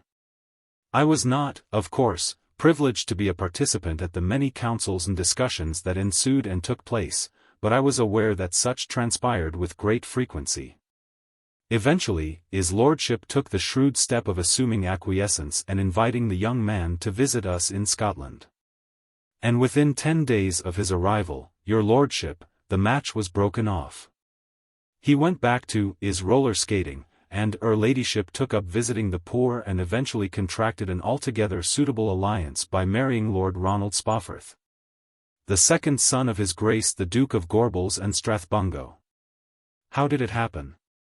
Seeing the young man in the surroundings of her own home, her ladyship soon began to see that she had taken too romantic a view of him previous, your lordship. He was one of the lower middle class, what is sometimes termed the bourgeoisie, and his habits were not the habits of the class to which her ladyship belonged. He had nothing in common with the rest of the ooze party, and was injudicious in his choice of forks. The very first night at dinner took a steel knife to the entree, and I see her ladyship look at him very sharp, as much as to say that scales had fallen from her eyes. It didn't take long after that to become convinced that had led her astray. Then you think? It is not for me to presume to offer anything but the most respectful advice, your lordship, but I should most certainly advocate a similar procedure in the present instance. Lord Belpher reflected. Recent events had brought home to him the magnitude of the task he had assumed when he had appointed himself the watcher of his sister's movements. The affair of the curate and the village blacksmith had shaken him both physically and spiritually. His feet were still sore, and his confidence in himself had waned considerably. The thought of having to continue his espionage indefinitely was not a pleasant one. How much simpler and more effective it would be to adopt the suggestion which had been offered to him. I'm not sure you aren't right, Keggs. Thank you, your lordship. I feel convinced of it. I will speak to my father tonight. Very good, your lordship. I am glad to have been of service. Young blighted Albert, said Keggs crisply, shortly after breakfast on the following morning, you're to take this note to Mr. Bevan at the cottage down by Platt's farm. And you're to deliver it without playing any of your monkey tricks, and you're to wait for an answer, and you're to bring that answer back to me, too, and to Lord Marshmoreton. And I may tell you, to save you the trouble of opening it with steam from the kitchen kettle, that I've already done so. It's an invitation to dine with us tonight. So now you know. Look slippy. Albert capitulated. For the first time in his life he felt humble. He perceived how misguided he had been ever to suppose that he could pit his pygmy wits against this smooth-faced worker of wonders. Crikey, he ejaculated. It was all that he could say. And there's one more thing, young feller me lad, added Keggs earnestly, don't you ever grow up to be such a fat EAD as our friend Percy. Don't forget I warned you. Chapter 23. Life is like some crazy machine that is always going either too slow or too fast. From the cradle to the grave we alternate between the Sargasso Sea and the rapids, forever either becalmed or storm-tossed. It seemed to Maud, as she looked across the dinner table in order to make sure for the 20th time that it really was George Bevan who sat opposite her, that, after months in which nothing whatever had happened, she was now living through a period when everything was happening at once. Life, from being a broken-down machine, had suddenly begun to race. To the orderly routine that stretched back to the time when she had been hurried home in disgrace from Wales there had succeeded a mad whirl of events, to which the miracle of tonight had come as a fitting climax. She had not begun to dress for dinner till somewhat late, and had consequently entered the drawing-room just as Keggs was announcing that the meal was ready. She had received her first shock when the lovesick plumber, emerging from a mixed crowd of relatives and friends, had informed her that he was to take her in. She had not expected Plummer to be there, though he lived in the neighborhood. Plummer, at their last meeting, had stated his intention of going abroad for a bit to mend his bruised heart, and it was a little disconcerting to a sensitive girl to find her victim popping up again like this. She did not know that, as far as Plummer was concerned, the whole affair was to be considered opened again. To Plummer, analyzing the girl's motives in refusing him, there had come the idea that there was another, and that this other must be Reggie Byng. From the first he had always looked upon Reggie as his worst rival. And now Reggie had bolted with the Faraday girl, leaving Maud in excellent condition, so it seemed to Plummer, to console herself with a worthier man. Plummer knew all about the rebound and the part it plays in the affairs of the heart. His own breach of promise case 2 years earlier had been entirely due to the fact that the refusal of the youngest Devenish girl to marry him had caused him to rebound into the dangerous society of the second girl from the end of the first row in the "Summertime is Kissing Time" number in the Alhambra Review. He had come to the castle tonight gloomy, but not without hope. Maud's second shock eclipsed the first entirely. No notification had been given to her either by her father or by Percy of the proposed extension of the hand of hospitality to George. And the sight of him standing there talking to her Aunt Caroline made her momentarily dizzy. Life, which for several days had had all the properties now of a dream, now of a nightmare, became more unreal than ever. She could conceive no explanation of George's presence. He could not be there, that was all there was to it, yet there undoubtedly he was. Her manner, as she accompanied Plummer down the stairs, took on such a dazed sweetness that her escort felt that in coming there that night he had done the wisest act of a lifetime studded but sparsely with wise acts. It seemed to Plummer that this girl had softened towards him. Certainly something had changed her. He could not know that she was merely wondering if she was awake. George, meanwhile, across the table, was also having a little difficulty in adjusting his faculties to the progress of events. He had given up trying to imagine why he had been invited to this dinner, and was now endeavoring to find some theory which would square with the fact of Billy Dore being at the castle. At precisely this hour Billy, by rights, should have been putting the finishing touches on her makeup in a second-floor dressing-room at the Regal. Yet there she sat, very much at her ease in this aristocratic company, so quietly and unobtrusively dressed in some black stuff that at first he had scarcely recognized her. She was talking to the bishop. The voice of Keggs at his elbow broke in on his reverie. "Sherry or hock, sir?" George could not have explained why this reminder of the butler's presence should have made him feel better, but it did. There was something solid and tranquilizing about Keggs. He had noticed it before. For the first time the sensation of having been smitten over the head with some blunt instrument began to abate. It was as if Keggs by the mere intonation of his voice had said, "All this no doubt seems very strange and unusual to you, but feel no alarm. I am here." George began to sit up and take notice. A cloud seemed to have cleared from his brain. He found himself looking on his fellow diners as individuals rather than as a confused mass. The prophet Daniel, after the initial embarrassment of finding himself in the society of the lions had passed away, must have experienced a somewhat similar sensation. He began to sort these people out and label them. There had been introductions in the drawing-room, but they had left him with a bewildered sense of having heard somebody recite a page from Burke's Peerage. Not since that day in the Free Library in London, when he had dived into that fascinating volume in order to discover Maud's identity, had he undergone such a rain of titles. He now took stock, to ascertain how many of these people he could identify. The stock-taking was an absolute failure. Of all those present the only individuals he could swear to were his own personal little playmates with whom he had sported in other surroundings. There was Lord Belpher, for instance, eyeing him with a hostility that could hardly be called veiled. There was Lord Marshmoreton at the head of the table, listening glumly to the conversation of a stout woman with a pearl necklace, but who was that woman? Was it Lady Jane Allenby or Lady Edith Wade Beverley or Lady Patricia Fowles? And who, above all, was the pie-faced fellow with the mustache talking to Maud? He sought assistance from the girl he had taken in to dinner. She appeared, as far as he could ascertain from a short acquaintance, to be an amiable little thing.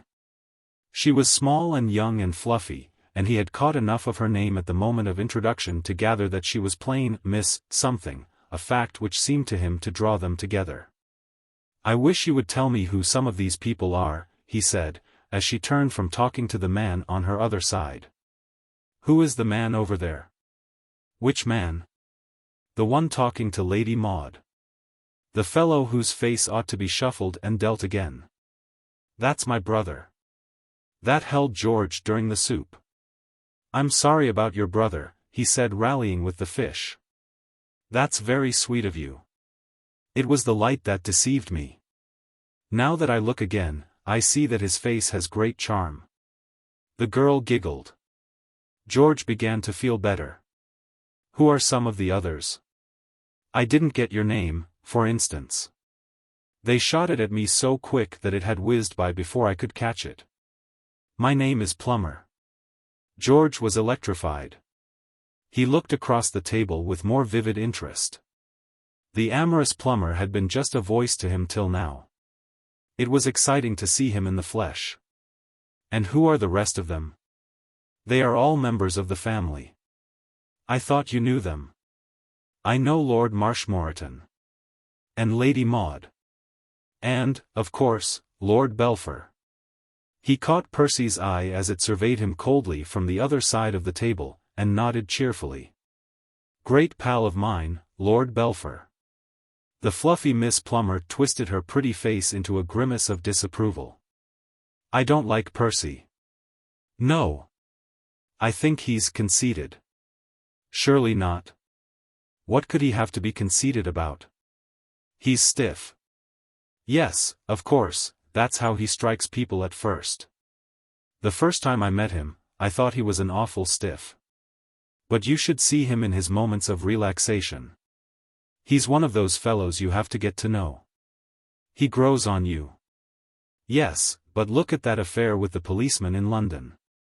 Everybody in the county is talking about it. Young blood. Sighed George. Young blood. Of course, Percy is wild. He must have been intoxicated. Oh, undoubtedly, said George. Miss Plummer glanced across the table. Do look at Edwin. Which is Edwin? My brother, I mean. Look at the way he keeps staring at Maud. Edwin's awfully in love with Maud, she rattled on with engaging frankness. At least, he thinks he is. He's been in love with a different girl every season since I came out. And now that Reggie Byng has gone and married Alice Faraday, he thinks he has a chance. You heard about that, I suppose? Yes, I did hear something about it. Of course, Edwin's wasting his time, really. I happen to know, Miss Plummer sank her voice to a whisper, I happen to know that Maud's awfully in love with some man she met in Wales last year, but the family won't hear of it. Families are like that, agreed George. Nobody knows who he is, but everybody in the county knows all about it. Those things get about, you know. Of course, it's out of the question. Maud will have to marry somebody awfully rich or with a title. Her family's one of the oldest in England, you know. So I understand. It isn't as if she were the daughter of Lord Peebles, somebody like that. Why Lord Peebles? Well, what I mean to say is, said Miss Plummer, with a silvery echo of Reggie Byng, he made his money in whiskey. That's better than spending it that way, argued George. Miss Plummer looked puzzled. I see what you mean, she said a little vaguely. Lord Marshmoreton is so different. Haughty nobleman stuff, eh? Yes. So you think this mysterious man in Wales hasn't a chance? Not unless he and Maud elope like Reggie Byng and Alice. Wasn't that exciting? Who would ever have suspected Reggie had the dash to do a thing like that? Lord Marshmoreton's new secretary is very pretty, don't you think? Which is she? The girl in black with the golden hair. Is she Lord Marshmoreton's secretary? Yes. She's an American girl. I think she's much nicer than Alice Faraday. I was talking to her before dinner. Her name is Dor. Her father was a captain in the American army, who died without leaving her a penny. He was the younger son of a very distinguished family, but his family disowned him because he married against their wishes. Something ought to be done to stop these families, said George. They're always up to something. So Miss Dor had to go out and earn her own living. It must have been awful for her, mustn't it, having to give up society? Did she give up society? Oh, yes. She used to go everywhere in New York before her father died. I think American girls are wonderful. They have so much enterprise. George at the moment was thinking that it was in imagination that they excelled. I wish I could go out and earn my living, said Miss Plummer. But the family won't dream of it. The family again, said George sympathetically. They're a perfect curse. I want to go on the stage. Are you fond of the theater? Fairly. I love it. Have you seen Hubert Broadley in 'Twas Once in Spring? I'm afraid I haven't. He's wonderful. Have you seen Cynthia Dane in A Woman's No? I missed that one too. Perhaps you prefer musical pieces? I saw an awfully good musical comedy before I left town. It's called Follow the Girl. It's at the Regal Theatre. Have you seen it? I wrote it. You, what? That is to say, I wrote the music. But the music's lovely, gasped little Miss Plummer, as if the fact made his claim ridiculous. I've been humming it ever since. I can't help that. I still stick to it that I wrote it. You aren't George Bevan. I am. But, Miss Plummer's voice almost failed here, but I've been dancing to your music for years. I've got about 50 of your records on the Victrola at home. George blushed. However successful a man may be, he can never get used to fame at close range. Why, that tricky thing, you know, in the second act, is the darlingest thing I ever heard. I'm mad about it. Do you mean the one that goes lumpty-lumpty-tum, tumty-tumty-tum? No, the one that goes tarumty-tum-tum, tarumty-tum. You know. The one about Granny dancing the shimmy. I'm not responsible for the words, you know, urged George hastily. Those are wished on me by the lyrist. I think the words are splendid. Although poor Popper thinks it's improper, Granny's always doing it and nobody can stop her. I loved it. Miss Plummer leaned forward excitedly. She was an impulsive girl. Lady Caroline. Conversation stopped. Lady Caroline turned. Yes, Millie? Did you know that Mr. Bevan was the Mr. Bevan? Everybody was listening now. George huddled pinkly in his chair. He had not foreseen this ballyhooing. Shadrach, Meshach and Abednego combined had never felt a tithe of the warmth that consumed him. He was essentially a modest young man. The Mr. Bevan, echoed Lady Caroline coldly. It was painful to her to have to recognize George's existence on the same planet as herself. To admire him, as Miss Plummer apparently expected her to do, was a loathsome task. She cast one glance, fresh from the refrigerator, at the shrinking George, and elevated her aristocratic eyebrows. Miss Plummer was not damped. She was at the hero-worshipping age, and George shared with the Messrs. Fairbanks, Francis X. Bushman, and one or two tennis champions an imposing pedestal in her Hall of Fame. You know. George Bevan, who wrote the music of Follow the Girl. Lady Caroline showed no signs of thawing. She had not heard of Follow the Girl. Her attitude suggested that, while she admitted the possibility of George having disgraced himself in the manner indicated, it was nothing to her. And all those other things, pursued Miss Plummer indefatigably. You must have heard his music on the Victrola. Why, of course. It was not Lady Caroline who spoke, but a man further down the table. He spoke with enthusiasm. Of course, by Jove, he said. The Schenectady shimmy, by Jove, and all that. Ripping. Everybody seemed pleased and interested. Everybody, that is to say, except Lady Caroline and Lord Belpher. Percy was feeling that he had been tricked. He cursed the imbecility of Keggs in suggesting that this man should be invited to dinner. Everything had gone wrong. George was an undoubted success. The majority of the company were solid for him.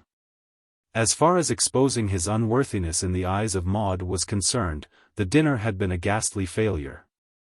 Much better to have left him to lurk in his infernal cottage. Lord Belpher drained his glass moodily. He was seriously upset. But his discomfort at that moment was as nothing to the agony which rent his tortured soul a moment later. Lord Marshmoreton, who had been listening with growing excitement to the chorus of approval, rose from his seat. He cleared his throat. It was plain that Lord Marshmoreton had something on his mind. He said. The clatter of conversation ceased once more, stunned, as it always is at dinner parties when one of the gathering is seen to have assumed an upright position. Lord Marshmoreton cleared his throat again. His tanned face had taken on a deeper hue, and there was a look in his eyes which seemed to suggest that he was defying something or somebody. It was the look which Ajax had in his eyes when he defied the lightning. The look which nervous husbands have when they announce their intention of going round the corner to bowl a few games with the boys. One could not say definitely that Lord Marshmoreton looked pop-eyed. On the other hand, one could not assert truthfully that he did not. At any rate, he was manifestly embarrassed.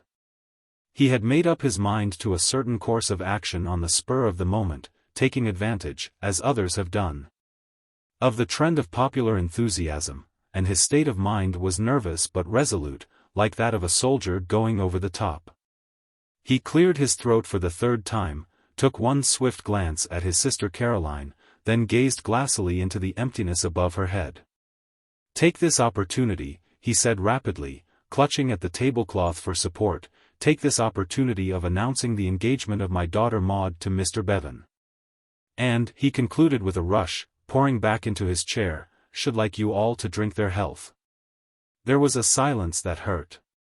It was broken by two sounds, occurring simultaneously in different parts of the room.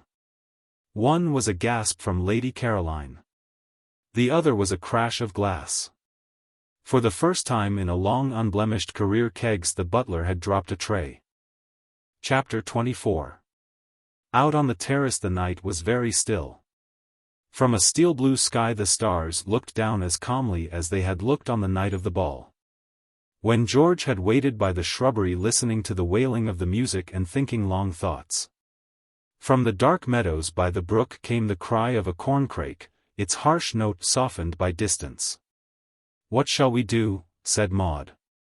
She was sitting on the stone seat where Reggie Byng had sat and meditated on his love for Alice Faraday and his unfortunate habit of slicing his approach shots.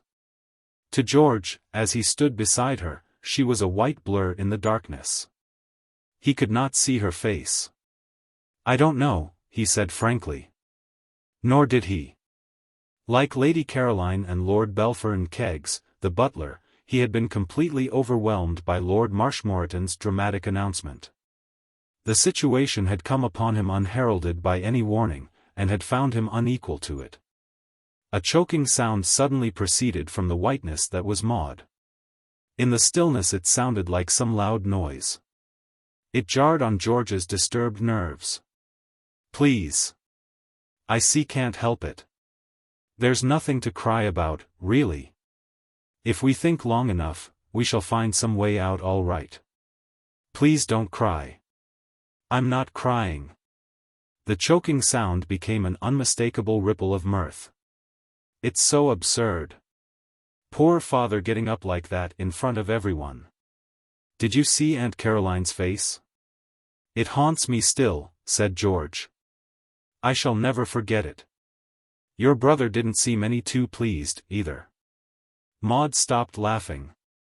"It's an awful position," she said soberly. "The announcement will be in the Morning Post the day after tomorrow.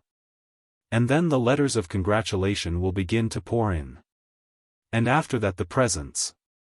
And I simply can't see how we can convince them all that there has been a mistake." Another aspect of the matter struck her. "It's so hard on you, too." "Don't think about me," urged George. "Heaven knows I'd give the whole world if we could just let the thing go on, but there's no use discussing impossibilities." He lowered his voice. "There's no use, either, in my pretending that I'm not going to have a pretty bad time. But we won't discuss that. It was my own fault. I came butting in on your life of my own free will, and, whatever happens, it's been worth it to have known you and tried to be of service to you. You're the best friend I've ever had. I'm glad you think that. The best and kindest friend any girl ever had. I wish," she broke off. "Oh, well." There was a silence. In the castle somebody had begun to play the piano. Then a man's voice began to sing. "That's Edwin Plummer," said Maud. "How badly he sings." George laughed. Somehow the intrusion of Plummer had removed the tension. Plummer, whether designedly and as a somber commentary on the situation or because he was the sort of man who does sing that particular song, was chanting Toastie's "Goodbye." He was giving to its never very cheery notes a wailing melancholy all his own. A dog in the stables began to howl in sympathy, and with the sound came a curious soothing of George's nerves. He might feel broken-hearted later, but for the moment, with this double accompaniment, it was impossible for a man with humor in his soul to dwell on the deeper emotions. Plummer and his canine duettist had brought him to earth. He felt calm and practical. "We'd better talk the whole thing over quietly," he said. "There's certain to be some solution. At the worst you can always go to Lord Marshmoreton and tell him that he spoke without a sufficient grasp of his subject." "I could," said Maud, "but, just at present, I feel as if I'd rather do anything else in the world. You don't realize what it must have cost Father to defy Aunt Caroline openly like that. Ever since I was old enough to notice anything, I've seen how she dominated him. It was Aunt Caroline who really caused all this trouble. If it had only been Father, I could have coaxed him to let me marry anyone I pleased. I wish, if you possibly can, you would think of some other solution." "I haven't had an opportunity of telling you," said George, "that I called at Belgrave Square, as you asked me to do. I went there directly I had seen Reggie Byng safely married." "Did you see him married?" "I was best man. Dear old Reggie. I hope he will be happy." "He will. Don't worry about that. Well, as I was saying, I called at Belgrave Square, and found the house shut up. I couldn't get any answer to the bell, though I kept my thumb on it for minutes at a time. I think they must have gone abroad again. No, it wasn't that. I had a letter from Geoffrey this morning. His uncle died of apoplexy, while they were in Manchester on a business trip." She paused. "He left Geoffrey all his money," she went on. "Every penny." The silence seemed to stretch out interminably. The music from the castle had ceased. The quiet of the summer night was unbroken. To George the stillness had a touch of the sinister. It was the ghastly silence of the end of the world. With a shock he realized that even now he had been permitting himself to hope, futile as he recognized the hope to be. Maud had told him she loved another man. That should have been final. And yet somehow his indomitable subconscious self had refused to accept it as final. But this news ended everything. The only obstacle that had held Maud and this man apart was removed. There was nothing to prevent them marrying. George was conscious of a vast depression. The last strand of the rope had parted, and he was drifting alone out into the ocean of desolation. "Oh," he said, and was surprised that his voice sounded very much the same as usual.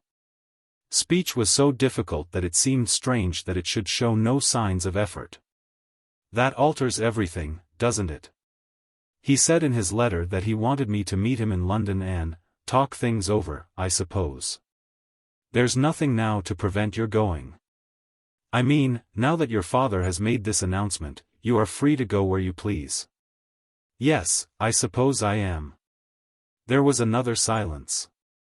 "Everything's so difficult," said Maud. "In what way?" "Oh, I don't know."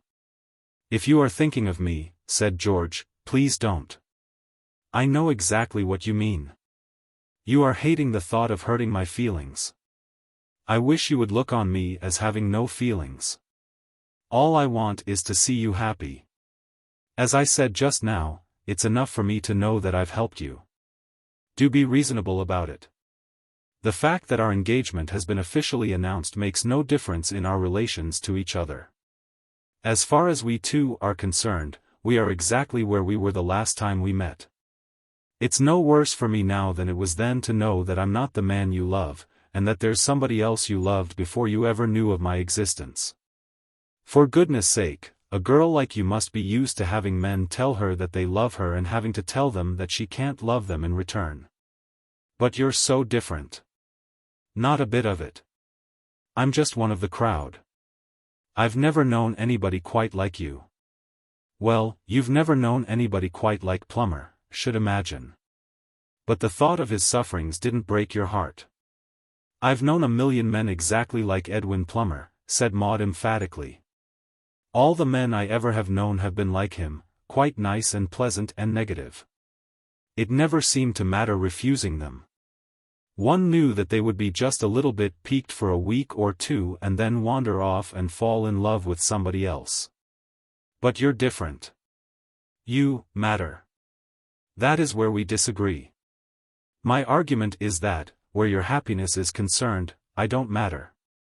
Maud rested her chin on her hand, and stared out into the velvet darkness. You ought to have been my brother instead of Percy, she said at last. What chums we should have been. And how simple that would have made everything. The best thing for you to do is to regard me as an honorary brother. That will make everything simple. It's easy to talk like that. No, it isn't. It's horribly hard. I know exactly how difficult it is for you to talk as you have been doing, to try to make me feel better by pretending the whole trouble is just a trifle. It's strange. We have only met really for a few minutes at a time. And 3 weeks ago I didn't know there was such a person as you, but somehow I seem to know everything you're thinking. I've never felt like that before with any man. Even Geoffrey. He always puzzled me. She broke off. The corncrake began to call again out in the distance. I wish I knew what to do, she said with a catch in her voice. I'll tell you in 2 words what to do. The whole thing is absurdly simple. You love this man and he loves you, and all that kept you apart before was the fact that he could not afford to marry you. Now that he is rich, there is no obstacle at all. I simply won't let you look on me and my feelings as an obstacle. Rule me out altogether. Your father's mistake has made the situation a little more complicated than it need have been, but that can easily be remedied. Imitate the excellent example of Reggie Byng. He was in a position where it would have been embarrassing to announce what he intended to do, so he very sensibly went quietly off and did it and left everybody to find out after it was done. I'm bound to say I never looked on Reggie as a mastermind, but, when it came to find a way out of embarrassing situations, one has to admit he had the right idea. Do what he did. Maud started. She half rose from the stone seat. George could hear the quick intake of her breath. You mean, run away? Exactly. Run away. An automobile swung round the corner of the castle from the direction of the garage, and drew up, purring, at the steps. There was a flood of light and the sound of voices, as the great door opened. Maud rose. People are leaving, she said. I didn't know it was so late. She stood irresolutely. I suppose I ought to go in and say goodbye. But I don't think I can. Stay where you are. Nobody will see you. More automobiles arrived. The quiet of the night was shattered by the noise of their engines. Maud sat down again. I suppose they will think it very odd of me not being there. Never mind what people think. Reggie Byng didn't. Maud's foot traced circles on the dry turf. What a lovely night, she said. There's no dew at all. The automobiles snorted, tooted, backfired, and passed away. Their clamor died in the distance, leaving the night a thing of peace and magic once more. The door of the castle closed with a bang. I suppose I ought to be going in now, said Maud. I suppose so. And I ought to be there, too, politely making my farewells. But something seems to tell me that Lady Caroline and your brother will be quite ready to dispense with the formalities. I shall go home. They faced each other in the darkness. Would you really do that? Asked Maud. Run away, I mean, and get married in London. It's the only thing to do. But, can one get married as quickly as that? At a registrar's? Nothing simpler. You should have seen Reggie Byng's wedding. It was over before one realized it had started. A snuffy little man in a black coat with a cold in his head asked a few questions, wrote a few words, and the thing was done. That sounds rather dreadful. Reggie didn't seem to think so. Unromantic, I mean. Prosaic. You would supply the romance. Of course, one ought to be sensible. It is just the same as a regular wedding. In effects, absolutely. They moved up the terrace together. On the gravel drive by the steps they paused. "I'll do it," said Maud. George had to make an effort before he could reply. For all his sane and convincing arguments, he could not check a pang at this definite acceptance of them. He had begun to appreciate now the strain under which he had been speaking. "You must," he said. "Well, goodbye." There was light on the drive. He could see her face. Her eyes were troubled. "What will you do?" she asked. "Do? I mean, are you going to stay on in your cottage?" "No, I hardly think I could do that. I shall go back to London tomorrow, and stay at the Carlton for a few days. Then I shall sail for America. There are a couple of pieces I've got to do for the fall. I ought to be starting on them." Maud looked away. "You've got your work," she said almost inaudibly. George understood her. "Yes, I've got my work. I'm glad." She held out her hand. "You've been very wonderful. Right from the beginning. You've been, oh, what's the use of me saying anything? I've had my reward. I've known you. We're friends, aren't we?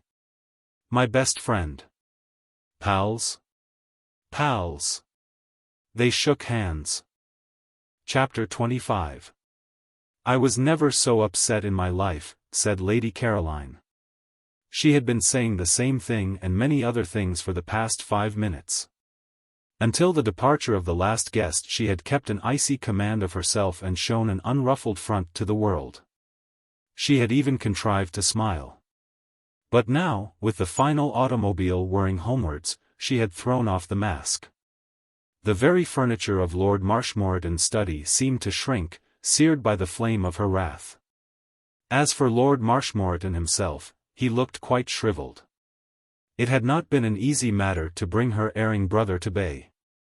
The hunt had been in progress full 10 minutes before she and Lord Belpher finally cornered the poor wretch.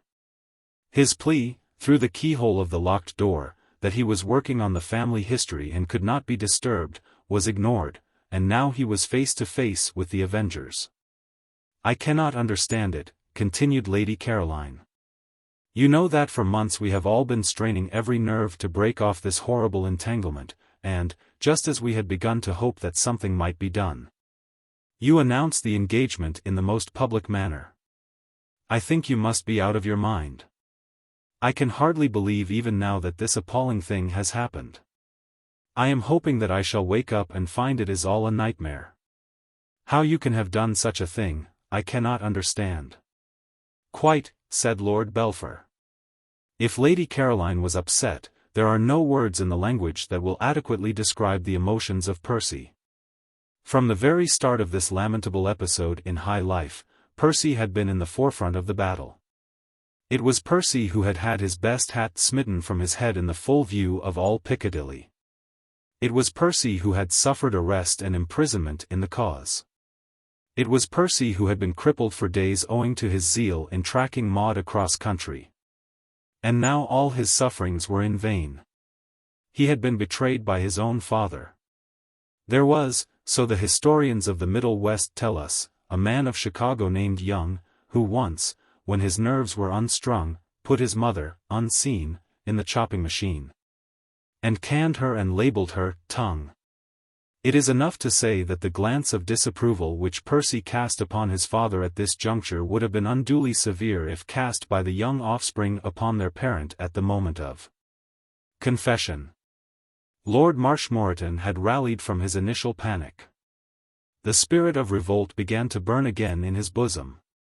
Once the die is cast for revolution, there can be no looking back. One must defy, not apologize. Perhaps the inherited tendencies of a line of ancestors who, whatever their shortcomings, had at least known how to treat their women folk, came to his aid.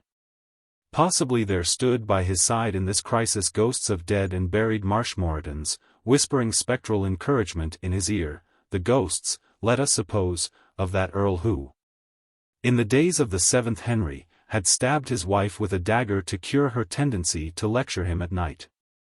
Or of that other earl who, at a previous date in the annals of the family, had caused 2 aunts and a sister to be poisoned apparently from a mere whim.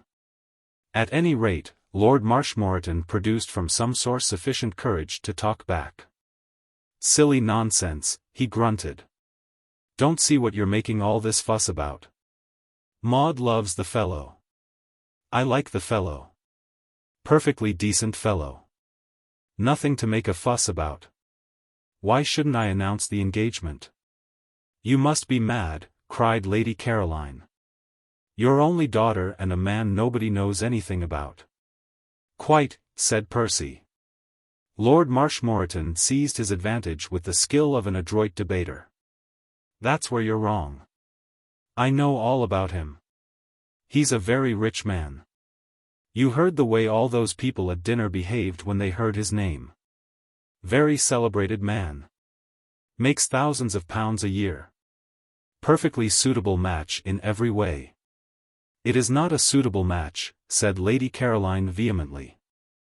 "I don't care whether this Mr. Bevan makes thousands of pounds a year or 2 halfpenny. The match is not suitable. Money is not everything." She broke off. A knock had come on the door. The door opened, and Billy Dore came in. A kind-hearted girl, she had foreseen that Lord Marshmoreton might be glad of a change of subject at about this time. "Would you like me to help you tonight?" she asked brightly. "I thought I would ask if there was anything you wanted me to do." Lady Caroline snatched hurriedly at her aristocratic calm. She resented the interruption acutely, but her manner, when she spoke, was bland. "Lord Marshmoreton will not require your help tonight," she said. "He will not be working." "Good night," said Billy. "Good night," said Lady Caroline. Percy scowled a valediction. "Money," resumed Lady Caroline, "is immaterial. Maud is in no position to be obliged to marry a rich man. What makes the thing impossible is that Mr. Bevan is nobody. He comes from nowhere. He has no social standing whatsoever." "Don't see it," said Lord Marshmoreton. "The fellow's a thoroughly decent fellow. That's all that matters. How can you be so pig-headed? You are talking like an imbecile. Your secretary, Miss Dore, is a nice girl. But how would you feel if Percy were to come to you and say that he was engaged to be married to her?" "Exactly," said Percy. "Quite." Lord Marshmoreton rose and moved to the door. He did it with a certain dignity, but there was a strange hunted expression in his eyes. "That would be impossible," he said. "Precisely," said his sister. "I am glad that you admit it." Lord Marshmoreton had reached the door, and was standing holding the handle. He seemed to gather strength from its support. "I've been meaning to tell you about that," he said. "About what?" "About Miss Dore. I married her myself last Wednesday," said Lord Marshmoreton, and disappeared like a diving duck. Chapter 26. At 4:15 in the afternoon, 2 days after the memorable dinner party at which Lord Marshmoreton had behaved with so notable a lack of judgment, Maud sat in Ye Cosy Nook, waiting for Geoffrey Raymond. He had said in his telegram that he would meet her there at 4:30, but eagerness had brought Maud to the tryst a quarter of an hour ahead of time, and already the sadness of her surroundings was causing her to regret this impulsiveness. Depression had settled upon her spirit. She was aware of something that resembled foreboding. Ye Cosy Nook, as its name will immediately suggest to those who know their London, is a tea-shop in Bond Street, conducted by distressed gentlewomen. In London, when a gentlewoman becomes distressed, which she seems to do on the slightest provocation, she collects about her 2 or 3 other distressed gentlewomen, forming a quorum, and starts a tea-shop in the West End, which she calls Ye Oak Leaf, Ye Old Willow Pattern, Ye Linden Tree, or Ye Snug Harbor, according to personal taste. There, dressed in Tyrolese, Japanese, Norwegian, or some other exotic costume, She and her associates administer refreshments of an afternoon with a proud languor calculated to knock the nonsense out of the cheeriest customer. Here you will find none of the coarse bustle and efficiency of the rival establishments of Lyons and Company, nor the glitter and gaiety of Rumpelmayer's. These places have an atmosphere of their own. They rely for their effect on an insufficiency of light, an almost total lack of ventilation, a property chocolate cake which you are not supposed to cut, and the sad aloofness of their ministering angels. It is to be doubted whether there is anything in the world more damping to the spirit than a London tea-shop of this kind, unless it be another London tea-shop of the same kind. Maud sat and waited. Somewhere out of sight a kettle bubbled in an undertone, like a whispering pessimist. Across the room two distressed gentlewomen in fancy dress leaned against the wall. They, too, were whispering. Their expression suggested that they looked on life as low and wished they were well out of it, like the body upstairs. One assumed that there was a body upstairs. One cannot help it at these places. One's first thought on entering is that the lady assistant will approach one and ask in a hushed voice, tea or chocolate? And would you care to view the remains? Maud looked at her watch. It was 4:20. She could scarcely believe that she had only been there 5 minutes, but the ticking of the watch assured her that it had not stopped. Her depression deepened. Why had Geoffrey told her to meet him in a cavern of gloom like this instead of at the Savoy? She would have enjoyed the Savoy. But here she seemed to have lost beyond recovery the first gay eagerness with which she had set out to meet the man she loved. Suddenly she began to feel frightened.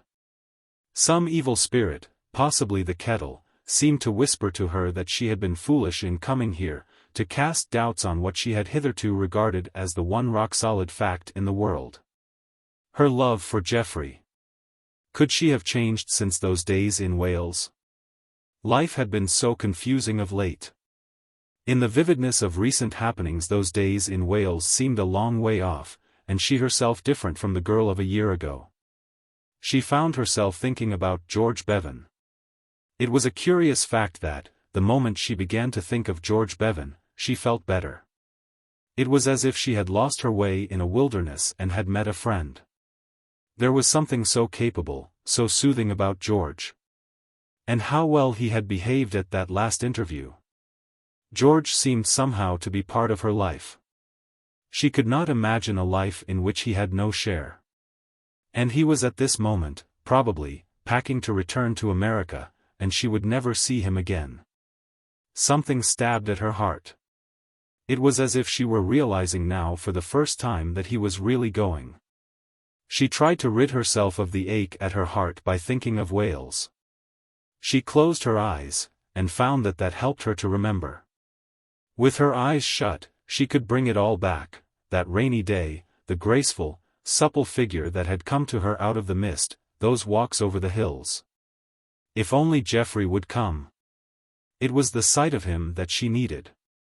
There you are. Maud opened her eyes with a start. The voice had sounded like Geoffrey's. But it was a stranger who stood by the table. And not a particularly prepossessing stranger. In the dim light of Ye Cosy Nook, to which her opening eyes had not yet grown accustomed, all she could see of the man was that he was remarkably stout. She stiffened defensively. This was what a girl who sat about in tea-rooms alone had to expect. "Hope I'm not late," said the stranger, sitting down and breathing heavily. "I thought a little exercise would do me good, so I walked." Every nerve in Maud's body seemed to come to life simultaneously. She tingled from head to foot. It was Geoffrey. He was looking over his shoulder and endeavoring by snapping his fingers to attract the attention of the nearest distressed gentlewoman. And this gave Maud time to recover from the frightful shock she had received. Her dizziness left her, and, leaving, was succeeded by a panicked dismay. This couldn't be Geoffrey. It was outrageous that it should be Geoffrey. And yet it undeniably was Geoffrey.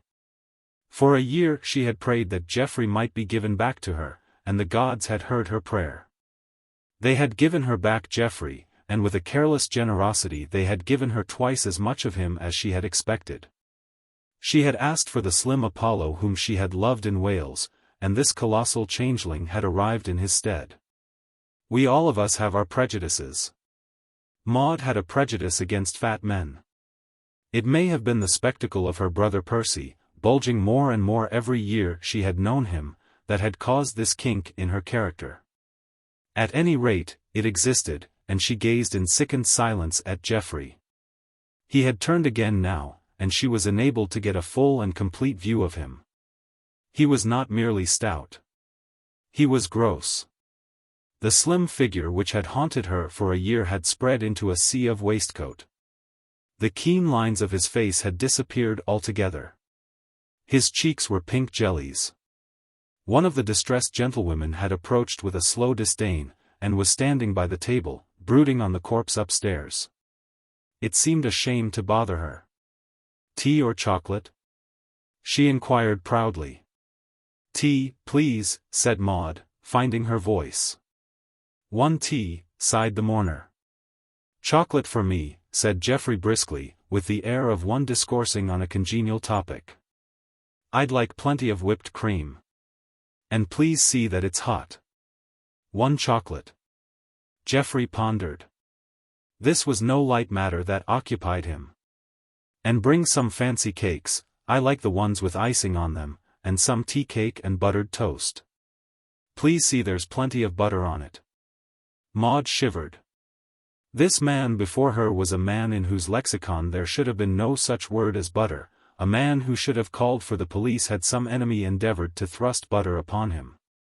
"Well," said Geoffrey leaning forward, as the haughty ministrant drifted away, "you haven't changed a bit.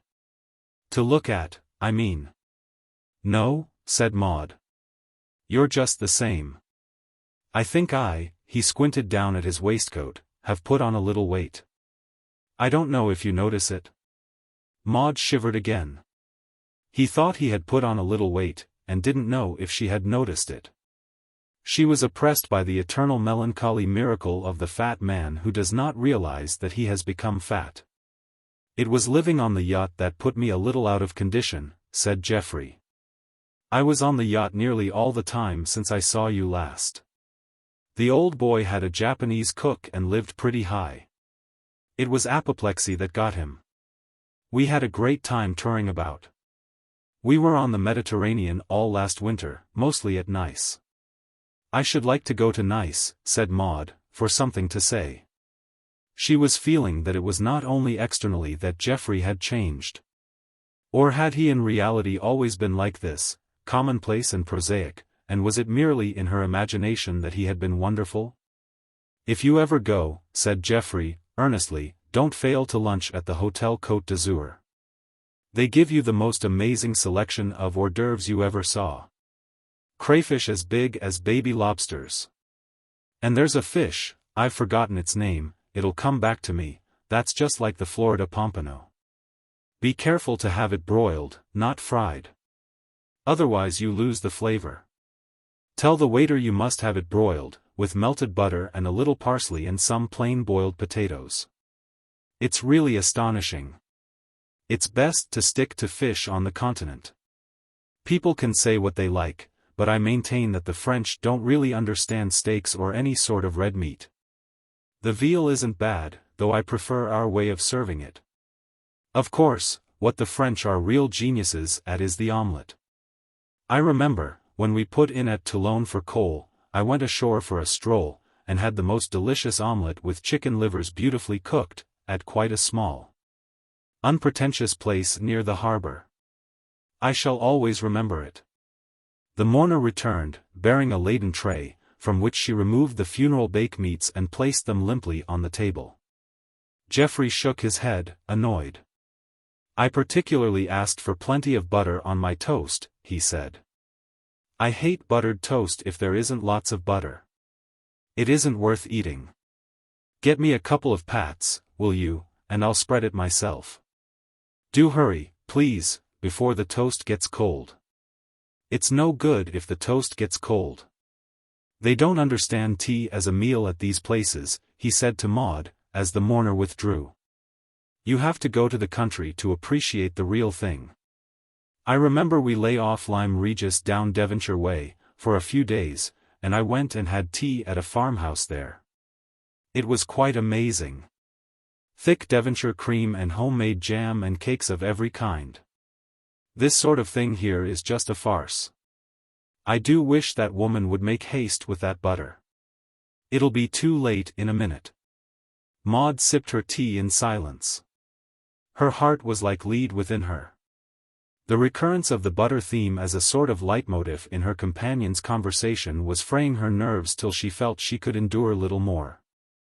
She cast her mind's eye back over the horrid months and had a horrid vision of Geoffrey steadily absorbing butter, day after day, week after week, ever becoming more and more of a human keg. She shuddered. Indignation at the injustice of fate in causing her to give her heart to a man and then changing him into another and quite different man fought with a cold terror, which grew as she realized more and more clearly the magnitude of the mistake she had made. She felt that she must escape. And yet how could she escape? She had definitely pledged herself to this man. "Ah," cried Geoffrey gaily, as the pats of butter arrived. "That's more like it." He began to smear the toast. Maud averted her eyes. She had told him that she loved him, that he was the whole world to her, that there never would be anyone else. He had come to claim her. How could she refuse him just because he was about 30 pounds overweight? Geoffrey finished his meal. He took out a cigarette. "No smoking, please," said the distressed gentlewoman. He put the cigarette back in its case. There was a new expression in his eyes now, a tender expression. For the first time since they had met Maud seemed to catch a far-off glimpse of the man she had loved in Wales. Butter appeared to have softened Geoffrey. "So you couldn't wait?" he said with pathos. Maud did not understand. "I waited over a quarter of an hour." "It was you who were late." "I don't mean that. I am referring to your engagement. I saw the announcement in the Morning Post." "Well, I hope you will let me offer you my best wishes. This Mr. George Bevan, whoever he is lucky." Maud had opened her mouth to explain, to say that it was all a mistake. She closed it again without speaking. "So you couldn't wait," proceeded Geoffrey with gentle regret. "Well, I suppose I ought not to blame you. You are at an age when it is easy to forget. I had no right to hope that you would be proof against a few months' separation. I expected too much. But it is ironical, isn't it? There was I, thinking always of those days last summer when we were everything to each other, while you had forgotten me, sighed Geoffrey. He picked a fragment of cake absently off the tablecloth and inserted it in his mouth. The unfairness of the attack stung Maud to speech. She looked back over the months, thought of all she had suffered, and ached with self-pity. "I hadn't," she cried. "You hadn't? But you let this other man, this George Bevan, make love to you." "I didn't. That was all a mistake." "A mistake?" "Yes. It would take too long to explain, but," she stopped. It had come to her suddenly, in a flash of clear vision, that the mistake was one which she had no desire to correct. She felt like one who, lost in a jungle, comes out after long wandering into the open air. For days she had been thinking confusedly, unable to interpret her own emotions, and now everything had abruptly become clarified. It was as if the sight of Geoffrey had been the key to a cipher. She loved George Bevan, the man she had sent out of her life forever. She knew it now, and the shock of realization made her feel faint and helpless. And, mingled with the shock of realization, there came to her the mortification of knowing that her aunt, Lady Caroline, and her brother, Percy, had been right after all. What she had mistaken for the love of a lifetime had been, as they had so often insisted, a mere infatuation. Unable to survive the spectacle of a Geoffrey who had been eating too much butter and had put on flesh. Geoffrey swallowed his piece of cake, and bent forward. "Aren't you engaged to this man Bevan?" Maud avoided his eye. She was aware that the crisis had arrived, and that her whole future hung on her next words. And then fate came to her rescue. Before she could speak, there was an interruption. "Pardon me," said a voice. "One moment." So intent had Maud and her companion been on their own affairs that neither of them observed the entrance of a third party. This was a young man with mouse-colored hair and a freckled, badly shaven face which seemed undecided whether to be furtive or impudent. He had small eyes, and his costume was a blend of the flashy and the shabby. He wore a bowler hat, tilted a little rakishly to one side, and carried a small bag, which he rested on the table between them. "Sorry to intrude, miss." He bowed gallantly to Maud, "but I want to have a few words with Mr. Spencer Gray here." Maud, looking across at Geoffrey, was surprised to see that his florid face had lost much of its color. His mouth was open, and his eyes had taken a glassy expression. "I think you have made a mistake," she said coldly. She disliked the young man at sight. "This is Mr. Raymond." Geoffrey found speech. "Of course I'm Mr. Raymond," he cried angrily. "What do you mean by coming and annoying us like this?" The young man was not discomposed. He appeared to be used to being unpopular. He proceeded as though there had been no interruption. He produced a dingy card. "Glance at that," he said. "Messrs. Willoughby and Son, solicitors. I'm son. The governor put this little matter into my hands. I've been looking for you for days, Mr. Gray, to hand you this paper." He opened the bag like a conjurer performing a trick, and brought out a stiff document of legal aspect. "You're a witness, miss, that I've served the papers. You know what this is, of course?" he said to Geoffrey. "Action for breach of promise of marriage. Our client, Miss Yvonne Sinclair, of the Regal Theatre, is suing you for £10,000. And, if you ask me," said the young man with genial candor, dropping the professional manner, "I don't mind telling you, I think it's a walkover. It's the best little action for breach we've handled for years." He became professional again. "Your lawyers will no doubt communicate with us in due course. And, if you take my advice," he concluded, with another of his swift changes of manner, "you'll get M to settle out of court, for, between me and you and the lamppost, you haven't an earthly." Geoffrey had started to his feet. He was puffing with outraged innocence. "What the devil do you mean by this?" he demanded. "Can't you see you've made a mistake? My name is not Gray. This lady has told you that I am Geoffrey Raymond." "Makes it all the worse for you," said the young man imperturbably, making advances to our client under an assumed name. "We've got letters and witnesses and the whole bag of tricks. And how about this photo?" He dived into the bag again. "Do you recognize that, miss?" Maud looked at the photograph. It was unmistakably Geoffrey. And it had evidently been taken recently, for it showed the later Geoffrey, the man of substance. It was a full-length photograph, and across the stout legs was written in a flowing hand the legend, "To babe from her little puddles." Maud gave a shudder and handed it back to the young man, just as Geoffrey, reaching across the table, made a grab for it. "I recognize it," she said. Mr. Willoughby Jr. packed the photograph away in his bag, and turned to go. "That's all for today, then, I think," he said, affably. He bowed again in his courtly way, tilted the hat a little more to the left, and, having greeted one of the distressed gentlewomen who loitered limply in his path with a polite, "If you please, Mabel," which drew upon him a freezing stare of which he seemed oblivious, he passed out, leaving behind him strained silence. Maud was the first to break it. "I think I'll be going," she said. The words seemed to rouse her companion from his stupor. "Let me explain." "There's nothing to explain. It was just a passing. It was nothing. Puddles," murmured Maud. Geoffrey followed her as she moved to the door.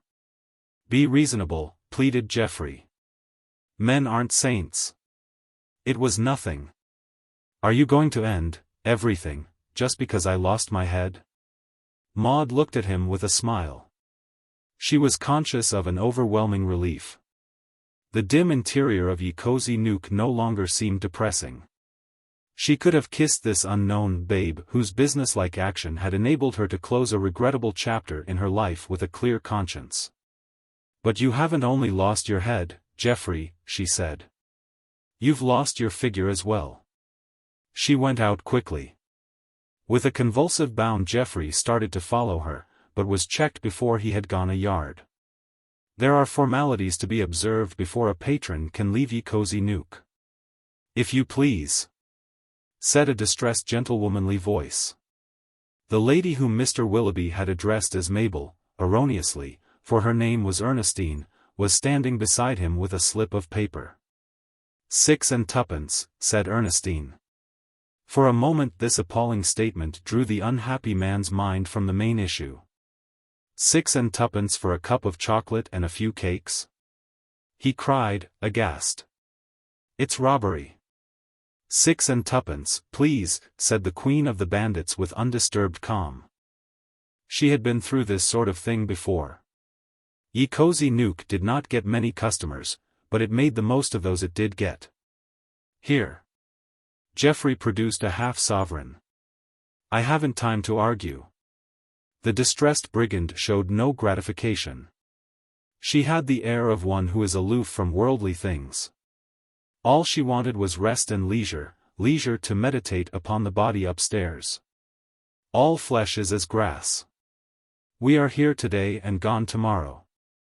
But there, beyond the grave, is peace. "Your change," she said. "Damn the change. You are forgetting your hat." "Damn my hat." Geoffrey dashed from the room. He heaved his body through the door. He lumbered down the stairs. Out in Bond Street the traffic moved up and the traffic moved down. Strollers strolled upon the sidewalks. But Maud had gone. Chapter 27. In his bedroom at the Carlton Hotel George Bevan was packing. That is to say, he had begun packing. But for the last 20 minutes he had been sitting on the side of the bed, staring into a future which became bleaker and bleaker the more he examined it. In the last 2 days he had been no stranger to these grey moods, and they had become harder and harder to dispel. Now, with the steamer trunk before him gaping to receive its contents, he gave himself up wholeheartedly to gloom. Somehow the steamer trunk, with all that it implied of partings and voyagings, seemed to emphasize the fact that he was going out alone into an empty world. Soon he would be on board the liner, every revolution of whose engines would be taking him farther away from where his heart would always be.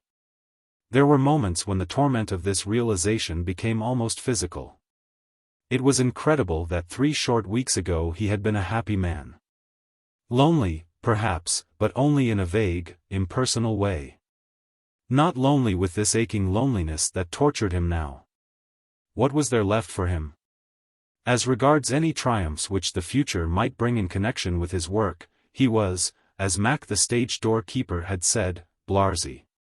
Any success he might have would be but a stale repetition of other successes which he had achieved.